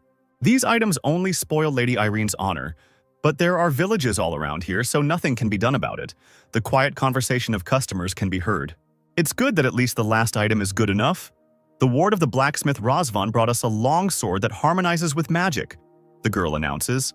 Thank you. We've been waiting for this for so long. People in the hall shout, I'll buy it. And since it's the last item, I'll give you 1,000 gold right away. Forget about it. I'll buy it for 1,150. The shouts of the arguing buyers are heard. At this time, one of the workers approaches the manager. Dear knights, please calm down. We have another item that was put up late. The hostess says to the visitors after a short conversation with this girl, Mr. Grid, wake up. At this moment, Steng is shaking the tired guy who is dozing off right in the hall. They're announcing the results. The boy tells a sleepy yawn. The knights have high standards, says the hostess leaving the hall. 110 items were put up for sale today, but unfortunately only 6 of them were sold. Only 6? The blacksmiths are surprised. Mrs. Clarissa's necklace sold for 453 gold, Mr. Grizz's armor for 189, and Mr. Piglet's potions were bought for 15 gold each bottle. Mr. Stang's long sword was sold for 1,900 gold. My teacher's sword got a good grade. He'll be so happy, won't he, Mr. Grid? Stang is happy. Ask him yourself, boy. Yanwu growls at him furiously. He's a good guy who did a great job, and I'm so jealous, he thinks irritably. And lastly, Mr. Grid, are you here? The girl asks. The manager wants to meet you, so please follow me. Me? But why? Yanwu doesn't understand. Please follow her. You're sure to get a good surprise. Steng encourages him. A good surprise? Yanwu wonders. They go into the manager's office, and the interior of this castle is quite bizarre. Sir, I have brought Mr. Greed to you, the hostess says happily. Please sit down. You have imitated Khan's work perfectly, and it is amazing considering your age. This is the castle manager speaking. I've heard rumors of a heroic blacksmith circulating about you in Winston. An extraordinary personality with incredible skills. Khan has trained you superbly. It's all because of my skills, not his, Yanwu thinks irritably. We will buy your items for 5,500 gold, and we would also like you to make equipment for our soldiers, the manager continues. Yanwu freezes in shock, not having time to swallow his tea. The calculations are already going on in his head. The income for which I would have to spend 73 days at work, I received in just 1 week, he thinks enthusiastically. However, There is something more important than the money received. Our forge is so busy that we won't have time to make equipment for all the soldiers, he tells the manager. Even though high-level equipment takes longer to produce, it brings in much more income, so it's worth refusing his offer. The guy ponders. I understand. Even creating one item can take a lot of time and effort. Then please create equipment just for knights, the manager asks. However, the items created must be better or on par in quality with the ones you brought today. I understand that this is a difficult task, so I will increase the payment by an additional 10% of today's price. You can refuse this offer, but if you accept it, you must perform at the highest level. I'm not an idiot to take on such a task for a few extra coins. I sometimes get ordinary items even after 20 hours of work. Yanwu grins. I'm definitely going to fail. Who in their right mind would take on such a task? Manager deal, reads the new sign, demanding that Yanwu fulfill his part of the item-making deal he made with manager Vladi. A dumbfounded Yanwu leaves the building, not understanding how he managed to accept this task, because as a penalty for failure, the deal will be terminated and all additional quests will be destroyed. I need to start working right now. The guy panics. Since I managed to craft 3 epic items, it's not an impossible quest. Each of them took 20 hours of my time, so I have every chance of completing the quest in a week. Yanwu remembers how happy that boy Steng was for him, and he didn't even say goodbye to this child. In any case, the auction was a success, Yonu decides. From today, I am rich. For the past few months, Count Steim has been meticulously tracking down and eliminating the followers of the Yatan Church, a dangerous group of religious fanatics who sacrifice young virgins because the Count's daughter was kidnapped by them. And during her rescue operation, the Steam family's strongest warrior, Doran, was killed. However, the situation in northern Winston suddenly changed. Suddenly, a certain girl appeared. It was that same bloody witch Yura who appeared on the battlefield. Her mission, the 8th Servant, is to save the troops of the believers from the servants of Count Steim. This is a priceless SS-ranked quest. I must definitely complete it to become the 8th Servant, Yura thinks. She didn't like the feeling of helplessness she felt when she met Agnes, the owner of the epic class and the 7th seat in this church. This witch is planning something. Understand the wars of Count Steam. Stronger! I have to become stronger! The girl repeats mentally with every step she takes. To take its rightful place at the top, she attacks. She must complete this quest to avoid receiving a 5-level penalty and minus 1,000 faith points. Sometime later, at Winston Castle, Lady Irene receives the sad news that 412 warriors were killed and 5 knights were seriously wounded. There were only 150 enemies. The girl screams in rage, hitting her fist on the armrest of her own throne. Do you mean to say that 1,000 soldiers, including knights, were defeated by such a number of opponents? Based on the reports, there was an incredibly strong man there, and we believe it was one of the 7 servants. The servant reports obsequiously, falling to one knee. The girl looks sadly at the pendant clutched in her fist. She will definitely avenge Doran. Reorganize the composition to strengthen it. Irene in command. A sturdy longsword that grants 220 additional attack power. This is a normal ranked weapon that Yanwu made in his attempts to complete the quest. It may be ordinary, but it is still a magnificent sword, Old Han consoles him. Are you kidding? He has an average rating, the most average, Yanwu shouts in rage, thereby frightening the old man. I only have enough money for materials for 7 swords and I just destroyed one of them. To complete this quest, I need 3 epic swords, which means every other sword I own now has to be epic. The guy screams in panic. But if you sell this one, you can still get 800 gold, the old man reassures him. But in response, he hears that 950 were spent on materials. You spend 20 hours to create one single item. Such hard work will definitely be rewarded, believe it. The old man does not give up.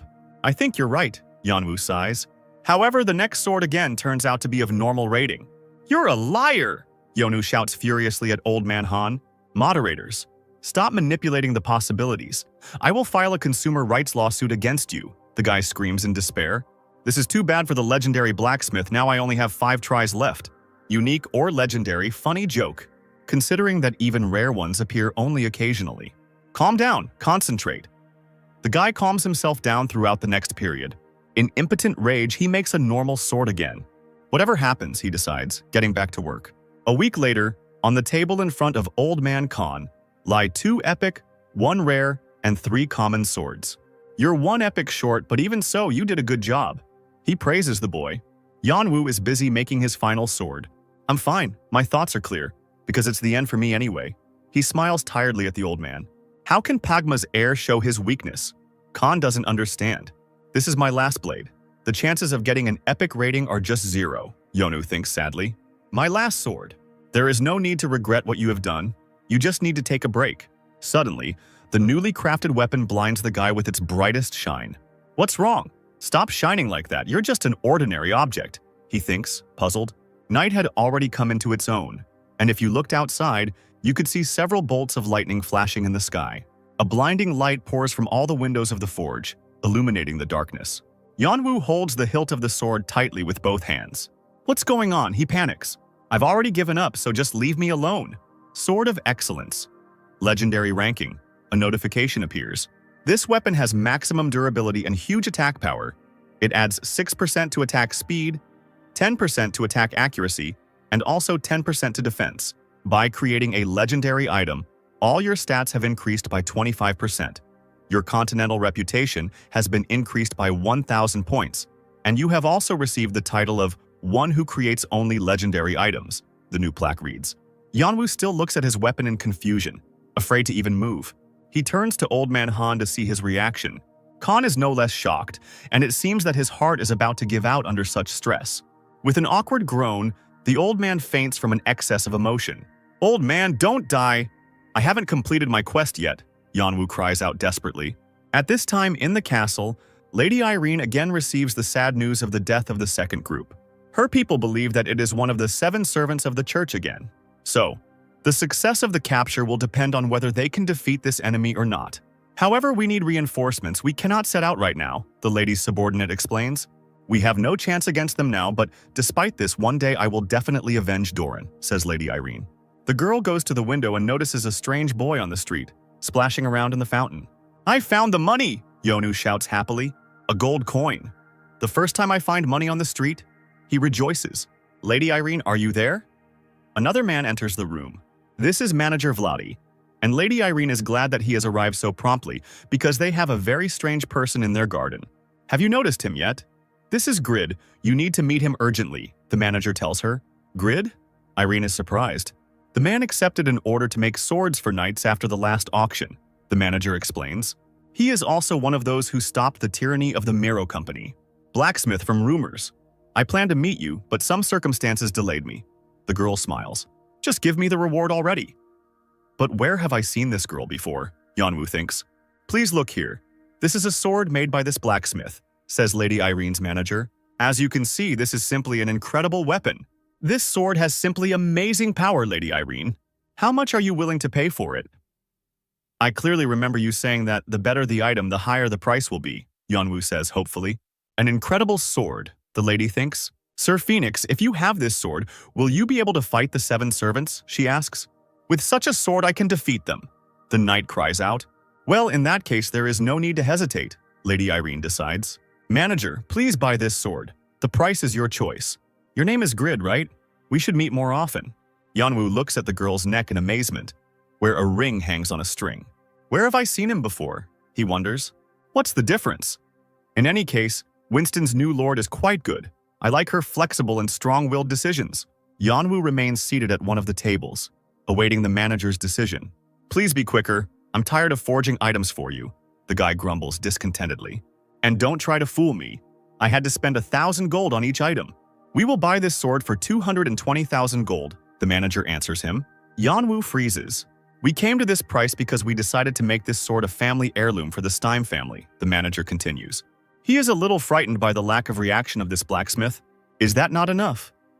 Winston's annual budget is 170,000, so this price is the maximum we can offer you. That's 264 million won. I'll still have 250 million left when I pay off the loan. Yanwu counts in his mind. Maybe if I put it on the online marketplace, I can get even more? Although no, there is no one who can meet the requirements of this sword yet, so I will just sell it to the manager. He decides. 26 years of my life have been lived for this day. Now I can come to the alumni meeting in an expensive car and in premium clothes. Time to confess my feelings to my first love. Once again, spring has finally arrived. Okay, I'm ready to sell it for that price. He calmly answers the manager, trying not to show his joy. As a sign of sincere gratitude, the man also gives him blue orichalcum, which is a very rare ore. This is the material needed to create a total failure, of which I need 15 pieces. The guy rejoices. Great, then let's finish our deal, the manager smiles contentedly. The quest is completed, and now Yanwu receives the status of honorary citizen and the promised reward. This is a status that the authorities award to outstanding residents, and works created by the honorary gentleman will be sold within the city at higher prices and will also be exempt from all taxes. Bonus? Yanwu is happily surprised. Now I don't have to pay taxes when I become a blacksmith owner. That's just amazing. Thank you for everything. I can't wait to tell my family. Yanwu rejoices and leaves the game. I've become rich, the guy thought on his way home. But it turned out that in fact, he had suffered huge losses. Although there were no players who met the sword's requirements yet, many users should reach intermediate sword skill in the next few months. Considering the quality of the items on display at the venue, his legendary item would be purchased for several billion won. This event was the beginning of his new life. I'm home, Yanwu shouts joyfully. Mom, Dad, say he. From this day on, everything will be fine. However, upon entering the room, the guy realizes that something has happened. Why are you all so gloomy? He asks, puzzled. Father became loan's guarantor for 800 million won, his sister answers. There is no need to worry, says the father. And his voice, although it sounds with notes of comfort, cannot hide his concern and anxiety. And his gaze, full of sadness, does not rise from the floor. And he feels how fear for the future of the family fetters his heart. If we sell the house and use the savings, we can raise at least 400 million won, the father continues, his words muffled, his voice full of bitterness and sadness, barely audible, and his gaze, dull and joyless, sliding across the floor. There is no forgiveness for me, he says quietly, and his face, as if petrified with grief, is motionless, and his gaze, dull and full of pain, is directed at the floor, and he feels how hard it is for him to admit this. I can't even believe that our strict and stubborn father was so downhearted because of loan's guarantee, Yanwu thinks sadly. We'll have to use the money we've put aside for university and your sister's wedding, the mother says sadly. Forgive me, Seihi, she worries. Aren't I also part of our family? Yonu says indignantly to his puzzled father. I don't have to go to university, I'll also help you by working part-time, Seihi says, comfortingly to her parents. No way! I will personally make sure you finish your education, father shouts. It would be bad if she went to work while being the top student in school, Yanwu thinks sadly. I will earn money. Seihi, don't worry about anything and continue your studies. The whole family looks at Yanwu screaming in surprise. After a short pause, the father begins to assure that he will look for a job starting tomorrow. The mother supports him, convincing him that she will also get a job in a restaurant. And Seihi does not lag behind her parents, planning to go to work part-time in her free time from school. Don't look down on me. I managed to earn a lot of money in the game, more than 200 million. Yanwu shouts at them resentfully. What? The family looks at each other in amazement. It's time to take responsibility for my relatives. I will save my family myself, Yanwu thinks. At this time in the castle, Lady Irene gives the knight that very sword of superiority. Captain, take this sword and defeat the army of Yatan, the girl commands. I, Phoenix, swear to return victorious and to defend the glory of the North and Count Steam. The knight answers. Forward! Bring me the head of one of the 7 servants, Lady Irene cries. Even though there are only 150 of them, they have a member of the 7 servants on their side, so we can't allow him to destroy our troops. This time we will mobilize 12 knights and 1,500 soldiers, because when we have so many warriors on our side, we simply must win. Do not be afraid. I, Phoenix, the strongest knight of the North, will lead us all to victory. The man shouts to his army. The filthy pagans are back again, Lady Yura, one of the church followers tells the girl. We should sacrifice them to the god Yatan, and if you oppose them, our troops will gladly support you. The members of this sect, including the highest-ranking 7 servants, are terribly disgusting and self-confident, Yura thinks. But despite such a vile quest, I cannot refuse. This is too good an opportunity to get a hidden class like Katz and Agnes. With this thought, the girl dives down, showing herself to the eyes of the Northern Army. You have finally shown yourself, sinful servant. Today your evil deeds will come to an end. The knight shouts to her. The girl understands that he mistook her for one of the 8 servants. But this is not so important. The most important thing for her is to complete the quest. Great God of darkness, show your powers to this world, she screams. Here the girl's silhouette is enveloped in shadows. The knight watches what is happening in amazement. I have to protect the believers, Yura thinks. She immediately uses the skill Dark Storm. She managed to destroy about a quarter of this army at once. However, that same knight is somehow still alive. Impossible. He managed to block the storm of darkness? Yura is shocked. The girl has to use a diamond barrier to protect herself from his attack. "Don't even think that you can harm my subordinates," the knight shouts at her. "Your opponent is me." Phoenix uses the skill State of Superiority, instantly destroying the girl's defense. A diamond barrier that could withstand a boss monster was destroyed by a single attack from a knight? Yura thinks in disbelief. This is impossible! Meanwhile, the knight casts a black magic spell Hell on the girl, which puts its victim into a state of fear and horror. In response, the girl directs her next attack at the knight's horse. Phoenix didn't expect her to attack his faithful horse. Yura panics, thinking that none of her attacks worked. Phoenix uses the skill State of Superiority, and all of his stats are doubled for 2 minutes, and he gains resistance to all status effects. While using this skill, the user loses control of themselves, and after use, they cannot move for 2 seconds, and their magical and physical defense is reduced by 30%. I've felt this before. This helplessness, Yura thinks, and these thoughts, like sharp fragments, pierce her consciousness, and she feels how horror and despair paralyze her. She understands that this feeling is very familiar to her. She remembers that same blacksmith. It was he who made her experience that terrible feeling back then. With painful clarity, the girl understands that now, in front of this powerful knight, she can do nothing to oppose his strength, and her weak attempts to resist seem ridiculous, and her strength is exhausted. Further struggle is impossible. Her strength is exhausted, her body refuses to obey, and she feels how darkness is consuming her, and she understands that she has lost. 17 days ago, Yura's faith reached 100,000, and she heard the voice of the god Yatan in her head, promising to bestow his power upon her if she prayed. She has to become stronger.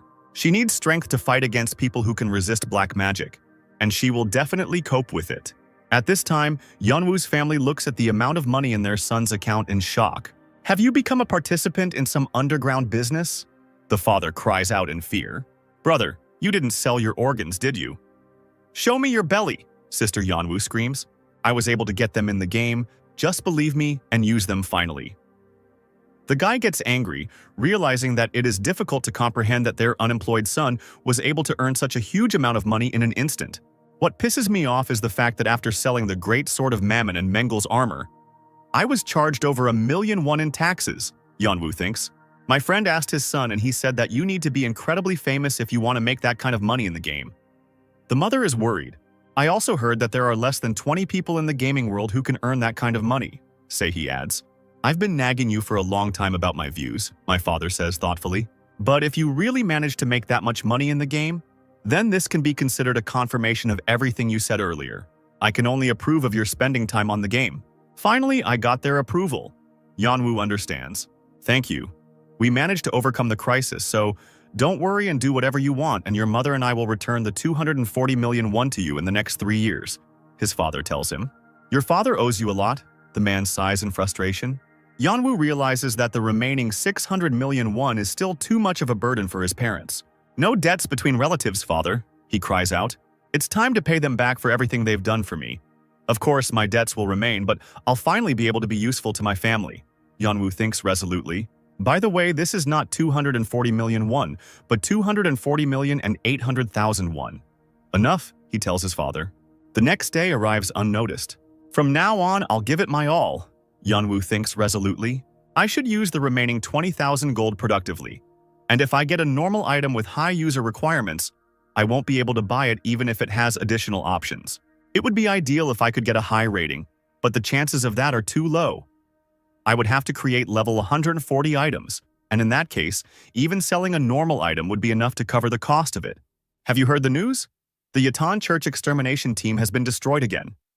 Suddenly, Yeonwoo overhears some passers-by talking. Sir Phoenix, the strongest knight in the north, was said to have been seriously wounded. So these 7 servants of the church are incredibly strong. 7 servants? I heard about them from the conversations of the customers at the forge, Yeonwoo thinks. Are they really that strong? The guy opens his stats window to look at his progress. My stats have gone up quite a bit after creating all these items, he thinks. They are now even greater than the parameters of a level 60 warrior. And if I equip the appropriate items, I will be able to destroy level 100 monsters. How I wish I could hunt like in the old days. But I need to work to pay off all my debts. With this in mind, Yeonwoo returns to the forge and begins to work. Already here? I see you decided to start work early today. Old Man Han is surprised as he enters. Really? Not a bad mood. What are you going to do this time? I'll create a hammer. Because the durability of my current one has almost dropped to 0, the guy answers him. I noticed you've been using the same hammer all this time. Now you want to change it? Doesn't it mean a lot to you? The old man is surprised. It doesn't mean anything at all, Yanwu answers him. Are you completely crazy? The hammer is the most important item for a blacksmith. Old Khan shouts at him furiously. I thought you knew about this, since you are the heir of Pagma himself. Look at my hammer. When creating an object, it's not just the materials, effort, and technique that matter.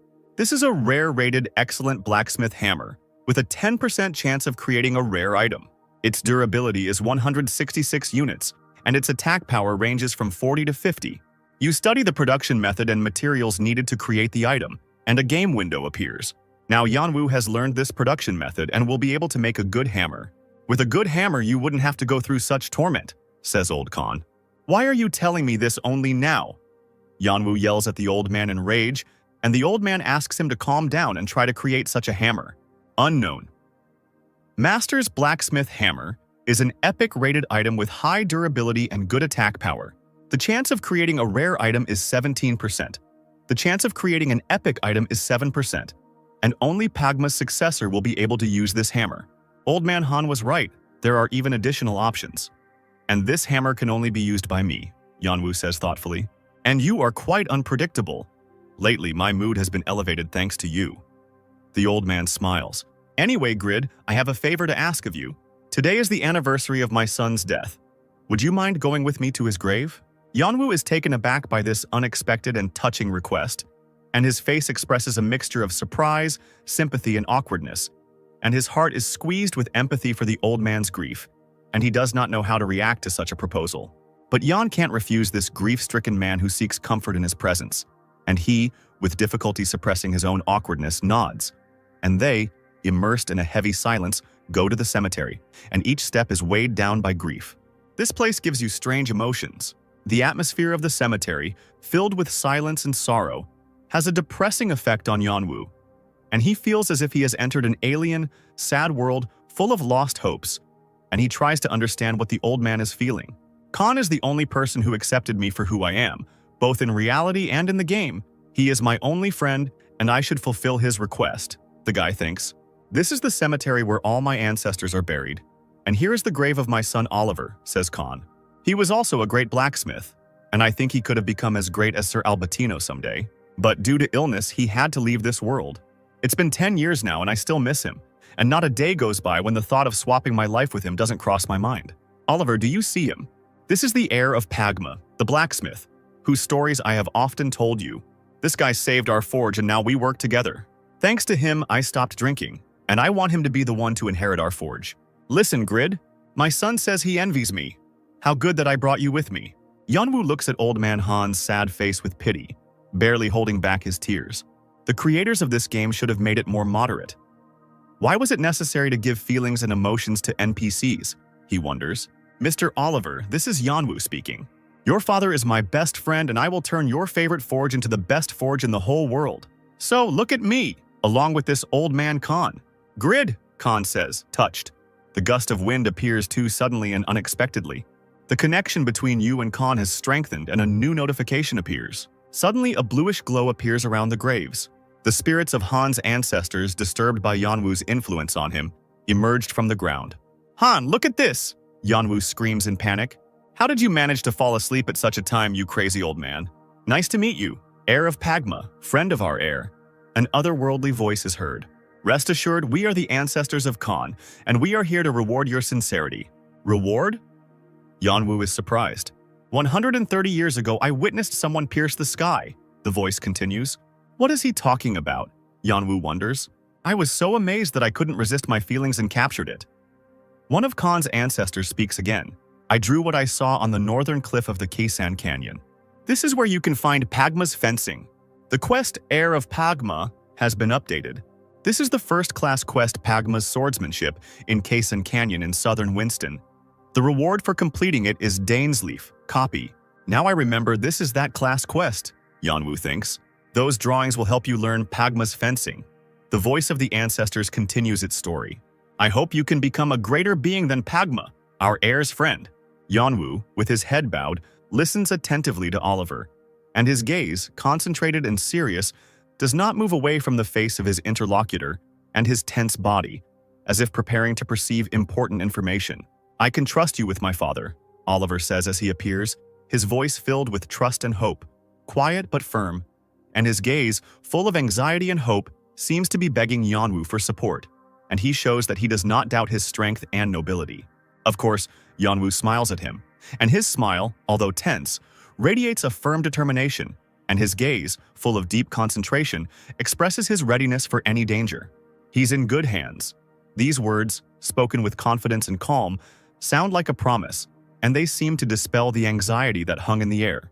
The ghosts of the past, like shadows, melt in the golden light of the setting sun, and their ephemeral figures dissolve in the air like memories, and they seem to disappear from this world. Imperceptibly, as if in a dream, evening comes, and the sun, like a flaming ball, slowly sinks below the horizon, filling the sky with the colors of the sunset, and it, like a fiery curtain, separates the passing day from the approaching night. Finally, in the semi-darkness, old Han wakes up, his tired eyes slowly open, and he begins to realize the world around him. When did I manage to fall asleep, he wonders. Old people shouldn't sleep anywhere, Yeonwoo tells him. From now on, try to take better care of yourself. Why are you standing in such a pose? Old Khan asks, puzzled. Don't pay attention. Yeonwoo answers him sheepishly, quite frightened by the ghosts. Together with Khan, they return to the forge. What should I do now? Will he be glad to see me? Kuroi thinks, awkwardly frozen at the door of the forge. Or will he ask why it took me so long? It has been 40 days since Kuroi completed the quest Waiting. He spent a week in the hospital on the advice of SA Group, and was also given an offer to reveal his identity as a first user with a second class, and spent a week thinking about whether to accept it or not. Then he took a rest and returned to the game 3 days ago, and after learning his new class, he finally came to Khan's forge. Kuroi is here to meet Grid, his master. Mr. Grid! Hurrah shouts joyfully as soon as he sees Yona. My lord, it is I. Kuroi? Yeonwoo asks again, surprised. Yes, my lord, the joyful boy answers. Great, you idiot! Yeonwoo grabs him by the collar. Why did you tell the knights about me when we only met once? I was disqualified from the competition, locked up in prison, chased by knights and a horrible girl, and all because of you. Do you know how much I had to go through? Forgive me, sir. I am to blame for everything. Kuroi falls to his knees in repentance. Why does he keep calling me that? Is he nuts and all because of the time he spent in prison? Yeonwoo wonders, looking at the guy in front of him in surprise. Forget about it, just go away, he says. But the heirs of the Blue Wolf never break their oaths. Kuroi cries out to him passionately. I belong to you, my lord. It is very advantageous for the Apostle of Justice and the companion of the Apostle of Justice to stick together. If you are in a guild, let me join it too. I will follow you anywhere. Yeonwoo replies that he is not a member of any, and Huroi immediately begins to convince him to create his own guild, since so many people would likely join them because of his kind heart. I'm busy making items for my class quest, so just leave me alone. Stop spouting your nonsense and get away from me, Huroyu Yeonwoo says in a rage. But my lord, Kuroi whispers lostly. However, Yeonwoo is relentless in his decision, and at a fast pace he moves further and further away from the lost, frozen guy. Why does he consider me his master? Yeonwoo doesn't understand. The heirs of the Blue Wolf never break their oaths, thinks the stubborn Kuroi, hiding behind the nearest tree. Meanwhile, the clouds gather and a thunderstorm begins. Failures continue to haunt Yeonwoo. The guy hits his head on a hard rock, starting to see stars before his eyes. As he tries to eat, a passing bird brazenly snatches the food right out of his mouth. How can a man be so unlucky? I have to protect him. Huroi worries, watching him. While Grid was facing setbacks during his journey to find materials, the world of Satisfy was undergoing significant changes. The armed forces of the Yatan Church have seized lands in the north, and at the end of the fierce battle, the god Yatan showed his powers. This was the birth of the 8th servant. Yura broke through the Black Magician's limits, and her path came to an end. The influence of the Yatan Church increased throughout the continent at once. The minimum level of Yatan believers has increased from 160 to 170. If the Yatan Church continues to grow, it will become large and influential enough to establish its own country. It was necessary to stop the development of a pseudo-religion that posed a threat to others. And then dozens of nations united and created a military quest. Show these heretics the greatness of God Yatan. shouts the bishop of the Church of Yatan, first servant and black mage Talos. Destroy all followers of the Yatan Church in the north. At the same time, Count Steim of the Eternal Kingdom commands. This was the beginning of a great episode that would greatly influence the future of the continent. What happens if the Yatan Church creates its own nation? It was the biggest incident since Satisfy was released, and it caught the world's attention, the reporter says. Please comment on the current incident involving the Yatan Church, he asks the man sitting next to him. As you already know, the cause is the Eighth Servant. We also learned that this character is not an NPC, but a human, the man answers. The Eighth Servant. Is he a player? Only one person comes to mind, says the correspondent. Ranked 5th in the combined rankings, the Blood Witch Yura. Everyone should pay attention to her. At this time, Yeon receives a new quest. Suppress 25 members of the Yatan Church. This Yatan again? How many times have I seen this quest, the guy thinks. Although, what difference does it make? However, there were also players who did not pay attention to the world. Doing just one class quest could have solved a lot of my problems. I managed to make several rare and epic items from the ore collected over the last 10 days. And the only problem is that with equipment of this level, Kasan Canyon is still too dangerous. This canyon is one of the worst areas in the north. Its rocky terrain is almost impossible to navigate. What's worse is that the caves there are filled with monsters, at least level 160. This is one of Winston's forbidden areas. I died there more than 10 times while doing the Asura quest. My master has been acting like this for the last few days. Kuroi thinks tensely. What should I do? Should I offer to help him or will he get angry? Should I ask his permission before this conversation and should I help him at all? Stop! This is not an impossible mission because I have become much stronger than before. Yeonwoo continues to think. No, I don't have a chance. Maybe I should try after I reach level 150 or will that be too long? He immediately starts to panic. I want to be fully prepared when I get Dainsleaf. What should I do? Stop, fully armed? The guy freezes. Suddenly, a brilliant idea comes to him. What happened?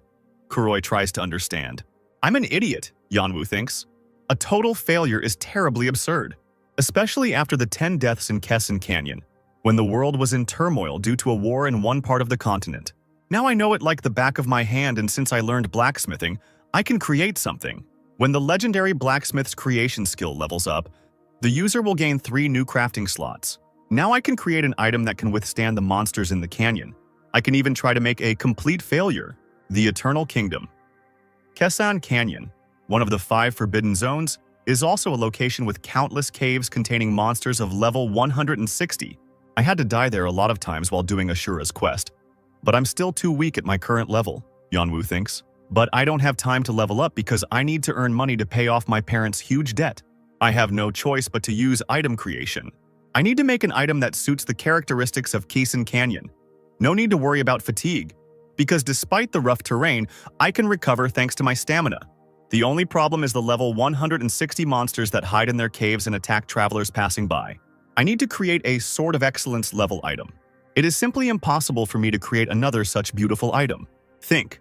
There must be other options? The guy's gaze falls on a flock of ants, calmly hurrying about their business. And then it dawns on him. Do I even need to fight these monsters? Yeonwoo thinks. You can just walk past them. Everything will work out if I use some kind of invisibility cloak, materials of camouflage items. What about the silver dragon scales? Old Man Han says in response to the young man's question. He speaks of a species of dragon that specializes in stealth. Their scales have a protective coloration that makes dragons invisible to humans, making them ideal for camouflage equipment. Not only are they incredibly strong, but they are also invisible, so how can I get their scales? Yeonwoo immediately asks. In general, I am absolutely sure that a person is not capable of melting a dragon's scales, Old Man Han explains a little embarrassedly. And Yeonwoo gets upset. However, among the camouflage items, the most famous is the invisibility cloak created by Kruger, who was a legendary tailor who lived about 200 years ago. The old man continues. Tailor? Kruger? He asks Yona in surprise. There is also material that can be used for camouflage items, adds Old Man Han. These are the sylph scales of the little air fairies, which also have a protective coloration. Dragon scale is so strong that it is classified as an ore, while sylph scale is so thin and strong that it is considered a cloth. Therefore, creating an item using this material is the work of a tailor, not a blacksmith. So these are clothes, Yeonwoo thinks. He goes out onto the balcony to be alone and think over all the information he has heard. What item do you want to create? The game system asks. A cloak, the guy answers confidently. What materials do you want to use? The system continues. Selfid scales, Yanwu replies. Sometimes blacksmiths have to use leather to create an item, and if I can't create things using that material, the system will immediately tell me about it. The guy thinks. Please create a design for the project. The game window informs him in time with his thoughts, and Yanwu realizes that he has succeeded. Okay, now I'll show you my skills. A regular cloak is so boring, so I'll add a hood. The guy is happy. Wait, then it will look like a priest's prayer robe. That's right, we need to add a convenient fastener to it. It looks better than I expected, and now I can become popular wearing this. A new notification window asks Yona to describe the required characteristics of the item, and he freezes in confusion. After all, this time we can't go overboard, as we did with total failure. The number of slots available for crafting items will now be reduced by 1. The process of adjustment begins, and the guy hopes that this time he will get something really useful. Automatic correction completed. Now Yanwu can finally see what he's got. He managed to create a unique rating item that added 30% to movement speed and increased wind resistance by 20%. This is a cloak created by a legendary blacksmith, and when worn, it will activate invisibility which will disappear when attacked by an enemy. Unbelievable, this is not a simple object, Yanwu thinks. The materials used to make it are quite simple, just 20 sylph scales. Yanwu decides to give the item a simple name, Zip-Up Sweatshirt. Old Man Khan's loud laughter echoes throughout the forge. Hunting sylphs? If you're not an elementalist, you won't even be able to see them, so how are you going to catch them? Stop laughing at me. Why didn't you tell me this earlier? Yanwu shouts furiously. I've come up with an object for which I can't get the materials, he thinks, frustrated. Let me finish. There is a way to get sylph scales without even seeing them, Khan replies. You just need to hunt the frost orcs that live in the northern mountains, because they have a sixth sense that helps them notice and hunt sylphs, collecting their scales and keeping them for themselves. And even if these orcs are weak against fire, they are still stronger, bigger, and smarter than normal orcs. Orcs are one of the weakest creatures. As long as I can resist the cold, it won't be hard to defeat them, Yonu thinks happily. I need to prepare special equipment. I need production methods for cold-resistant armor. Old Man Han advises him to use the skin of a giant brown bear. Since I have an epic hammer now, I can at least get rare equipment, Yonu decides. I'm sure of it. So isn't it time we got started? The next day, when the sun was already high in the sky, Brown Bear insulated armor has a good resistance to cold of 15%. However, she is vulnerable to blunt attacks and has a completely normal rating. Yanwu becomes more and more enraged by his failure. Despite using the best materials and spending 20 hours on it, it turned out ordinary. He is indignant. I even used my epic hammer? Am I the embodiment of the ordinary or something? Okay, there's nothing to be done about it. I need to concentrate on other subjects. Let's do it! The old man supports him with a chuckle. Time flies when you're working. The day of the hunt finally arrived, and Old Khan reminds the boy again that the frost orcs are incredibly strong, so he should be very careful. Your training was just the beginning, and by the way, how do you like the new gear? He asks. Yanwu wears a regular rated giant brown bear insulated hat that adds 5% cold resistance. The guy has a giant brown bear padded cloak draped over his shoulders, adding another 5% resistance. With these items, Yanwu looks quite impressive. On his hands, he wears insulated and functional giant brown bear gloves of rare rating, adding 15% to cold resistance. And finally, on the guy's feet are the epic-rated incredible giant brown bear boots, which add 2% to movement speed and 20% to cold resistance. One rare and one epic, this gear isn't that bad, says Yanwu. However, the joy of receiving equipment is spoiled by fines. Significantly reduced performance of all items. All items equipped on Yona give him a total of 60 points of defense and 60% cold resistance, and are a set. Yanwu is a little surprised. Did you teach me the production method of the kit? He asks the old man. Not really. I create individual items as I work on them. And you managed to choose the perfect proportions, which is why the set came out, Khan replies. I just followed the production method step by step. Maybe I got the kit because I'm Pagma's heir, the guy thinks. So, my weapon will be the perfect dagger, and all weak monsters like orcs will be easily destroyed. Old man, I leave the care of the forge to you. This was Grid's first hunt, and he was well prepared for it. Only he didn't know yet that the probability of a sylph scale falling out was less than 1%. If you look at the characteristics, you can now see many new items, such as a zip-up sweatshirt that makes its owner invisible, or insulated giant brown bear armor with good resistance to cold. The giant brown bear insulated hat is a perfect match for this armor, even if it's a normal rated one. And even a regular insulated cloak of a giant brown bear with little resistance to cold will not be superfluous in hunting orcs. Even more helpful are the giant brown bear insulated and functional gloves, as they are of a rare rating and have quite good characteristics. The incredible boots of the giant brown bear is the only and therefore most valuable epic rated item in this set. Yeonwoo sets off for the snowy plains of the north, confident in his abilities. Walking through the soft snow, the boy realizes that it is hardly cool here, and all this thanks to his new equipment. Most players would freeze to death here within minutes, but Yeonwoo barely feels the cold. Now it's time to start the hunt. Right in front of him is the camp of the frost orcs. These low-level monsters are so stupid that they can't even use bows and arrows. It will be easier to destroy them than to take candy from a child, the boy thinks in anticipation. With these thoughts, he slowly approaches the monster's camp. What's wrong with this man in leather? The orcs wonder. Is he crazy? One orc asks another. I see you're communicating so well that you didn't even notice me. Uncivilized animals? Yeonwoo grins. I have perfectly matched armor and weapons. Give me the sylph scales, or you will meet your death here, he loudly declares to the frost orcs. Instead of an answer, the first arrow flies straight at the guy. She flies literally a couple of centimeters from his face. Yeonwoo's eyes widen in surprise and confusion. Arrows? Why does an orc use a bow and shoot so accurately? He is amazed. The boy remembers Old Man Khan, who warned him about these creatures. Did I screw up again? The guy thinks, dumbfounded. However, he still decides to enter the battle. Without thinking, he uses the quick movement skill. This increases his agility and ability to dodge attacks for 1 minute. However, even this hardly helps him dodge the arrows flying at him. How can they be so accurate, shooting from 10 meters away in this wind? It seems their skill and strength are simply terrible, he thinks. Stopped! Are you out of arrows? Suddenly, instead of arrows, the young man is attacked by a hammer from an orc who has quietly approached him. Shut up and die, you insolent creature, the monster roars. And up close they are much bigger, you have to be careful, Yeonwoo thinks. He decides to use the wind slash skill to make his attack more effective. This skill will deal 60% of his attack power. Confident in his abilities, Yeonwoo strikes. The orc screams in fury and pain. This skill can even damage NPCs in armor. That orc must have a hard time. Yeonwoo is happy. But before he can fully experience the triumph, a battle axe flies at him again. At the last second, the guy manages to dodge the blow. This monster is much faster and stronger than he expected. That bastard, that hurt! The orc is angry. Wasn't that enough? But he doesn't even have armor, so how tough is his skin?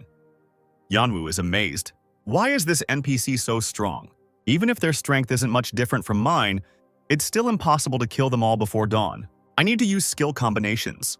The guy quickly jumps to his feet and rushes forward, clutching a short dagger in his hands. Without stopping for a second, he activates another skill. This is the Blacksmith's Fury. The skill only lasts 20 seconds, but it increases attack power by 10% and attack speed by 30%. The tension of the fight grows with each passing minute, like a crushing weight, and fatigue, like poison, begins to penetrate Yeonwoo's muscles, and he realizes that he needs to act decisively before his strength finally leaves him. With difficulty holding back the trembling in his hands, Yeonwoo, having gathered his last strength, once again performs the wind cut, and his blade, as if cutting through the darkness itself, leaves behind a glowing trail. Thanks to the boost my attack worked, he finally opened up, Yeonwoo thinks happily. Farewell! He cries out and uses a critical hit. The frost orc stops in bewilderment, looking at the guy with glassy eyes. Yeonwoo dealt him 923 damage, and due to the accuracy of the hit, the orc is now subject to the bleeding effect. I killed him, Yeonwoo exhales. But the hope that flared up immediately goes out, like a candle in the wind, and the guy's joy turns out to be deceptive. With an even more furious, heart-rending cry, full of hatred and indomitable power, the monster, like a maddened beast, pounces on him with a new, even more devastating attack. Is he okay? But how did he manage to survive? The guy doesn't understand. Fragmentary thoughts swarm in his head, and he is overcome by shock and disbelief. He doesn't understand how this is possible and begins to doubt his own strength. You have received 1,005 units of damage. the system notifies. No, my attack worked. He has so much health, Yanwu thinks in a panic. With each attack of the monster, a burning pain flows into the young man's body, and his strength melts away with every second, and he feels that he will not last long. It hurts, you stupid orc, he screams in impotent rage. The boy realizes he needs to use the potion. He uses a medium potion to restore his health, and the bitter taste of it burns his throat, and a wave of warmth spreads through his body, and he hopes that it will help him hold on. Now it will be a battle of attrition, Yanwu realizes and rushes into battle. Over and over again, he takes damage and uses a health potion to recover. With every sip, with every can he drinks, burning his throat, he returns 1,500 units of health. But this is only a temporary reprieve, and he knows that the monster will not give him a break. However, despite all his efforts, he still takes more damage than he inflicts on this damned orc, and his health bar is inexorably falling, and he feels that his strength is leaving him with every second. The boss monster's attacks become more and more furious and dangerous, and each of them, like a hammer blow, falls on the guy, and he barely has time to dodge and block them. The guy, not having time to react, again receives 720 units of damage, and his body, pierced by pain, flies to the side, and the world before his eyes begins to fade. Another sudden and insidious blow from the monster, which he does not have time to reflect, falls on him and takes the breath away from his lungs. With a cry of pain, Yanwu flies back several meters. The young man hits his back with a dull thud against the rough bark of the nearest tree, and feeling the pain pierce his spine, he slides down it, exhausted. Another hit, and his body is pierced by unbearable pain, and he feels his bones cracking, and he again receives over 900 units of damage. The system warns the guy that he has less than 10% health left. The guy clenches his teeth in despair. The potion's recharge time is a full 7 seconds, and he has catastrophically little time. The orc looms over him, raising his axe, his vicious breath burning the boy's face, his eyes full of hatred and contempt. Yanwu understands that this is the end for him. Suddenly, a bright light pierces the darkness. A portal opens in the air, and an unearthly glow emanates, and Yanwu feels his body fill with energy. The passive effect of the title Apostle of Justice has been activated, the system says. The guy freezes in confusion. Apostle of Justice shows courage and strength while in danger. Notifications continue to appear. The boy's eyes, wide open with amazement and suddenly flaring hope, shine like stars, and he feels a surge of energy and confidence, and he understands that he has a chance to survive.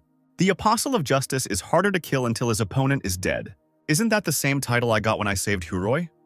Yonu remembers. I didn't know that the Apostle of Justice had such an effect. Now I definitely can't blame Kuroi. All of Yanwu's stats increase by 30%. And with a look of excitement on his face, the young man rushes back into battle. At this time, the rest of the Frost Orcs begin to wonder why their comrade is taking so long to deal with this man. After a short discussion, the monsters decide to go and see what's going on. What the? They are surprised when they get to the place. He's dead. This man killed the captain, the orcs say, dumbfounded. This is impossible. How did he do it? You've received 266,000 experience. A new game window appears, and now Yanwu is firmly on his feet and his level has increased again. The guy completely restored all his health even after just one defeated monster. Impossible, this man is completely fine. The Frost Orcs continue to be amazed. Kill him! Let's avenge the captain! Yanwu decides to use this opportunity to level up. Without thinking twice, he uses the skill Unbreakable Justice, and an anticipatory smile lights up on the guy's face. This skill deals 300% of his attack power. 3 days pass unnoticed. It's so cold in this north, Kura shudders with cold. Should I have prepared more equipment? Old man Han told him that Yanwu had come here to hunt the Frost Orcs in the mountains to obtain material for items. How could I let him go alone? My deepest apologies, my lord, now I will have to punish myself. He gets upset. I need to check the items. I have 50 fire cocktails to fight these monsters. And after receiving the class Partner of the Apostle of Justice, I can use the sword and shield, which are not available to the orator. But will I be able to fight against an orc with just this? I hope I'm not late. Since the orcs fight in groups, even my lord Grid may be in danger. I'm coming to you, my lord. Kuroi runs as fast as he can to the supposed battle site. But there, he sees only a huge number of defeated monsters, whose bodies are scattered all over the earth. What is this bloody mess, the guy wonders. These monsters are level 120. I'm not sure that after such a battle my master remained unharmed. My back! Kuroi hears a painful groan. Kuroi? You again? Jan says to the guy with displeasure. He's fine. He managed to destroy the orcs with just that little dagger, Kuroi thinks admiringly. Here it is, the power of my master. Please forgive me for leaving you, my lord. He falls to his knees before the boy. After some time, Yanwu decides to look at the changes in his characteristics and opens the status window.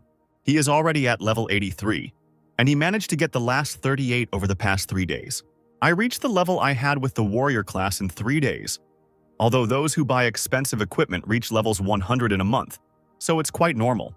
Anyway, why does he keep following me? Yanwu wonders, casting a displeased glance at the happy Huroi who is following him. Is there something funny here? Why are you following me with that smile on your face? He asked the guy, puzzled. I'm just happy, because I felt so bad about you going off to fight the orcs alone. But now I see that you're doing a good job, answers Kuroi. Why was he worried when there was no reason to be? Yanwu doesn't understand. I hunted frost orcs for 3 days and killed about 80 of them, but only got 3 sylph scales. Why are you frowning so much, my lord? Kuroi does not understand the reasons for his sadness. I'm annoyed because I didn't get what I wanted, and you call me my lord every second. Why do you even keep following me? Yanwu screams in rage. I follow you because you saved me from that prison cell and got me out of a quest that had me spending 50 real-time hours in a dungeon, answers Kuroi. What nonsense. How can a quest make you spend so much time in a dungeon? Yanwu doesn't believe him. In response, he hears that the whole point is that the reward for completing this quest of such high difficulty was receiving the 2nd class. So, you were the first Mongolian to get 2nd grade? Yanwu suddenly realizes. Why did you get such a reward? I also faced a lot of troubles while saving your life, Yanwu shouts angrily. Please calm down. Although this class looks attractive, it is aimed at serving its master, explains Kuroi. Of course, the title of Apostle of Justice isn't so bad, but it pisses me off that he got his 2nd class at the expense of my suffering, Yanwu thinks. You bastard will protect me until you die, got it? He says to Kuroi with a vengeful smile, grabbing him by the collar. Where are you heading now? There are no more orcs at the entrance to the camp. Kuroi speaks and Yonu explains that he needs 20 more sylph scales. I couldn't gather enough here, so I'll have to go into the camp and kill some more orcs, he says. But this 3-day hunt has made me so angry that if I don't get a sylph scale after killing another orc, I'll just quit the game. Without finishing their sentence, the guys freeze in front of the entrance to the cave. Right in front of them, a monster of incredibly huge size appears. This is the leader of the Frost Orcs, a field boss of level 140. Without further ado, the leader immediately rushes into attack. Yonu and Hura quickly dodge the monster's powerful attack. Why is such a monster hiding here? Yanwu screams in panic, and Huroi replies that it is because it destroyed his village. This is bad. This orc is a high-level field boss, but all is not lost, Yanwu thinks. Stop him, Kuroi, so that I can escape from here, he shouts. After all, this guy's class is aimed at helping. I'm saved, Yanwu thinks happily. But the joy instantly fades when he discovers Kuroi running next to him. What are you doing? I am your master. Go and stop him, Yanwu shouts at him. We don't need to run. My class is Justice Apostle's partner, and if we stick together, our stats will increase by 30%. He answers him. I'm level 138, so we can fight him off. Yanwu understands that this is true, because back then in the dungeon, this guy was quite strong. Okay, let's do it, Yonu decides. However, all the drops will be mine, since this orc appeared because of me. Kuroi immediately agrees. You created a group. The item distribution was set to Group Leader. A system notification appears. Okay, time to start, Yonu decides. Group Leader. Grid, level 83. A notification pops up and Kuroi looks at this window in shock. How did you manage to kill all these orcs with such a level? He shouts in confusion to his master. Are you really one of the 3 owners of the epic class? My master is so cool. Enough talk, we have work. Yanwu smiles at him. I'll leave the boss to you and take care of the mobs.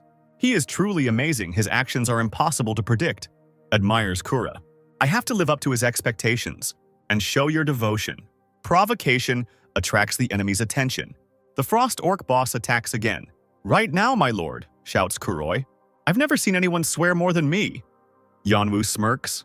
He uses Blacksmith's Fury and Unbreakable Justice. Wind Slash is the next skill he has prepared for these monsters. With a battle cry, he rushes into the attack. He had learned to use a stunning combination of these 3 skills during all those days spent hunting in these mountains. Quite quickly, he gets 2 more sulfide flakes. 2 whole scales out of 11 orcs, that's just great, the guy thinks happily. Now we need to go and help Kuroi kill the boss. This guy clearly needs help. The duration of the provocation skill has already passed, Kuroi says confusedly. You should have said it earlier. Yanwu, who had already rushed into battle, shouts at him. Again, he takes quite a lot of damage. What? I'm getting damaged by some wind currents? He's getting damaged. Gusts of wind sweep the young man off his feet, preventing him from attacking. I dodge him. I can't counterattack. It's so annoying, Yanwu thinks. This is the first boss monster I've encountered. Will I be able to defeat it? The legend does not give in to fear so easily, the system informs. Okay, I'll have to give it my all to win. Kuroi, now, he shouts. Yes, my lord, the boy answers. He uses the skill Unbreakable Justice with lightning speed. Gathering all his strength, the guy attacks the monster from behind, attracting its attention. The Frost Orc boss growls angrily in pain. Yanwu realizes that this guy uses exactly the same skills as he does. Together, they deal new blows to the embittered orc. Yanwu, like Kuroi before, uses the skill Unbreakable Justice. He uses Wind Slash right after. Kuroi hit the monster in the face, and now his legs are unprotected, Yonu realizes. Let's do it together, he shouts to his partner. Yes, my lord. He agrees without hesitation. This attack should be powerful enough to deal significant damage to the monster.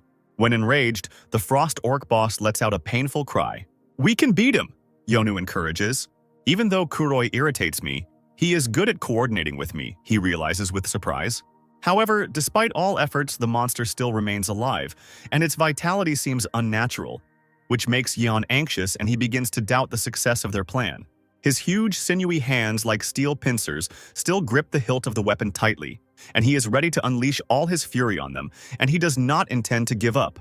And it seems as if even their combined, coordinated blows, filled with rage and determination, did not cause him any noticeable damage, and the monster's skin seems invulnerable, and this discourages the guys, and their hope begins to fade. Our blows were weak? Yanwu thinks with anxiety and bewilderment, starting to feverishly analyze the situation. His skin is thicker than we thought. He shouts to Kuroi, trying to drown out the roar of the monster. With a furious cry, the boss swings his arm again to attack. His blows are like hammer blows, powerful and fast, and almost impossible to dodge, and the guys have to make incredible efforts to survive. Why is he so fast? Yonu exhales in horror, and time seems to slow down. He realizes that the monster is superior to them in everything. It occurs to him too late that they won't have time to dodge another attack. Die, you worthless insects, the orc roars. His next blow, falling with monstrous force like a blast wave, in a split second throws both guys in different directions and their bodies fly into the air. A fountain of scarlet blood explodes, and crimson drops like a scattering of rubies fly in all directions. With a painful groan, they both fall onto the cold, hard ground. You've taken 5,000 damage. A new notification pops up. I have less than 20% health left, Yanwu says in amazement. Kuroi passed out? His health is below 10%.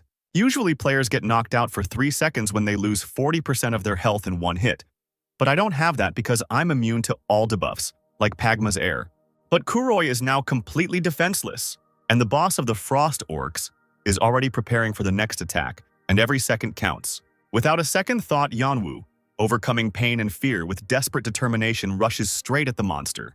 Some time passes, and every second seems like an eternity, and a tense silence hangs in the air, broken only by the roar of the monster and the ringing of steel, and Yanwu's fate hangs in the balance. Groaning heavily, Kuroi opens his eyes and his head feels like a fog, and he tries to remember what happened, and his body responds with pain with every movement. Stop sleeping, get up quickly, Yanwu shouts at him. Don't tell me that you took his blow for me? Kura is amazed. You can't die by your own will because I'm the leader of this raid. Yanwu answers him. My lord, Kura cries out in amazement. Why are you sacrificing yourself for me? Instead of empty talk, it would be better to provoke this bastard for at least a couple of seconds, Yanwu whispers to him, with the last of his strength. He needs to drink the potion.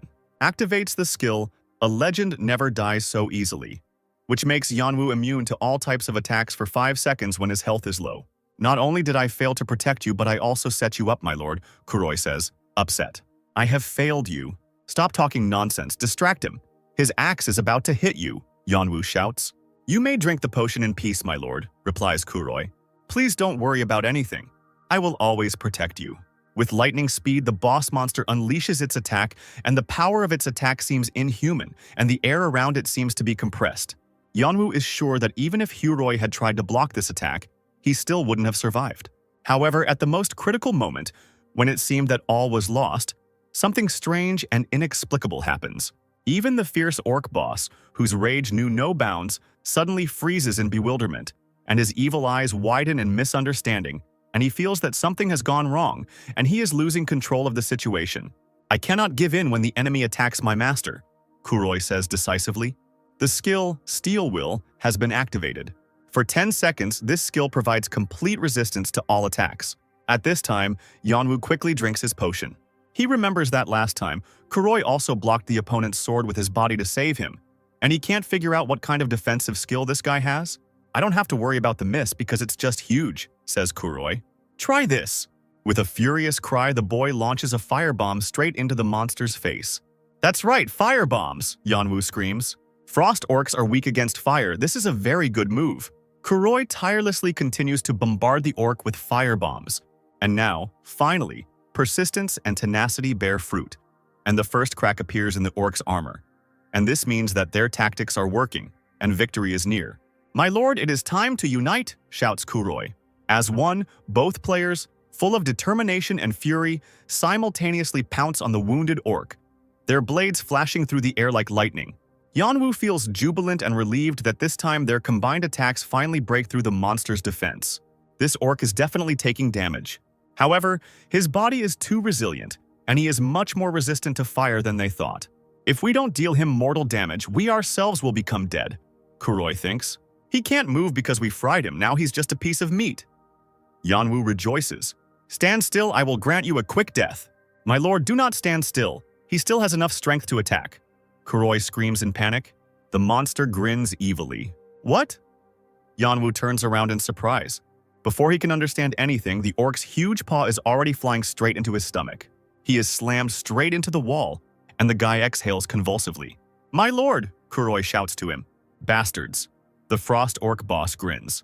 A large, bright red ball lights up in his huge paw. "What is this?" Kuroi doesn't understand. The monster squeezes the ball in his hand tighter. A satisfied grin blossoms on his face. "This is bad, something needs to be done," thinks Kuroi. "I'll tear you to pieces," the orc roars. "Die!" the orc shouted, raising his weapon above his head. But the orc boss doesn't have time to strike. "Since you are capable of thought, you cannot be considered an ordinary monster," Kuroi tells him. "But even so, you had to understand that I was much more dangerous than he was. This is a skill that can destroy you." "What are you doing?" Yeonwoo shouts, not understanding anything. "There was no need to use this skill before, but now I have no other choice," Kuroi answers. His health bar suddenly decreases. All his health disappeared in an instant. Yeonwoo is amazed. This is a sacrifice for the sake of justice. Without a second's hesitation, Kuroi delivers his blow. The orc, stunned and disoriented, blinks in confusion, as if he doesn't believe what's happening. However, the very next second, like a bolt from the blue, Kuroi's crushing blow, filled with despair and hope, reaches its target, and the monster understands that it is all over. This strike, like a bolt of lightning, pierces the darkness, and its power and accuracy are simply incredible, and it seems to be woven from righteous anger and the desire to win. He definitely dealt fatal damage. Yeonwoo rejoices.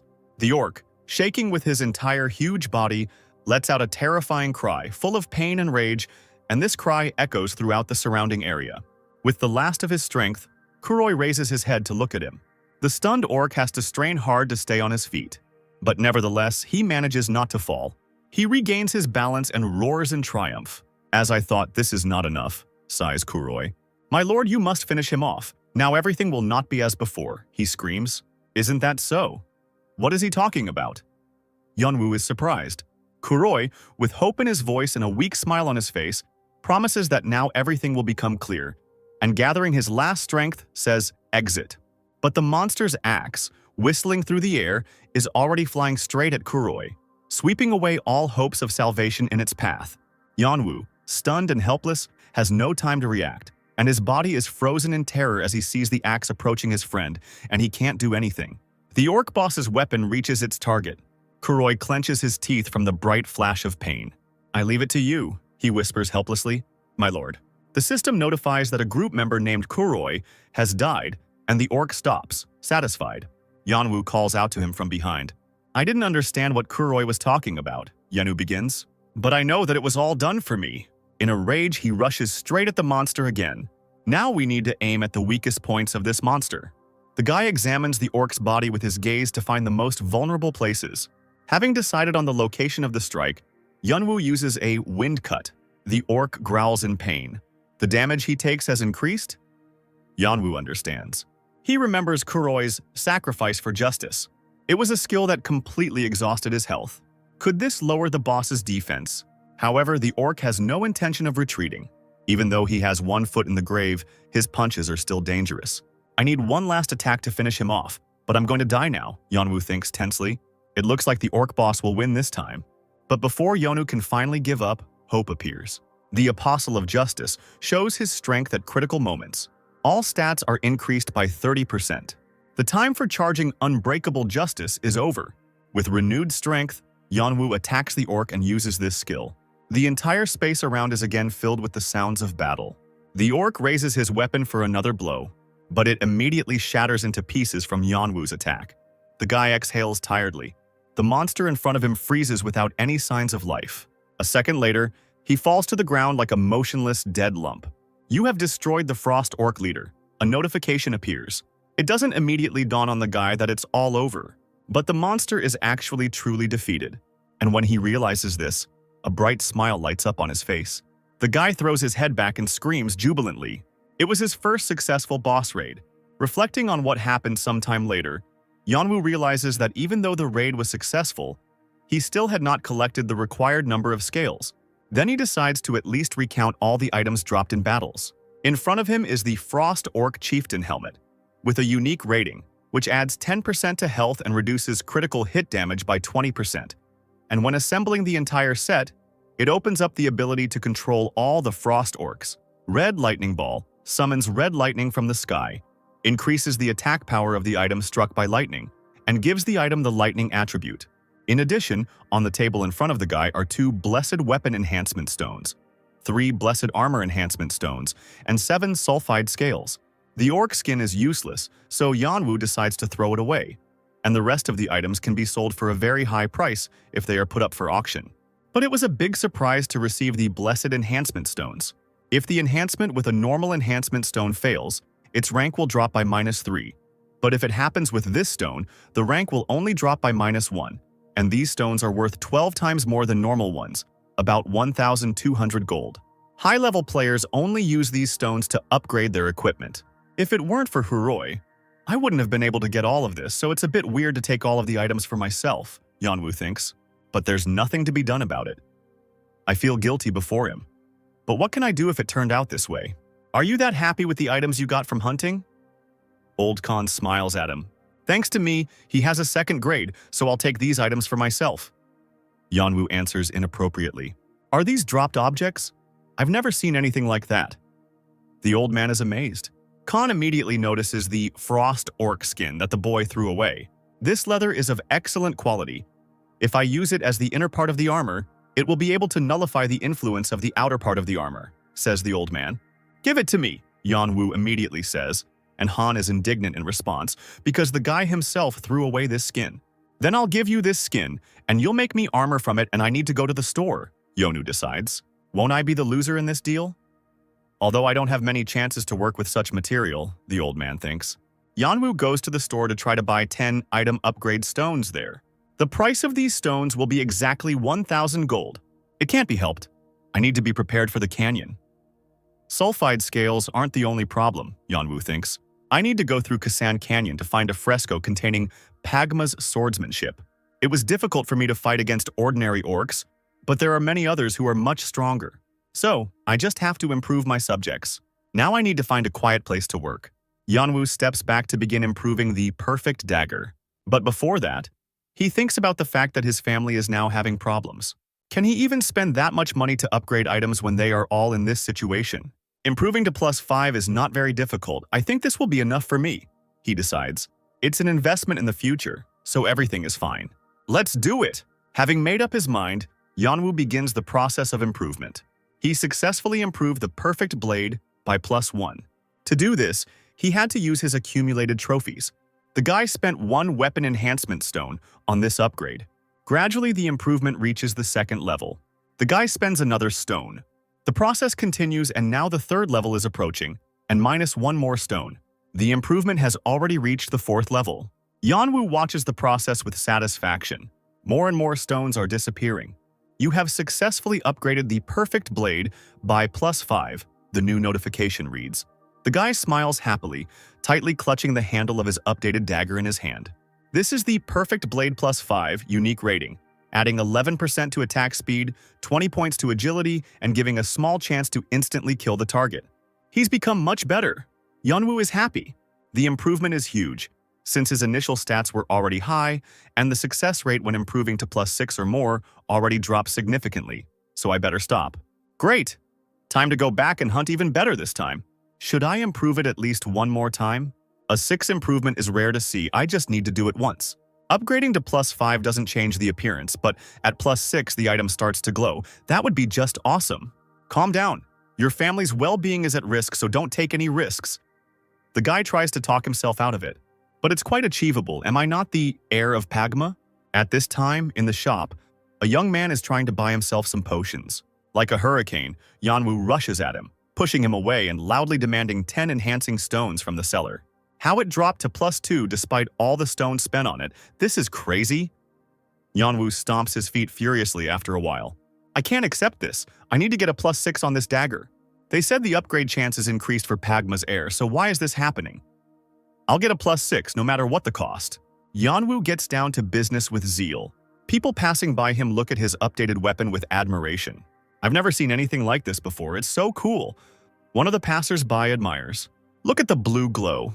It's a +6 or even higher object, says another. I did it. So this is what it's like to be admired by hundreds of people, and I don't even feel sorry for the 2,000 gold I spent on improvements. Yanwu rejoices. What's all the noise? Another person appears. What a pity. Such a pity. His mocking laugh is heard. This guy, this is the bloody warrior Cats, understands Yona. Is that really Cats? One of the hidden class owners? He's ranked 40 overall, the crowd whispers.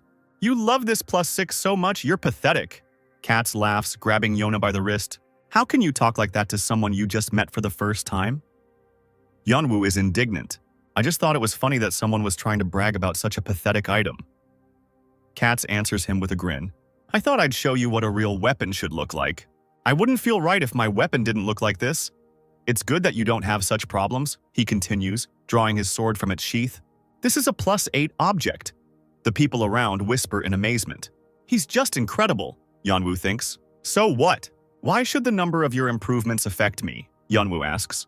I think my dagger is cooler. Have you ever felt satisfaction after spending all your energy and effort to achieve your goals? Cats frowns with annoyance. It's a shame to live just for satisfaction, he chuckles arrogantly and leaves. He really is as scumbag as the rumors say. He needs to grow up and stop being a child, Yanwu thinks. Well said, it was great to hear that. One of the passers-by praises Yona. Evening is gradually approaching. Yanwu spends time in the forge again. This bastard, what an attention grabber, he thinks, remembering Katz's appearance. Anyway, I still have blessed enhancement stones, but I can't spend them if I want to help my family. I'm not so pathetic that I can be so greedy. You've been working so hard lately, that's enough, old Han. Here's a gift for you. Look at it. You really did that? I was just kidding. That skin was useless. You shouldn't have wasted your time on it, Yanwu jokes as he accepts the gift. In his hands is Khan's masterpiece, an epic-rated item with quite high defense. This item reduces physical damage by 20% and slightly reduces movement speed. I can proudly say that this is my best work, and I hope that it will be useful to you, smiles Old Man Han. Epic item. Yanwu is happy. Thank you for your support. I'm sure I feel a little better. Why bother with multiple enchantments? I won't be greedy with these things. Soon, Yanwu's preparations are complete, and he is ready to set out on his journey. The guy is wearing the Frost Orc Chieftain's helmet, Khan's masterpiece, best gauntlets, and adventurer's boots. I have no regrets, I just need to move on, he thinks. So how could I do it? The guy finally upgraded his weapon to +8, and it enters the Keisan Canyon. What a terrible place. I'll die if I fall from here. He is indignant. Sulfide scales are important, of course, but we must remember my initial goal, the quest information. The first-class quest, Pagma's swordsmanship, involves finding the key to Pagma's identity. It is necessary to learn Pagma's fencing. Even though the perfect dagger is sharpened to +8, it is still a level 180 weapon and cannot be compared to the level 250 Dane's life. But the most important thing here is Pagma's swordsmanship, because right now I need to increase the number of my attack skills, Yeonwoo thinks. I have to be careful with the caves in the walls. The level 160 monsters that live there have killed me too many times, and thanks to that I've gotten used to them, so as long as I keep quiet I won't be discovered. Before he could finish speaking, Yeonwoo noticed a level 162 lizard on the wall. Why does my bad luck always show up at times like this? He thinks, upset. Is this a canyon lizard? This blade-like tongue that has killed me countless times. This monster is still as dangerous. The lizard crouches, preparing to attack. My body won't stop shaking, the guy thinks. But I'm not the same anymore. The young man uses Blacksmith's Fury and Wind Slash. The lizard screams in pain. You have dealt 1,230 units of damage.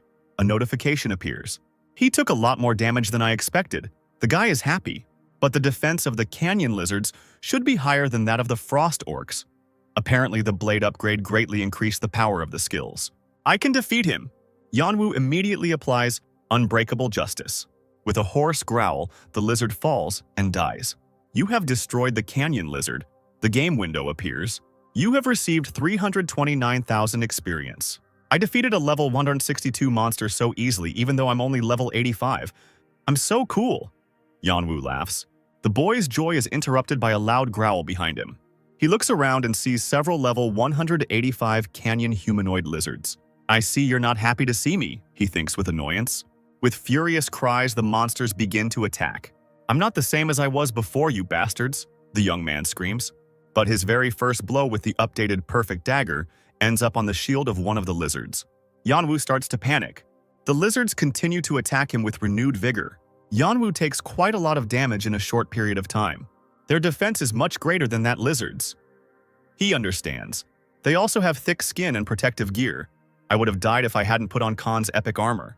Khan's masterpiece reduces physical damage by a full 20%. The lizards attack again, giving the guy no time to catch his breath.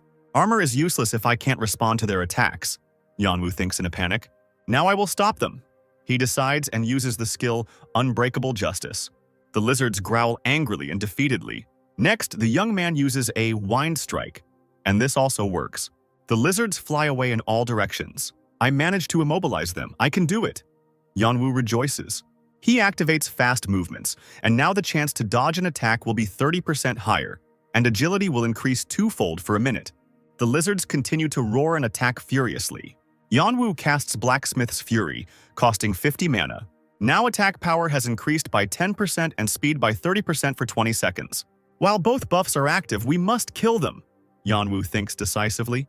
The guy rushes into battle and this time everything goes well. You have destroyed the canyon humanoid lizard and received 948,000 experience points, the system notifies. Everything worked out, didn't it? Yeonwoo exhales tiredly. They are dead, but I am almost out of mana. 4 attack skills have used it all up. Well, now I don't have to worry about potions. So the normal monsters won't be much of a problem, and if I kill 2 more, I can even level up. Anyway, as long as I don't meet the canyon spider, the strongest predator of this place, everything will be fine. Yeonwoo thinks and raises his head to immediately see the spider. This is a level 180 monster. How interesting that monsters appear here just by thinking about them. Yeonwoo laughs tensely. While he was thinking, the canyon spider had already gone on the offensive. Get out of here, get lost! The guy screams at him in panic because this spider is on a completely different level and humanoid lizards are nothing compared to this creature. The legend is not so easily frightened, says the new window. But he's still just a normal monster, Yeonwoo decides, and uses a wind cut. You've dealt 300 damage, the system says. Only 300? His defense is higher than the orc chieftain's, Yeonwoo thinks, amazed. At this time, the spider is already rushing towards him. The guy activates fast moves because he will die immediately if he gets hit by this monster. Try this, stupid insect! He shouts and uses Blacksmith's Fury and Wind Slash at the same time. However, this monster doesn't care about anything. This blow only dealt him 344 units of damage. Are you kidding me? How high is his defense? Yeonwoo is amazed. My incredible combo didn't do anything to him at all. At this rate, I'll die. I can only dodge his attacks with quick moves. Even Wind Slash is useless to him, and by default my strength should increase by 60%. But I only get half of that since I don't meet all the necessary conditions. I can use Unbreakable Justice if I get the chance, since it increases my attack power by 300%. But in that case, I need to hit him, so if I can't get close, then it's all useless. Then an idea comes to Yeon's mind. This is an obstacle that simply must be overcome.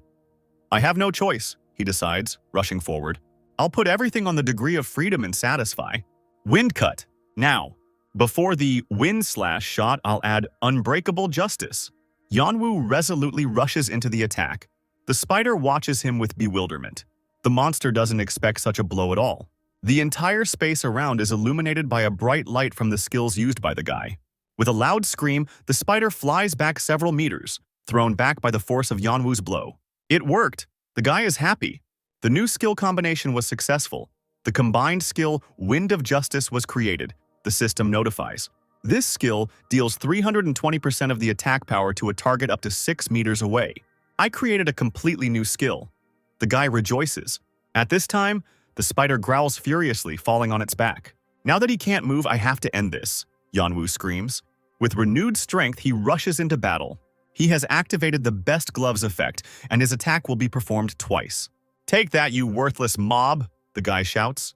It's time for you to understand that I'm not the same as before. Yeonwoo's decisive blow shakes the earth. Wearily, he squats down on the ground.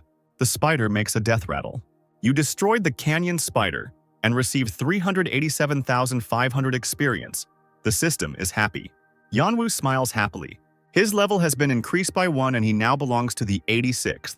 The young man's cry of victory echoes throughout the canyon. He single-handedly killed a canyon spider. I haven't seen anything like that in a long time, the stranger thinks, having been watching the guy from afar all this time. Yes, he was on the edge, but he has the ability to grow. After meeting strong opponents, his potential is simply amazing. I have survived all these years after you, Asmafel, accused me of treason and took away everything that was dear to me and my subordinates. You will die a horrible death, just wait. This stranger's name is Piero. He is the strongest knight of the Saharan Empire and the former captain of the Red Knights, and he finally found his agent of revenge. The next game window reminds you of the bonuses you've received, such as increased chances of getting a bonus effect and chances of casting enchantments. And Yeonwoo can now equip all items, but there's a high chance of getting a penalty. But the chances of increasing reputation and intimacy have been increased. Today, Yeonwoo entered the battle wearing an epic-rated Han's masterpiece, made from frost orc skin. He also had the best gauntlets of epic rating, which helped him attack his target faster and more accurately. On the boy's feet were rare, adventurer's boots, ideal for long-distance travel. In addition, Yeonwoo received a new skill, Wind of Justice, which deals 320% of his attack power to a target within a 6-meter radius. At this time, in the cave of the canyon spider, some noise can be heard. Perhaps the canyon spider decided to return early, suggests Sim Kiwon, a level 87 fire mage and one of the monster's captives, wrapped in a thick cocoon of webbing along with his comrades. He has to hunt for prey and then bring it here, just like us. The second guy, named Choi Chanson, a level 87 thief, answers him. I shouldn't have gone to Winston. I don't want to become spider food. Sim Kiwon is nervous. Don't piss me off. You agreed to come here yourself. Lee Jongho, a warrior of the 88th level, shouts at him. This is how much you thank me? And yet I have been taking care of you for 10 years.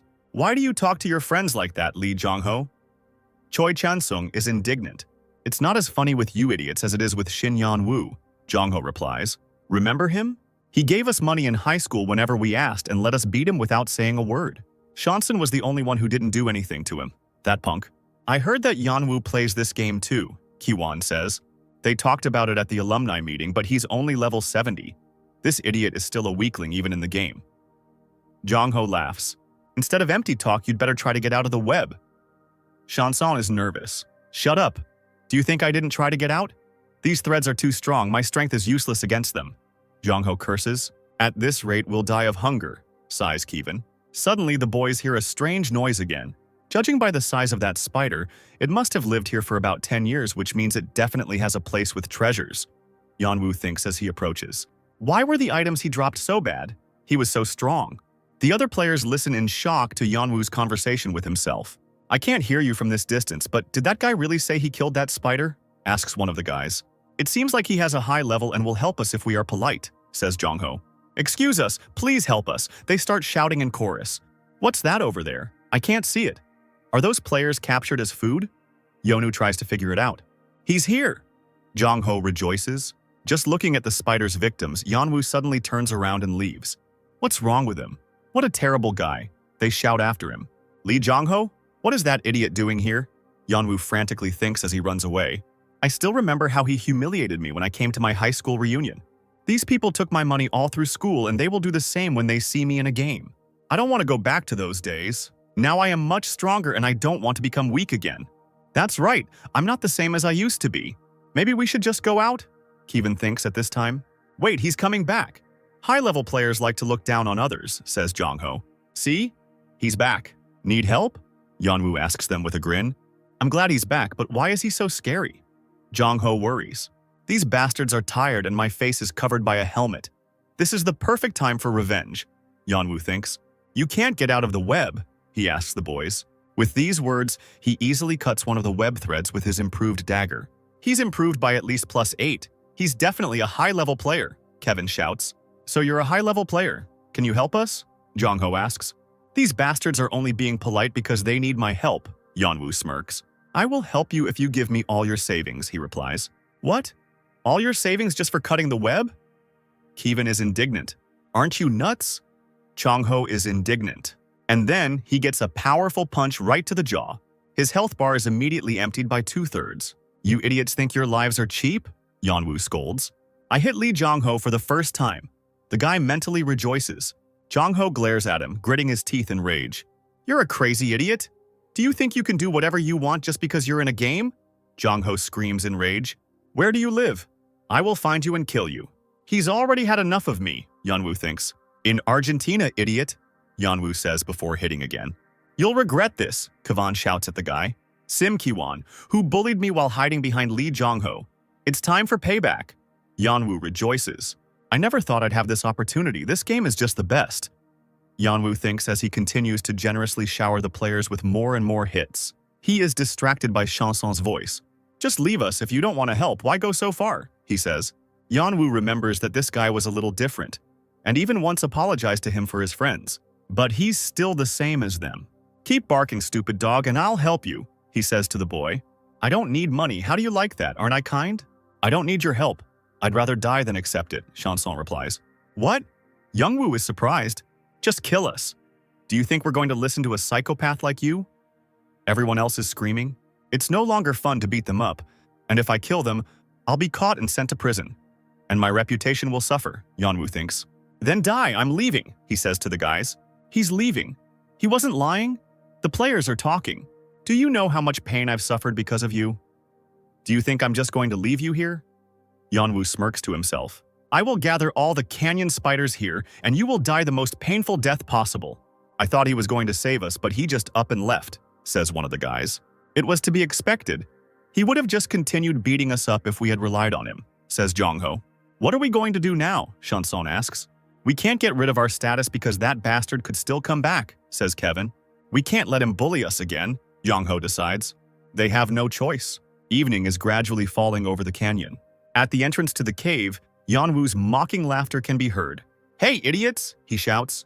"People like you shouldn't die the way you want. I'll give you the cruelest death possible." But his joy is cut short when he reaches the center of the cave and sees empty cocoons. He stops in a stupor. Are they out of the game? He understands. Then what should I do? The angry chirping of the spider the guy brought can be heard throughout the cave. A magical glow surrounding the waterfall and 5 rainbows decorating the 1,300 meters of falling water. The founder of the Eternal Kingdom, Laurent, discovered this waterfall after he conquered the north. It is hidden deep in the Kessen Canyon, and information about it is known only from legends. "And where should I look for Pagma's fencing?" Yeonwoo shouts. "What kind of idiot would you have to be to believe a ghost who said he had engraved Pagma's fencing on the northern cliff?" It was definitely a lie, because I hadn't found anything in the last few days I'd spent here. But a second later, something unusual catches Yeonwoo's attention. He hadn't seen this here before, so it was hidden in a cave behind the waterfall. "You should have told me about it, damn Ancestor Hana," Yeonwoo scolds. "I finally found it. It's all covered in moss, but you can still make out some details. Looks pretty good for a regular carving. And this Dainsleif sword looks a lot bigger than Khan's imitation." But why didn't I hear the notification about the quest completion?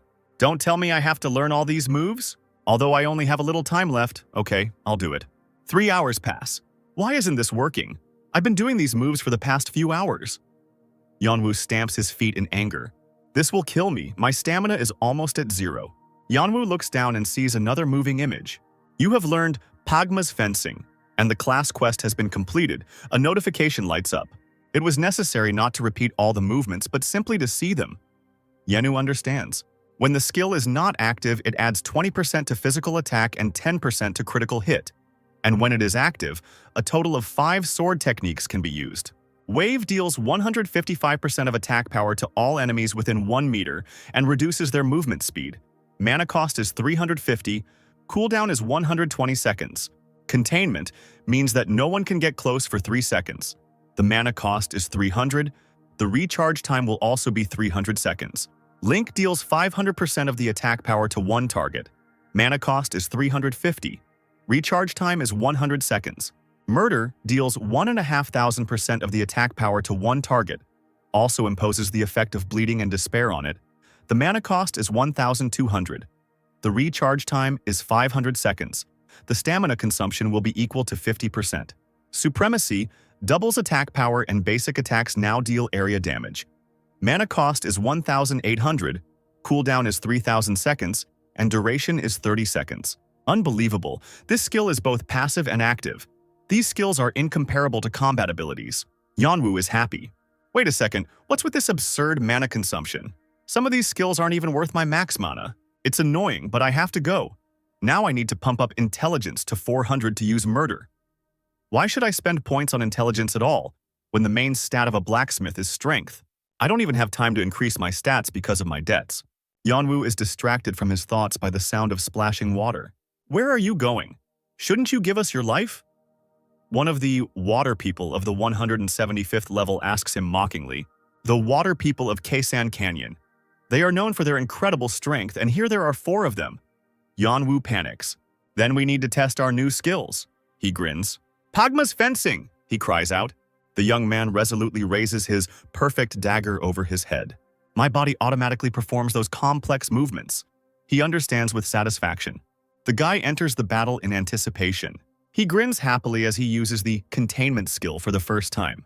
The young man is confident that he will emerge victorious in this battle thanks to his new skills. The water people of the Keisan Canyon are just as confident. They surround him, preparing to attack all at once. Why can't I hit them? A disappointed Yeonwoo tries to understand. He spent half of his mana on a single skill and now he needs to restore it before it drops to 0. Just stand there, you dumb assholes. I'm gonna test my new skill on you now, he shouts at the monsters. The guy deactivates fencing to use his passive skills. Without thinking twice, Yeonwoo immediately activates the Wind of Justice, sparing no effort for a new blow. This skill deals 320% of the attack power to a target up to 6 meters away. You'd better worry about yourself, the guy shouts to the monsters, stunned by the death of one of them. Without giving them time to realize their loss, Yeonwoo activates the Quick Movement skill. You, insignificant stupid man, taste revenge, one of the monsters shouts at him, furiously attacking. One hit from him took away 1/3 of my health. Yeonwoo panics, immediately drinking the potion. My attacks seem insignificant compared to theirs, but I can win by restoring my mana. Once again, the boy uses his new skill, Pagma's fencing, in hopes of success. The shockwave from this skill deals 155% of his attack power to all enemies within a 1-meter radius and reduces their movement speed. The water people of Keisan Canyon cannot resist such power. For destroying one of them, Yeonwoo receives 10 stat points and his level increases by 1 more. Here are 30 points of additional mana. This skill is ideal for hunting. The guy thinks, deciding to invest the received 10 points in intelligence. He can increase his stats by creating items, so you shouldn't get carried away with that now. It was impressive. He suddenly heard a voice behind him. Someone is in such a dangerous place. But who? Yeonwoo wonders. Piero, above his head. Apparently he is an NPC. There's no need to strain yourself, I just want to ask you a few questions, the man says calmly. This way of speaking is so obvious, Yeonwoo thinks. So you're a beggar? He asks Piero. Beggar? Why do you think so? The man laughs out loud. His loud laughter attracts the attention of the approaching water people. There are too many of them. I'm definitely going to die this time, Yeonwoo thinks desperately, but suddenly finds a way to survive. It was he who killed your brothers, I saw it myself, he shouts, pointing his hand at Pierrot. To set someone up in order to survive yourself, so mean, the man thinks irritably. In one smooth motion, he draws his weapon and attacks the monsters. A man only needs one blow from this sword to destroy all the monsters. You're just like the one I hate most in the world, Pierrot sighs sadly. What's wrong with his sword? It's incredibly powerful, Yeonwoo thinks. He awkwardly tries to apologize, but Pierrot does not intend to waste time on formalities and conversations. He is in a hurry to get straight to the point. I need your help, he tells the guy. The quest. The true traitor of the Red Knights has been created. A system notification appears. Pierrot asks you to become his agent. To complete this quest, you will need to take revenge on Asmafel. The reward for completing it will be the title, Agent of Vengeance, and the skill, Killer Impulse. The Red Knights of the Saharan Empire were at one time considered the strongest force on the continent. Asmafel was their vice-captain. He had a secret relationship with the Empress and slandered Pierrot, who knew about it. Pierrot escaped and was branded, and now he is looking for an agent of revenge who will act on his behalf. The title appears very rarely, but how can I defeat the vice-captain? And the Empire is too far away, Yeonwoo thinks and decides to refuse, since he does not have the necessary skills and time. What a blatant lie, you probably want more awards? Pierrot asks. I saw the way you looked at my sword. Let it also be a reward for completing this quest. Pierrot Longsword. With high attack power that allows you to use the hate skill. I saw you kill those water people and the canyon spider, and now you're just making excuses, the man continues before attacking. I've increased the reward, so accept this quest or I'll kill you. Apostle of Justice is the bravest of all. He is able to show his power even in critical situations. You will not be easily destroyed until your opponent is defeated. A new window appears. All stats increased by 30%. This light blow took away so much of my health? Yeonwoo realizes in a panic. How does he know what I did in the canyon? How can there even be an NPC who kills if you refuse his quest? Then just kill me, he tells the man decisively. Better to lose some experience now than 4 whole levels because of a failed quest. And it would be nice to respawn in Winston right now. Pierrot looks at Yona with disappointment. People like you really don't understand how valuable their lives are, he says, and turns to leave. I'm not interested in killing innocent people. However, if you change your mind, then come and find me. I'm not forcing you. I'm just not losing hope. Sometime later, I finally got Dane's Leaf, Yeonwoo shouts happily. This is a sword with a unique rating. It deals additional damage equal to 10% of the target's armor. And the more enemies there are, the more damage it deals. Even among the top players, there shouldn't be many people who own such a good weapon. It's a great sword, and if I enchant it, it will become incredibly cool. Yeonwoo is happy. Just think. I was able to see Pagma's swordplay with my own eyes, thank you, Grid. Old Man Han wipes away tears of joy. Yeonwoo immediately asks, and the old man replies that he should take a short break, since he has already worked hard enough during the journey. It seems like I haven't fulfilled the conditions for the second-class quest yet, but at least I was able to get back to level 95 and increase my intelligence. I hope that will be enough for now, Yeonwoo thinks. He now has the Blacksmith's Fury skill at level 2, which adds 15% to attack power and 30% to attack speed for 30 seconds. In addition, there is a skill called Unbreakable Justice, also of the second level, which deals 320% of the owner's attack power even at a great distance. Are you Mr. Grid ? An unfamiliar voice is heard. The administrator requires your presence to create an item, so please proceed to the palace, says the approaching guard. Together they go to the Forge of Winston Castle. I want you to create an item right here this time. It's very urgent, the castle manager tells the guy. The Church of Yatan began to grow at an incredible rate due to the appearance of the 8th servant. They settled near Winston and destroyed all the villages in their path. Yeonwoo also heard about Yura becoming the 8th servant. Many users joining the Yatan Church due to the 20% experience increase bonus, and now Winston is under threat. To stop their advance, we need to send reinforcements to Kinban Fortress. Can you create an item using this production method? The manager asks, handing the guy a scroll. Production method. Holy Shield, rare legendary rating, adds 500 units of strength and 1,000 units of holy energy. Now Yeon must create a holy shield in preparation for the Yatan Church's invasion. The guy carefully studies the scroll handed to him. He has 2 days to create this item, with at least an epic rating. The reward will depend on the level of the created item. The holy shield contains the power of Rebecca, the goddess of light. He is strong against dark magic, demons, and followers of the Church of Yatan. This is an opportunity to obtain a level 190 item production method. I have to agree, Yonu decides. I have already called the priest to pour holy energy into the shield, says the manager. His name is Cassis. He is a priest of the Church of Rebecca. How long has he been standing here? He looks like a demon, not a priest. Yanwu tenses. Melting Mephril is really hard. I doubt I'll have time to sleep for the next 2 days, he thinks. I accepted the quest because I couldn't make much money from the canyon trip, but the materials are so expensive. The magic stones, Mephril, and gold plating for this shield cost 1,700 gold, so I can only make 2 of these items if I use all my luck. At this time, in the Satisfy office, Yanwu is being closely watched at work. The company's management is convinced that he works on projects too slowly, bypassing all the paths that lead him to success. Is there someone else next to him? The manager is surprised.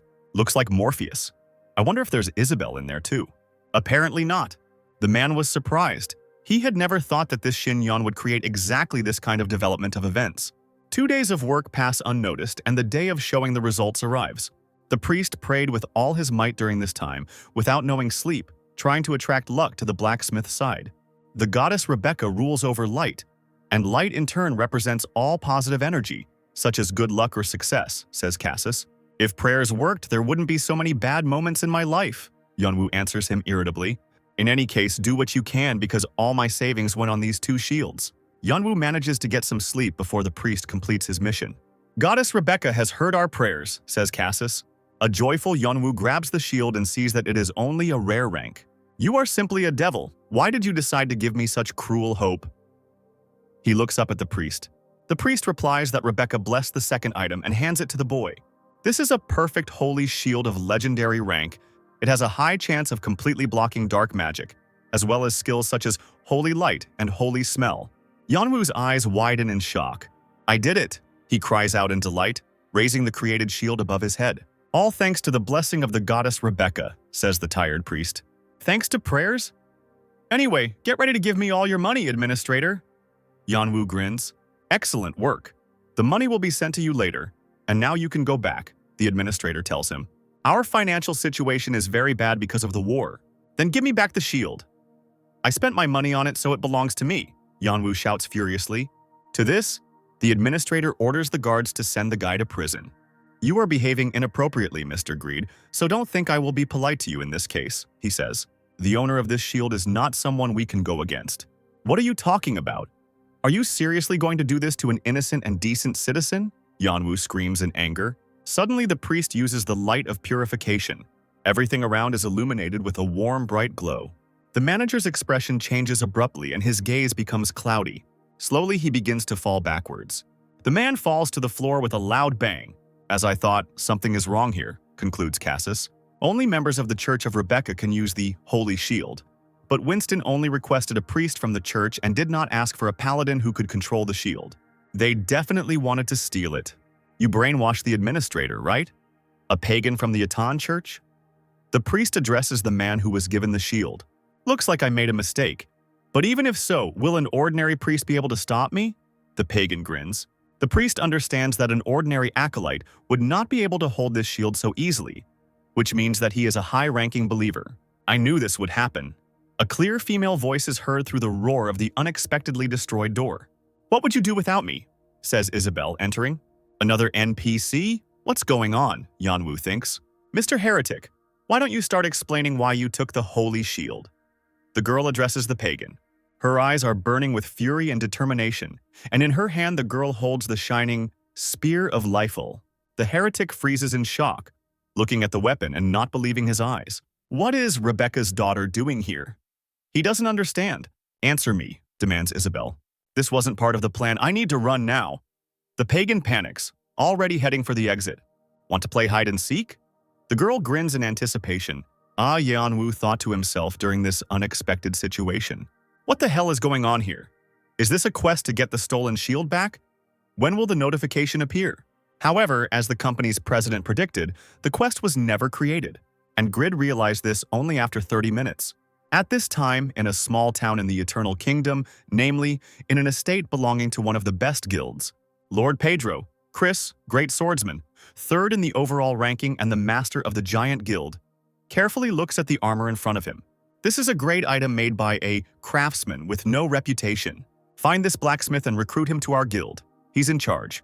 Meanwhile, in Winston, the Tzedakah Guild has 2 missions. Find and recruit the unknown master and destroy Ephemin. I need to find this blacksmith before Jashuka shoots an arrow at me, Regos thinks. Isn't this the guy we wanted to take on the raid on the Forest Guardian? He notices Yanwu walking sadly. Your name is Grid, right? What's wrong with your face? He asks, puzzled. Yanwu remembers that this is the naive and curious guy he met in Barren Village back then when he tried to join the raid. And then a brilliant idea dawns on him. This kind guy will definitely help me, Yanwu thinks. My item was stolen, just kill me. He starts complaining to Regis. I will help you, no need to despair. The guy immediately screams. Why did you decide to help someone else instead of completing the mission? The girl with the hot figure screams at Regis in rage, painfully grabbing the tip of his ear. Regis has things to do, so deal with your problems yourself, she tells Yeon sternly. The guy yells back at her that she has no right to stop someone from helping another person. A serious argument breaks out. Don't be so heartless, please let Regis help me, Yonu shouts to the girl. Jashuka understands that they have attracted the attention of passersby, and the guild's reputation is at stake, so she has no choice but to agree. Helping those in need, that is the true meaning of Taekwondo, Regos shouts joyfully. Jashuka thinks irritably. Isn't this guy the blacksmith who took part in the manufacturing competition? She hears 2 townswomen talking. So this is the guy from the rumors. He must know where Ephemin is, Jashuka thinks. She immediately goes to write to Regis but sees that he has blocked her from receiving messages. Did he seriously block me to avoid punishment? Girl explodes. At this time, in the Church of Yatan, they are eagerly waiting for Musta to return with the shield. Do you know what happens when dark magic is infused into a holy shield? Asks Malachus, 6th servant of the Yatan Church. He knows firsthand that the defenders of the church are not so weak. However, he still managed to find and capture a beautiful virgin for sacrifice. Before him is Lady Irene, and her hands are tightly bound. On the girl's neck, on a very ordinary chain, hangs an unremarkable but very valuable ring. That time, Doran was able to save Lady Irene thanks to one guy. Without his help, nothing would have happened. She must find a person who will recognize this ring. The next day, Regis and Yanwu, full of energy despite the sleepless night, diligently climb the mountain. Your equipment is impressive, so it turns out you are a strong fighter, says Regis. You said the thief was emitting a dark aura, right? Then he must be a member of the Yatan Church, and since he was holding an item that could harm evil spirits, he must definitely be a high-ranking priest. It's them, isn't it? Yanwu answers him. Regis looks up and notices several dozen people standing nearby. We need to be much more stealthy so we don't get caught, Yanwu says. But before he can finish speaking, Regis, with a furious cry, is already rushing towards the priests of the Church of Yatan. For the next few minutes, only the roar and screams of pain can be heard throughout the area. It was a great opportunity for training, thank you, Mr. Grid. Regis rejoices. That man must be inside the cave, since Yonwu didn't see him among the followers on the street. Malachus, the 6th servant of Yatan, appears from the cave. His great dark magic causes fear, weakening, and shackling effects. Yanwu and Regis begin to realize that they have serious problems. However, none of them are going to give up. The legend is hard to scare, so Yan manages to withstand all abnormal conditions. However, Regis has it much harder. He is unable to move due to the restraining effect, so he is unable to dodge the powerful blow from the church servant. This is too hard to be considered training, he mutters through his teeth. You resisted my power. Unexpected. Malachus is surprised. You look like Yura, but I will not spare you. What kind of angry dude is this? Yanwu doesn't understand. Stop attacking immediately after you start a conversation. Yanwu's attack with confusion. At this time, Regis takes advantage of the moment to call for help from the rest of the Tzedakah Guild. Center of Mount Rolf. Needs support, here is Malachus. He sends a message to everyone. Do you have a dying wish? How dare you ignore me? Jashuka, who responded, shouts at him in rage. Calm down, master. I don't know what your problem is, but we met Malachus, and he's level 310, so get your gear ready and help me. Regis replies. Malachus or not, don't let Grid get away from there, Jashuka commands. Regis freezes in surprise. Jashuka explains that Grid is Khan's apprentice and he must know where Euphemina is. At this time, Yanwu pounces on the enemy, using the skills Quick Movements and Blacksmith's Fury. I didn't think I'd have the chance to use it so soon, the guy thinks. clutching the sword tightly in his hands. I have to hold it with both hands because of my limited strength, but I still like the weight of it. With a bloodthirsty smile, Yanwu pounces on his opponent, sparing no skill. Dainsleif in his hands has a unique rating. Deals bonus damage to the target in the amount of 10%. Link deals 500% of the attack power to one target. This skill costs 350 mana and takes 100 seconds to recharge. Someone so strong as a blacksmith? They must be mistaken. Rhaegos, watching closely, thinks. This is a beautiful sword. Too bad it is useless because it does not reach my body. The sixth servant laughs. What about his cloak? How much damage can it absorb? Yanwu ponders. Your weakness has destroyed my admiration, so die, the pagan continues. He smirked and used the holy punishment skill, intending to finish off this annoying blacksmith. Gritting his teeth tightly, Yanwu resists the powerful attack. He uses the skills Pagma's fencing and restraint. For 3 seconds, no one will be able to approach him. I can't get near him, Malicus realizes. Rhaegos, if you've recovered, then we have to run, Yanwu shouts. I always wanted to fight a strong opponent, and besides, they arrived quite quickly. The guy answers with a grin. Suddenly, a brightly glowing arrow flies past their faces. With a loud whistle, it hits the sixth servant straight away. If you don't want to be killed along with this monster, then stand behind, commands the appearing Jishuka. Master, Rhaegos cries out joyfully, and we will need to have a serious talk with you. The girl answers him furiously. Khan student, don't go anywhere and wait for us here. What are these special Jaffa arrows? Yonu notices. I made them. And you were one of the people who bought them? He made them? Then this is the guy we're looking for, understands Jishuka. How stupid. You can do nothing to the servant of the god Yatan, who has surpassed all possible human limits. Malicus intervenes. I'll repeat it again, don't go anywhere and wait for us, Jishuka continues. Beyond the limits? You're just prey, idiot. She turns to the sixth servant. And we, the Tzedakah Guild, are predators. Malachus is the priest who conducts all rituals for the Church of Yatan, and is particularly famous for the incident in which 87 virgins were sacrificed to turn the king of the Principality of Bunghurst into a complete idiot. He is also guilty of the mass sacrifice of 607 girls to create an epidemic in Count Raven's territory. Let's see how long you can stay so smug while fighting the strongest guild, Tzedakah. Jishuka grins. I will sacrifice you to the god Yatan, girl, the servant growls. But the guild members clearly do not intend to allow him to do this. Toban, the first in the paladin rankings and the guild's chief of staff, covers himself with a shield of patience in response to the servant's attack. Is this normal attack all you can do? Take that, Malicus, Jishuka shouts, charging forward. This normal attack reduced my shield's durability by 20%, Toban thinks irritably.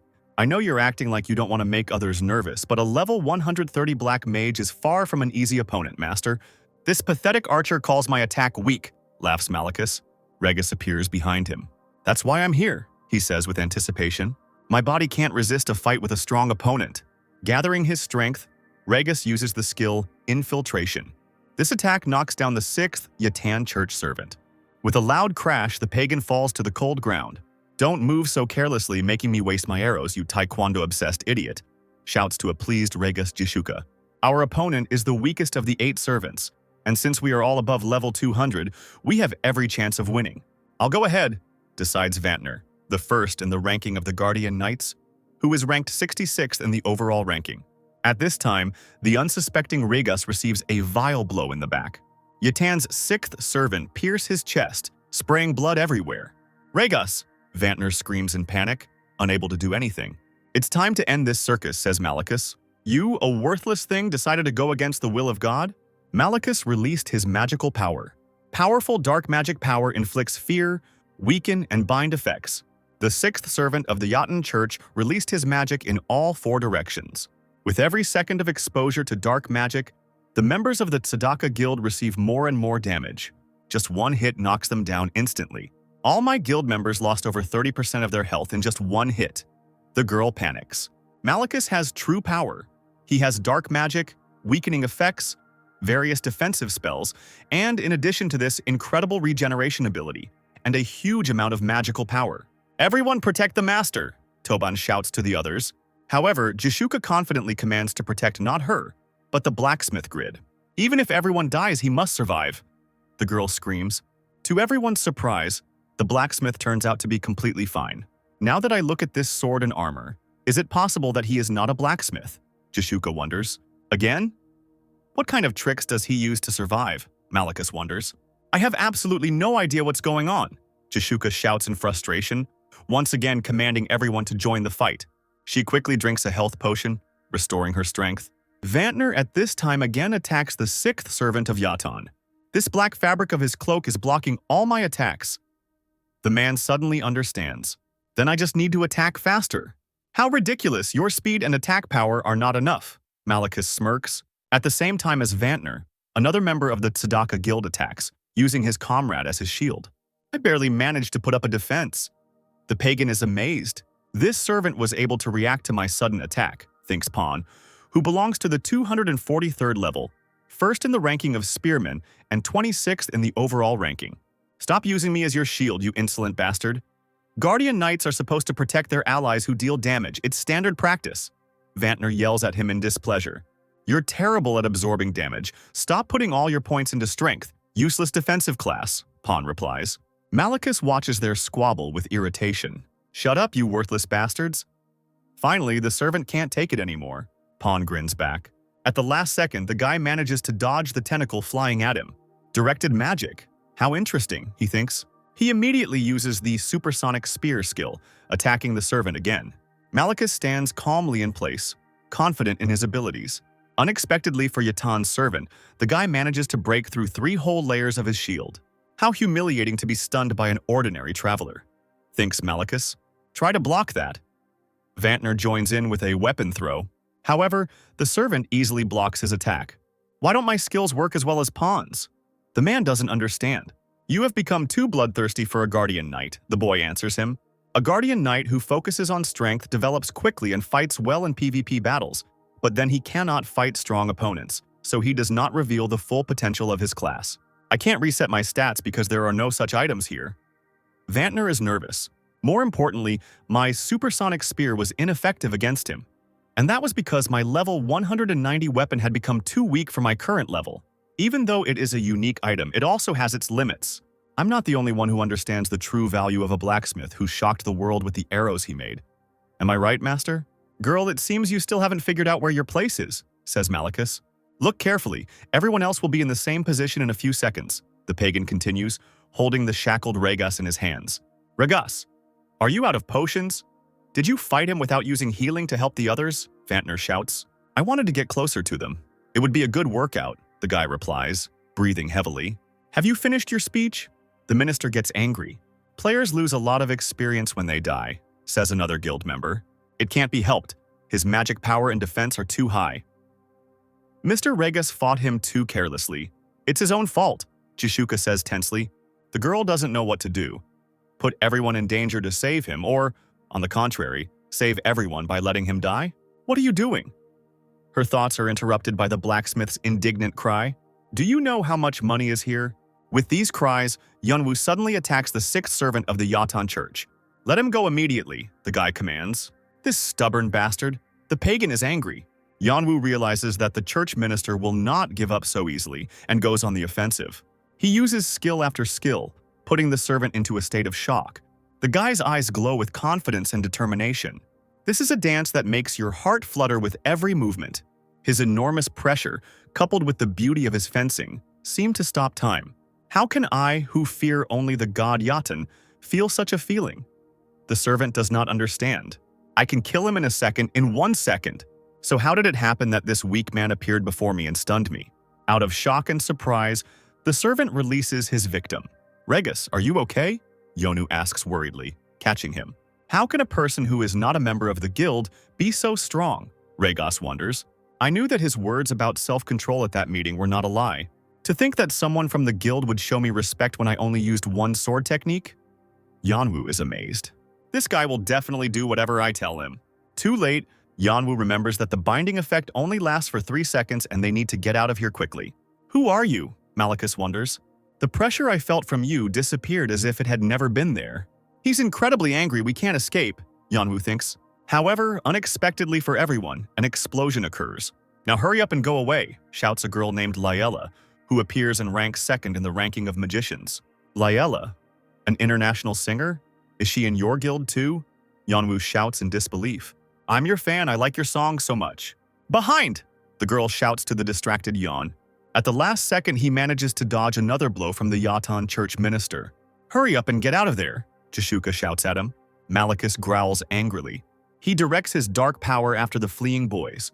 Just think that there is such a rat in this group of mongrels. He gets angry. Unexpectedly for Yeonwoo, someone grabs him by the collar, taking him out from under the blow along with Regis. This is Faker, who ranks first in the killer rankings. I don't know who you are, but you're incredible. Yeonwoo rejoices. Faker at this time uses one of his skills, creating his own doubles and attacking the servant. They think they can defeat me with numbers? Malachus smirks, casting defensive magic. What kind of cheat shields are these? Not only do they not take time to execute, but they also block all attacks from top players. Vanterner is perplexed. Remember how Jishuka's arrow hit him? He has weak points when he's not prepared for attacks, understands Pawn. So you used the penetrating mirror to confirm it, right? He asks Regis, who jokes that it was just practice. So what? He still blocks all our attacks. This is Faker speaking. If Malachus is having a hard time maintaining shields, like Pawn says, then I have an idea. Attack, great master of hell. The servant speaks at this time, calling on new forces. Let go of the reins that hold your dogs back for eternity. Tadaka Guild stands still, trying to figure out what is going on. Malachus continues. A three-headed hellhound appears in front of the players. People who dared to attack your humble servant. The servant shouts. Kill them! Obeying the order, the hellhound heads towards the people, baring its mouth viciously. He ended up summoning a normal dog on us? The guild members laugh, but Jishuka orders them to remain vigilant.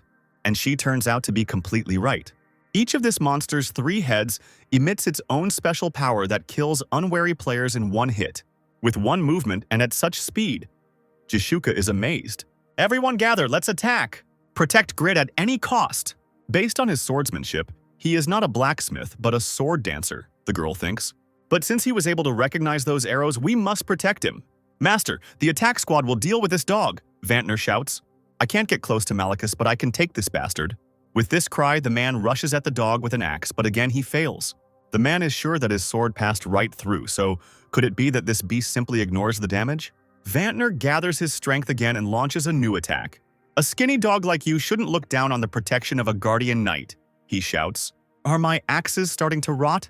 He suddenly realizes. Pawn comes to his aid using the supersonic spear skill. Vantner, the way is open. Step back, he shouts. I just can't believe that I'm getting help from him. Vantner thinks sadly. He uses warrior effort to block the enemy's attack at least once. At the last moment, he manages to escape.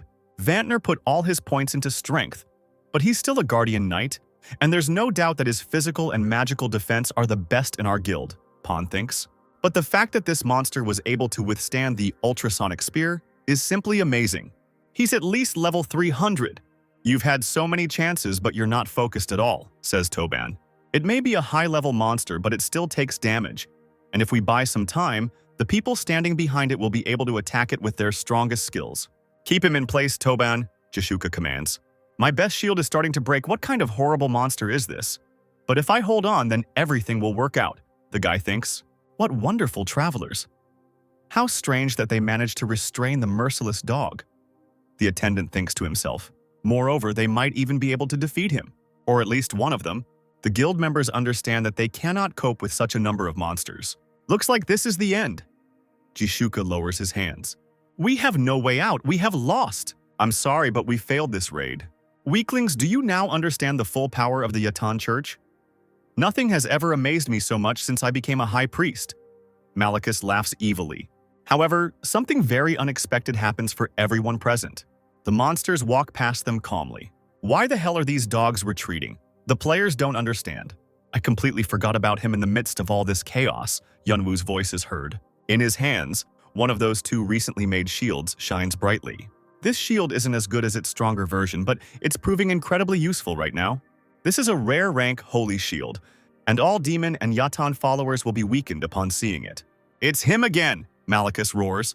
I can't believe I have to use this failed item, says Yeonwoo. Growling softly, the dogs slowly approach Yeon, but do not attack. This sacred shield has absorbed the power of Rebecca, the goddess of light. Did you make this shield? Like those Jaffa arrows? asks Jishuka. Is this shield really that good? Vantner wonders. Tobin, as a shield bearer, understands that this shield is not like the others. It can well be considered one of the best shields he has seen. It's still a failed item since the real one was stolen by that thief. Yanwu sighs in response to all the admiration. What? Is this a failed item? Toban is shocked. So you are the blacksmith who made a contract with Lord Winston. If you have the shield, then the mission was not completed. Malicus screams in rage. So you were the one who ordered that bastard to steal my shield? Yanwu screams in rage. Based on what Malicus said, this guy really is a blacksmith, says one of the guild members, Jishuki. But he wears the clothes that knights wear and has high dexterity, as he can use a dagger. He also has a fencing technique, so he can't be called a blacksmith. Risking the guild for an unknown player can only mean that he has a hidden class, master. Right now, these are just guesses. We will know for sure when we finish this raid. Jishuka answers him. Ready to start again? I'm sure you won't just lie there, will you, Regus? After that move, I understood how to fight Malicus, so I'll finish this quickly, the guy replies. Regas has fighting skills that even Pawn can't match, and while he may be a bit clumsy, he is very strong, Jishuka thinks. Mr. Grid, it seems those dogs are afraid of your shield. Can you help me? Approaches the blacksmith Regus. Looks like he's okay now, asking for my help. I can't miss this chance, Yanwu thinks. I can almost smell the money already. Okay, but I have a condition. I want half of all of Malicus's things, he answers Regus. There are 17 more people here, and you think you can take half of them? We helped you for free, and you demand money from us. Vantner screams in rage. Aren't you all in the same group? But only Regus helped me. Why are you trying to make me feel guilty? Yanwu calmly answers. Forget it, Vantner. This raid was only possible because of his shield, so let's just split the loot in half. Pawn smiles conciliatory. Sure, let's do it that way, Jishuka agrees with him. After receiving consent, Yanwu joins the group. All 17 members of the guild are over level 200. Jishuka, Pawn, and Regus are in the top 20 overall. Yanwu is amazed. The rest of the guild members are also extremely surprised to see Grid's level 95. Don't worry about it, Mr. Grid. All you need to do is just hold the shield, Regas reassures him. Yanwu says happily. Make sure you don't drop it, Regas shouts before attacking. Together they attack the church servant Yatan and his dogs. You brought the shield, I will gladly take it, laughs Malicus. However, Regus does not allow him to do this. A foolish man who does not learn from his mistakes. The servant smiles. He is confident that as long as he has this fabric, all attacks will be useless. However, Malicus is in for a huge shock. Regus's fist slams right into his face, causing significant damage. He was so weak just a moment ago, so why are his blows so powerful now? Malicus doesn't understand. Meanwhile, Regus has no intention of stopping his attacks for a second. I see it's not a trick, he thinks. He avoids the shield and changes the direction of the blow at the last moment. The fact that he can increase his speed so much that it's like his muscles are exploding is amazing. What a terrible monster. Malicus looks around tensely, trying not to lose sight of his opponent. Regus continues to attack stubbornly. And this time his blows hit the target. The entire space around is filled with the sounds and smells of battle. A loud roar from a series of attacks deafens everyone nearby. Malicus coughs helplessly, swallowing dust. Everyone, forward. The battle is not over yet, do not relax. Jishuka is in command. Mr. Grid, I'll leave the dogs to you, Regas shouts. You insignificant insects. The servant is raging. It is unacceptable to treat a priest of the god Yatan in this way. How dare you? The guild members are on edge, looking out for the enemy. Is that all? Toban asks, and Pawn tells him that this priest still has half his mana. If they don't break the shield, they won't be able to attack. Even if you manage to get this far, you will never penetrate my shield. Malicus smirks. His angry speech is interrupted by an arrow fired by Jishuka. It looks like your shield is being penetrated quite easily. The girl smiles. You were hit by my penetrating mirror when I attacked you, and you also used 3 layers of your shield to block the supersonic spear, Regus explains to him. This means that you have to concentrate when you use the shield. And when you try to defend against all attacks at once, you have to move the shield, which makes you unable to concentrate. That means my arrows can penetrate. And I respect that you are still able to regenerate after losing half your mana, Jishuk calmly says to the servant. Regus, how are you? It's pretty boring here, says Yanwu.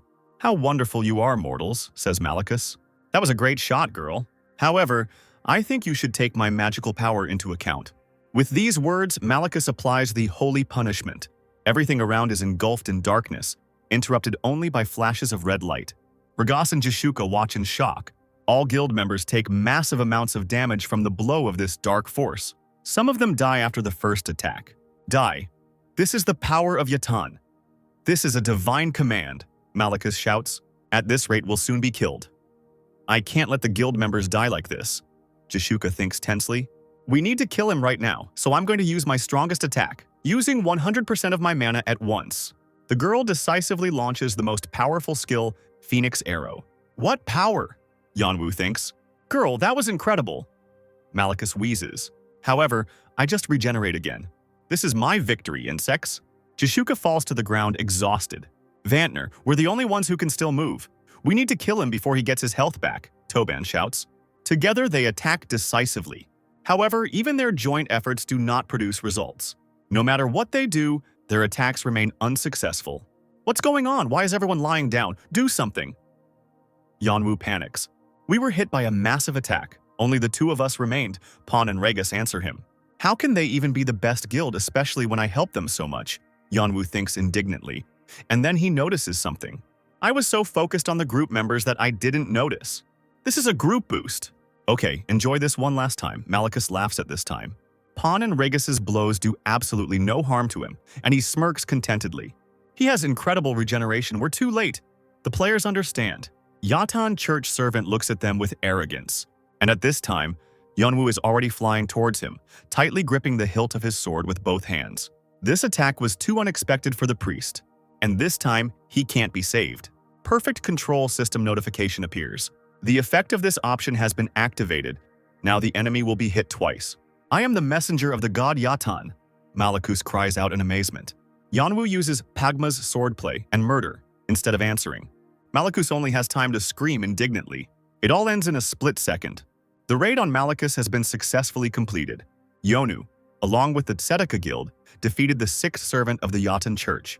This church minister has been a source of fear to people all over the world, and he has finally been destroyed. Your continental reputation has increased by 3,000 units. A system window appears. The Church of Yatan has become permanently hostile towards you. Closeness with all churches has increased. Visiting their temples gives you a blessing.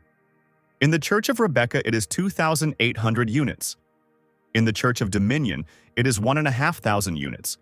And in the Church of Judah, it is 800 units.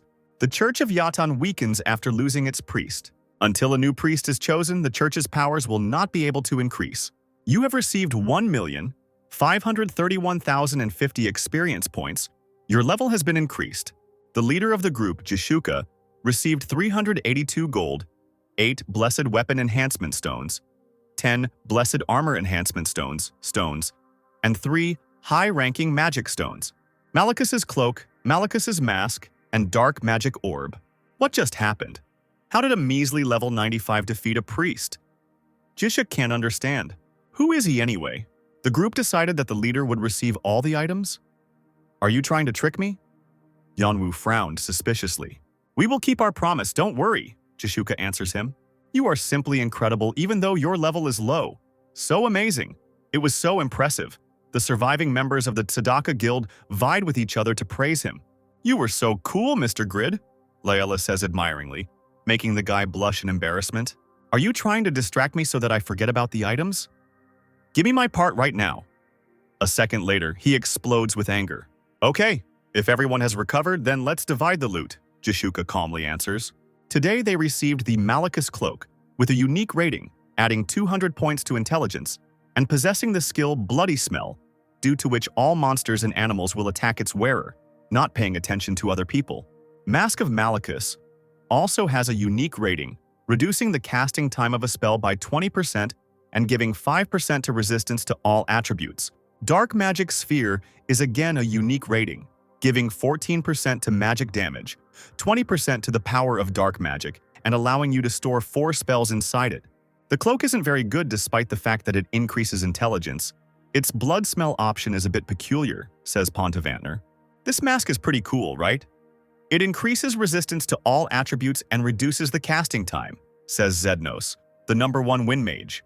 Zednos and Yahello are the only mages in our guild, and Jishuka would like to give the mask and sphere to them. However, they had already agreed to give half of the items to the blacksmith, so they would have to give him one of them. I want a raincoat, Yonu decides. He wants the worst subject, Jishuka wonders. What kind of reaction is this? Didn't you win thanks to me and now you don't want to give it to him? The guy is indignant.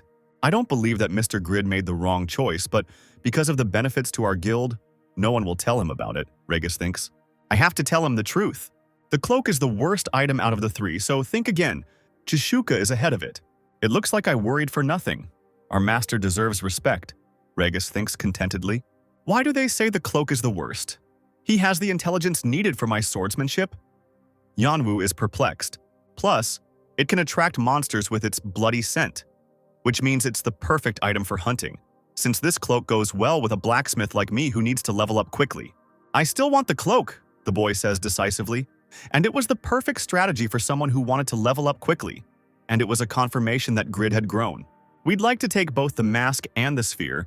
Would you mind if we paid you for one of them? Asks a slightly surprised Jishuka. But since Malicus isn't a boss that can respawn, we don't have a price for them. So it's going to take a little while since we'll have to put them up for auction and see what the max bid is. Okay, but then you'll have to pay a deposit. Next come the enhancing and magic stones, and together they'll cost about 33,600 gold. Yonu starts counting. We will give them to you because if it weren't for you, we would have failed this raid, so they are rightfully yours, Jishuka interrupts him. She is not only sweet, but also generous and makes Yanwu happy. Ragas, do you still want to help me find the stolen shield? The guy asks, to which he receives a positive answer. Then let's meet and complete our transaction in 3 days. I'll write you a message. Try not to forget, says Jishuka. See you again, Grid. All the players come out and Yanwu remarks that it looks like the storm is ending. It's time for him to go out too. But there's one more thing he'd like to do. Why was this servant in such a place? The look of this cave begs to be explored. He decides. Lady Irene, the time has come, says Doran. Be prepared to head back to the castle. He came on time, so try not to lose him. You remember that guy I told you about, right? The one who helped you save me from the Yatan temple will come here? The weakened girl asks. Tears well up in her eyes. And I was wondering why this ring looks so familiar. It belonged to Doran. Yanwu, who appeared, understands.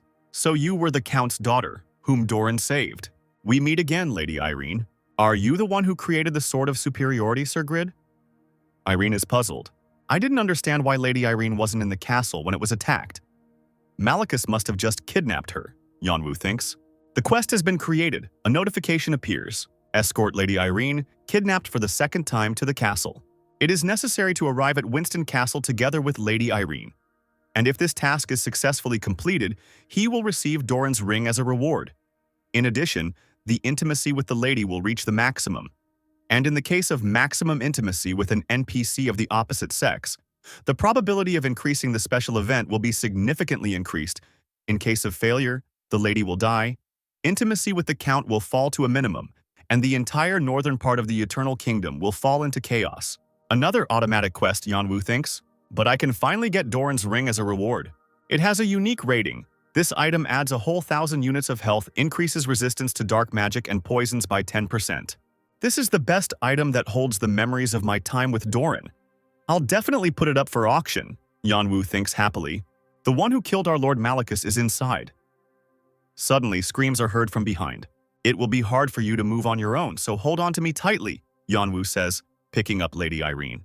Yanwu says with a smile, It's him! Kill the enemy of Lord Malicus. The screams are getting closer. Hold on tight. Yanwu commands and uses quick moves. He is too fast. How can we catch him? The priests try to think of something. However, Yanwu is already heading towards the exit, having successfully passed the barrier in the form of angry priests. I can say for sure that he is strong, because I have always been surrounded by strong people, like my father and the Knights of the North, thinks Lady Irene. You must stay close to the man who recognizes this ring and rely on him. She recalls Doran's instructions. Remembering her dead friend, tears well up in the girl's eyes again. Being close to Lady Irene is a better reward than the ring because it means I can marry her, Yanwu thinks happily. The ruling lady's husband, Lord, my taxes! Don't come near and put curses on him. One of the priests commands the others. However, Yanwu successfully deflects their attack with his shield. If weaklings like you could harm me, then how would I defeat Malicus? He laughs. On this day, the Church of Yatan quickly weakened after the death of Malicus, and until a new priest is chosen, players will not be able to become dark mages. Sadaka Guild immediately became the #1 guild because of this raid, and soon many players started sending them applications to join. Sir Grid, why is such a strong man a blacksmith? Lady Irene asks the guy. Yanwu replies, I can be called a fully armed warrior. At Unston Castle, all the inhabitants rejoice at the return of their beloved Lady Irene. My lady, are you all right? Please punish me for failing to protect you, Lord Phoenix tells her, slain, kneeling down. Lord, you must tend to the wounds you received on the last expedition. So rise, commands Irene. You must recover quickly, because the attacks of the Atan Church will become more and more powerful. Because during my rescue, the sixth servant of the church, Malachus, who kidnapped me, was killed. I was almost sacrificed too, but Mr. Grid killed the priest and saved me. You are the blacksmith who made the sword of superiority, aren't you? Phoenix cries out. As an ordinary blacksmith, he does not look strong, the man thinks. As soon as I heard about his deed, he looked different. And if he really killed the priest, then he must have an incredible reputation, but I heard nothing about it. You are Winston's savior. I will never forget your kindness, he says to the boy, bowing his head before him. The quest is completed, and now the intimacy with Lady Irene has reached its maximum value. I give you this ring as a thank you. It was given to me by the one who saved my life, so take care of it. The girl hands him the reward. Doran too, of course I will take care of him, Yanwu answers. Now this ring is connected to him, and the guy will not be able to put it up for auction. His option alone is worth $1 million, and I can't sell it?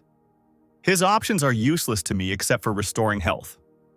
Yanwu thinks sadly. Mr. Grid, I'm going to hold a banquet in your honor, so join us, Irene tells him. Still, I got a lot of benefit because after the raid on the priest, my level rose to 97, Yonu thinks after a while. And the profit from this raid amounted to 33,600 gold, which is equal to 40 million won. I really got a lot out of their guild and now it's time to leave the game.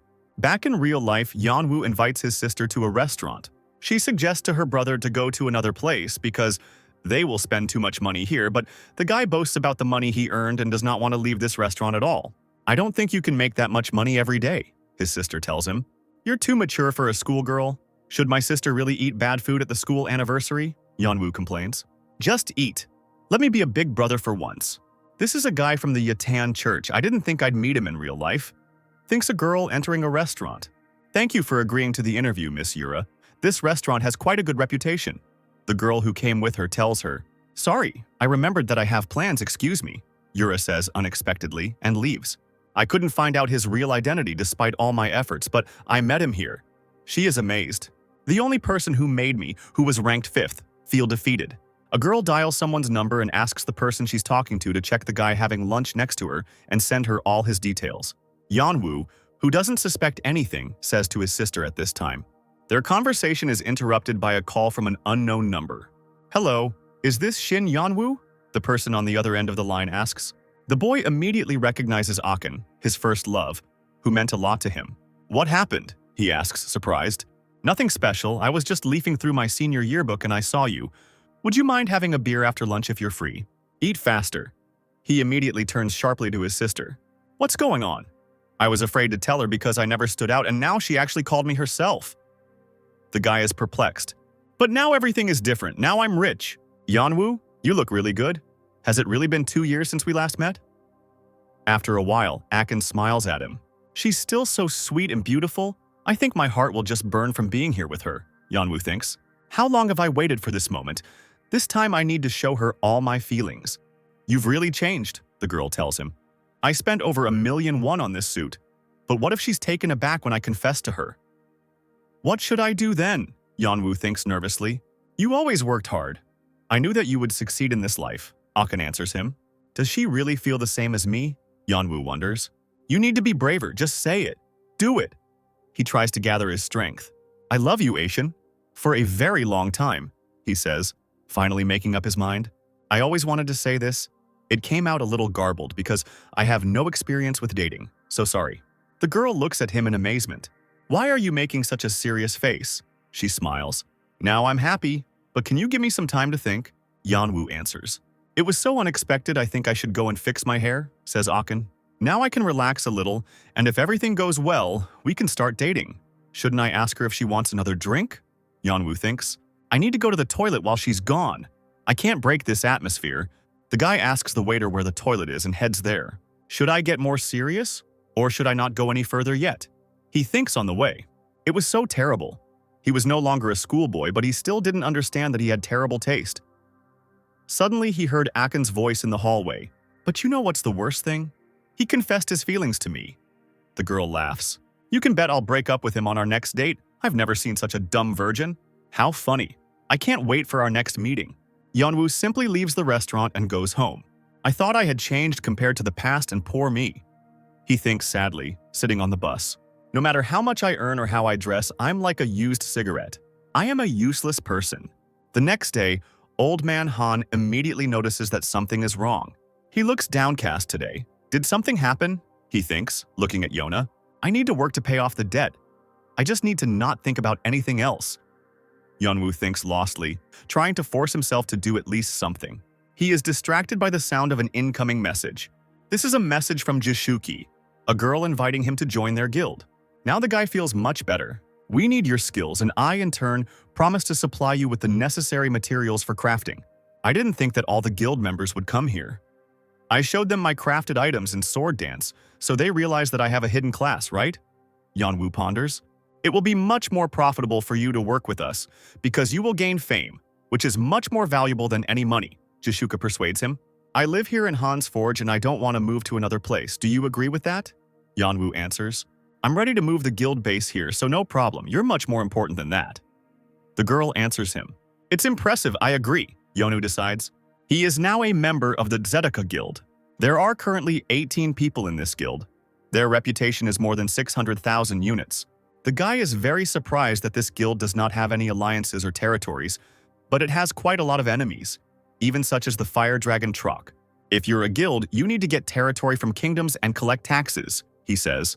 The girl replies that they have not received various offers but have rejected them all, and this infuriates Yeonwoo, because a huge number of guilds are ready to simply die for the smallest piece of land. When the nobles offered the territories, we were busy looking for you. It is impossible to take care of the base while moving around the continent. Jishuka speaking. We had to find you even at the cost of territories. Just because of me? The guy is amazed. Apparently the hidden class is really important since the whole guild was looking for it.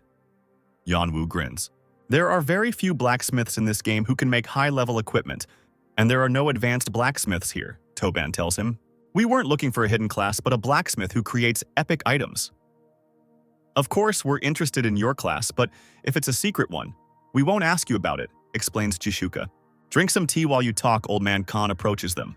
Sorry to disturb you, Toban apologizes to the old man. I can see that they respect Han.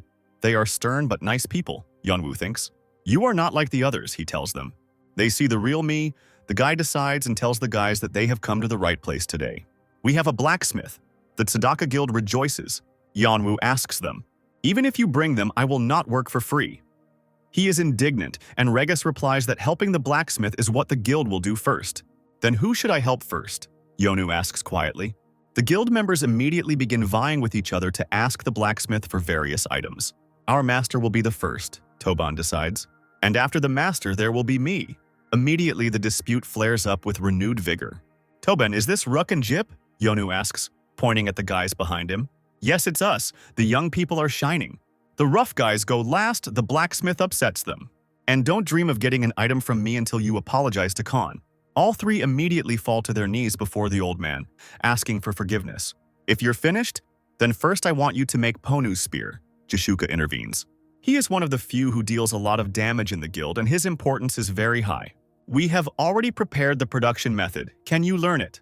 This is a storm spear. Nothing complicated, Yeonwoo answers. He learned it.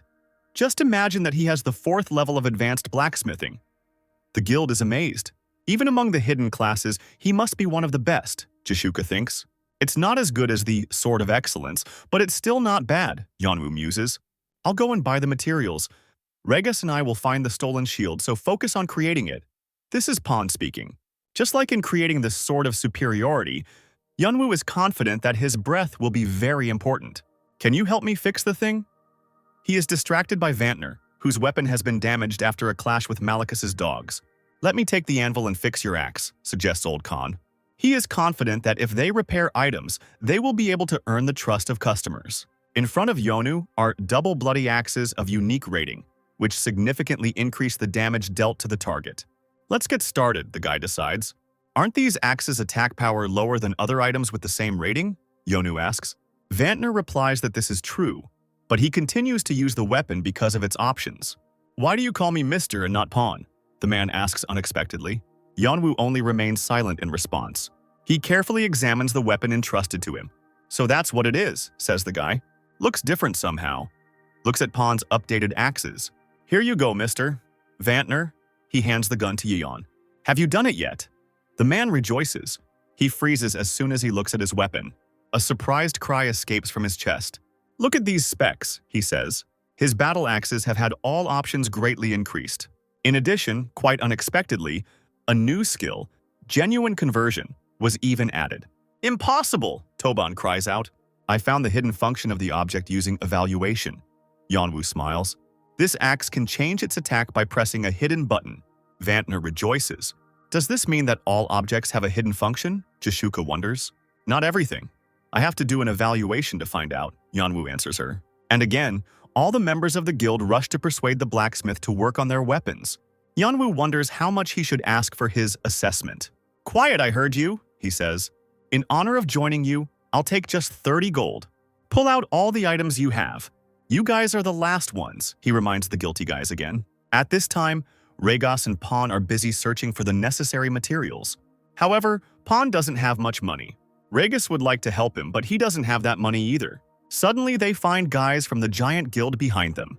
What are they doing here? The guys don't understand. "I don't know why they came here, let's just take the materials and get out of here," Pawn decides.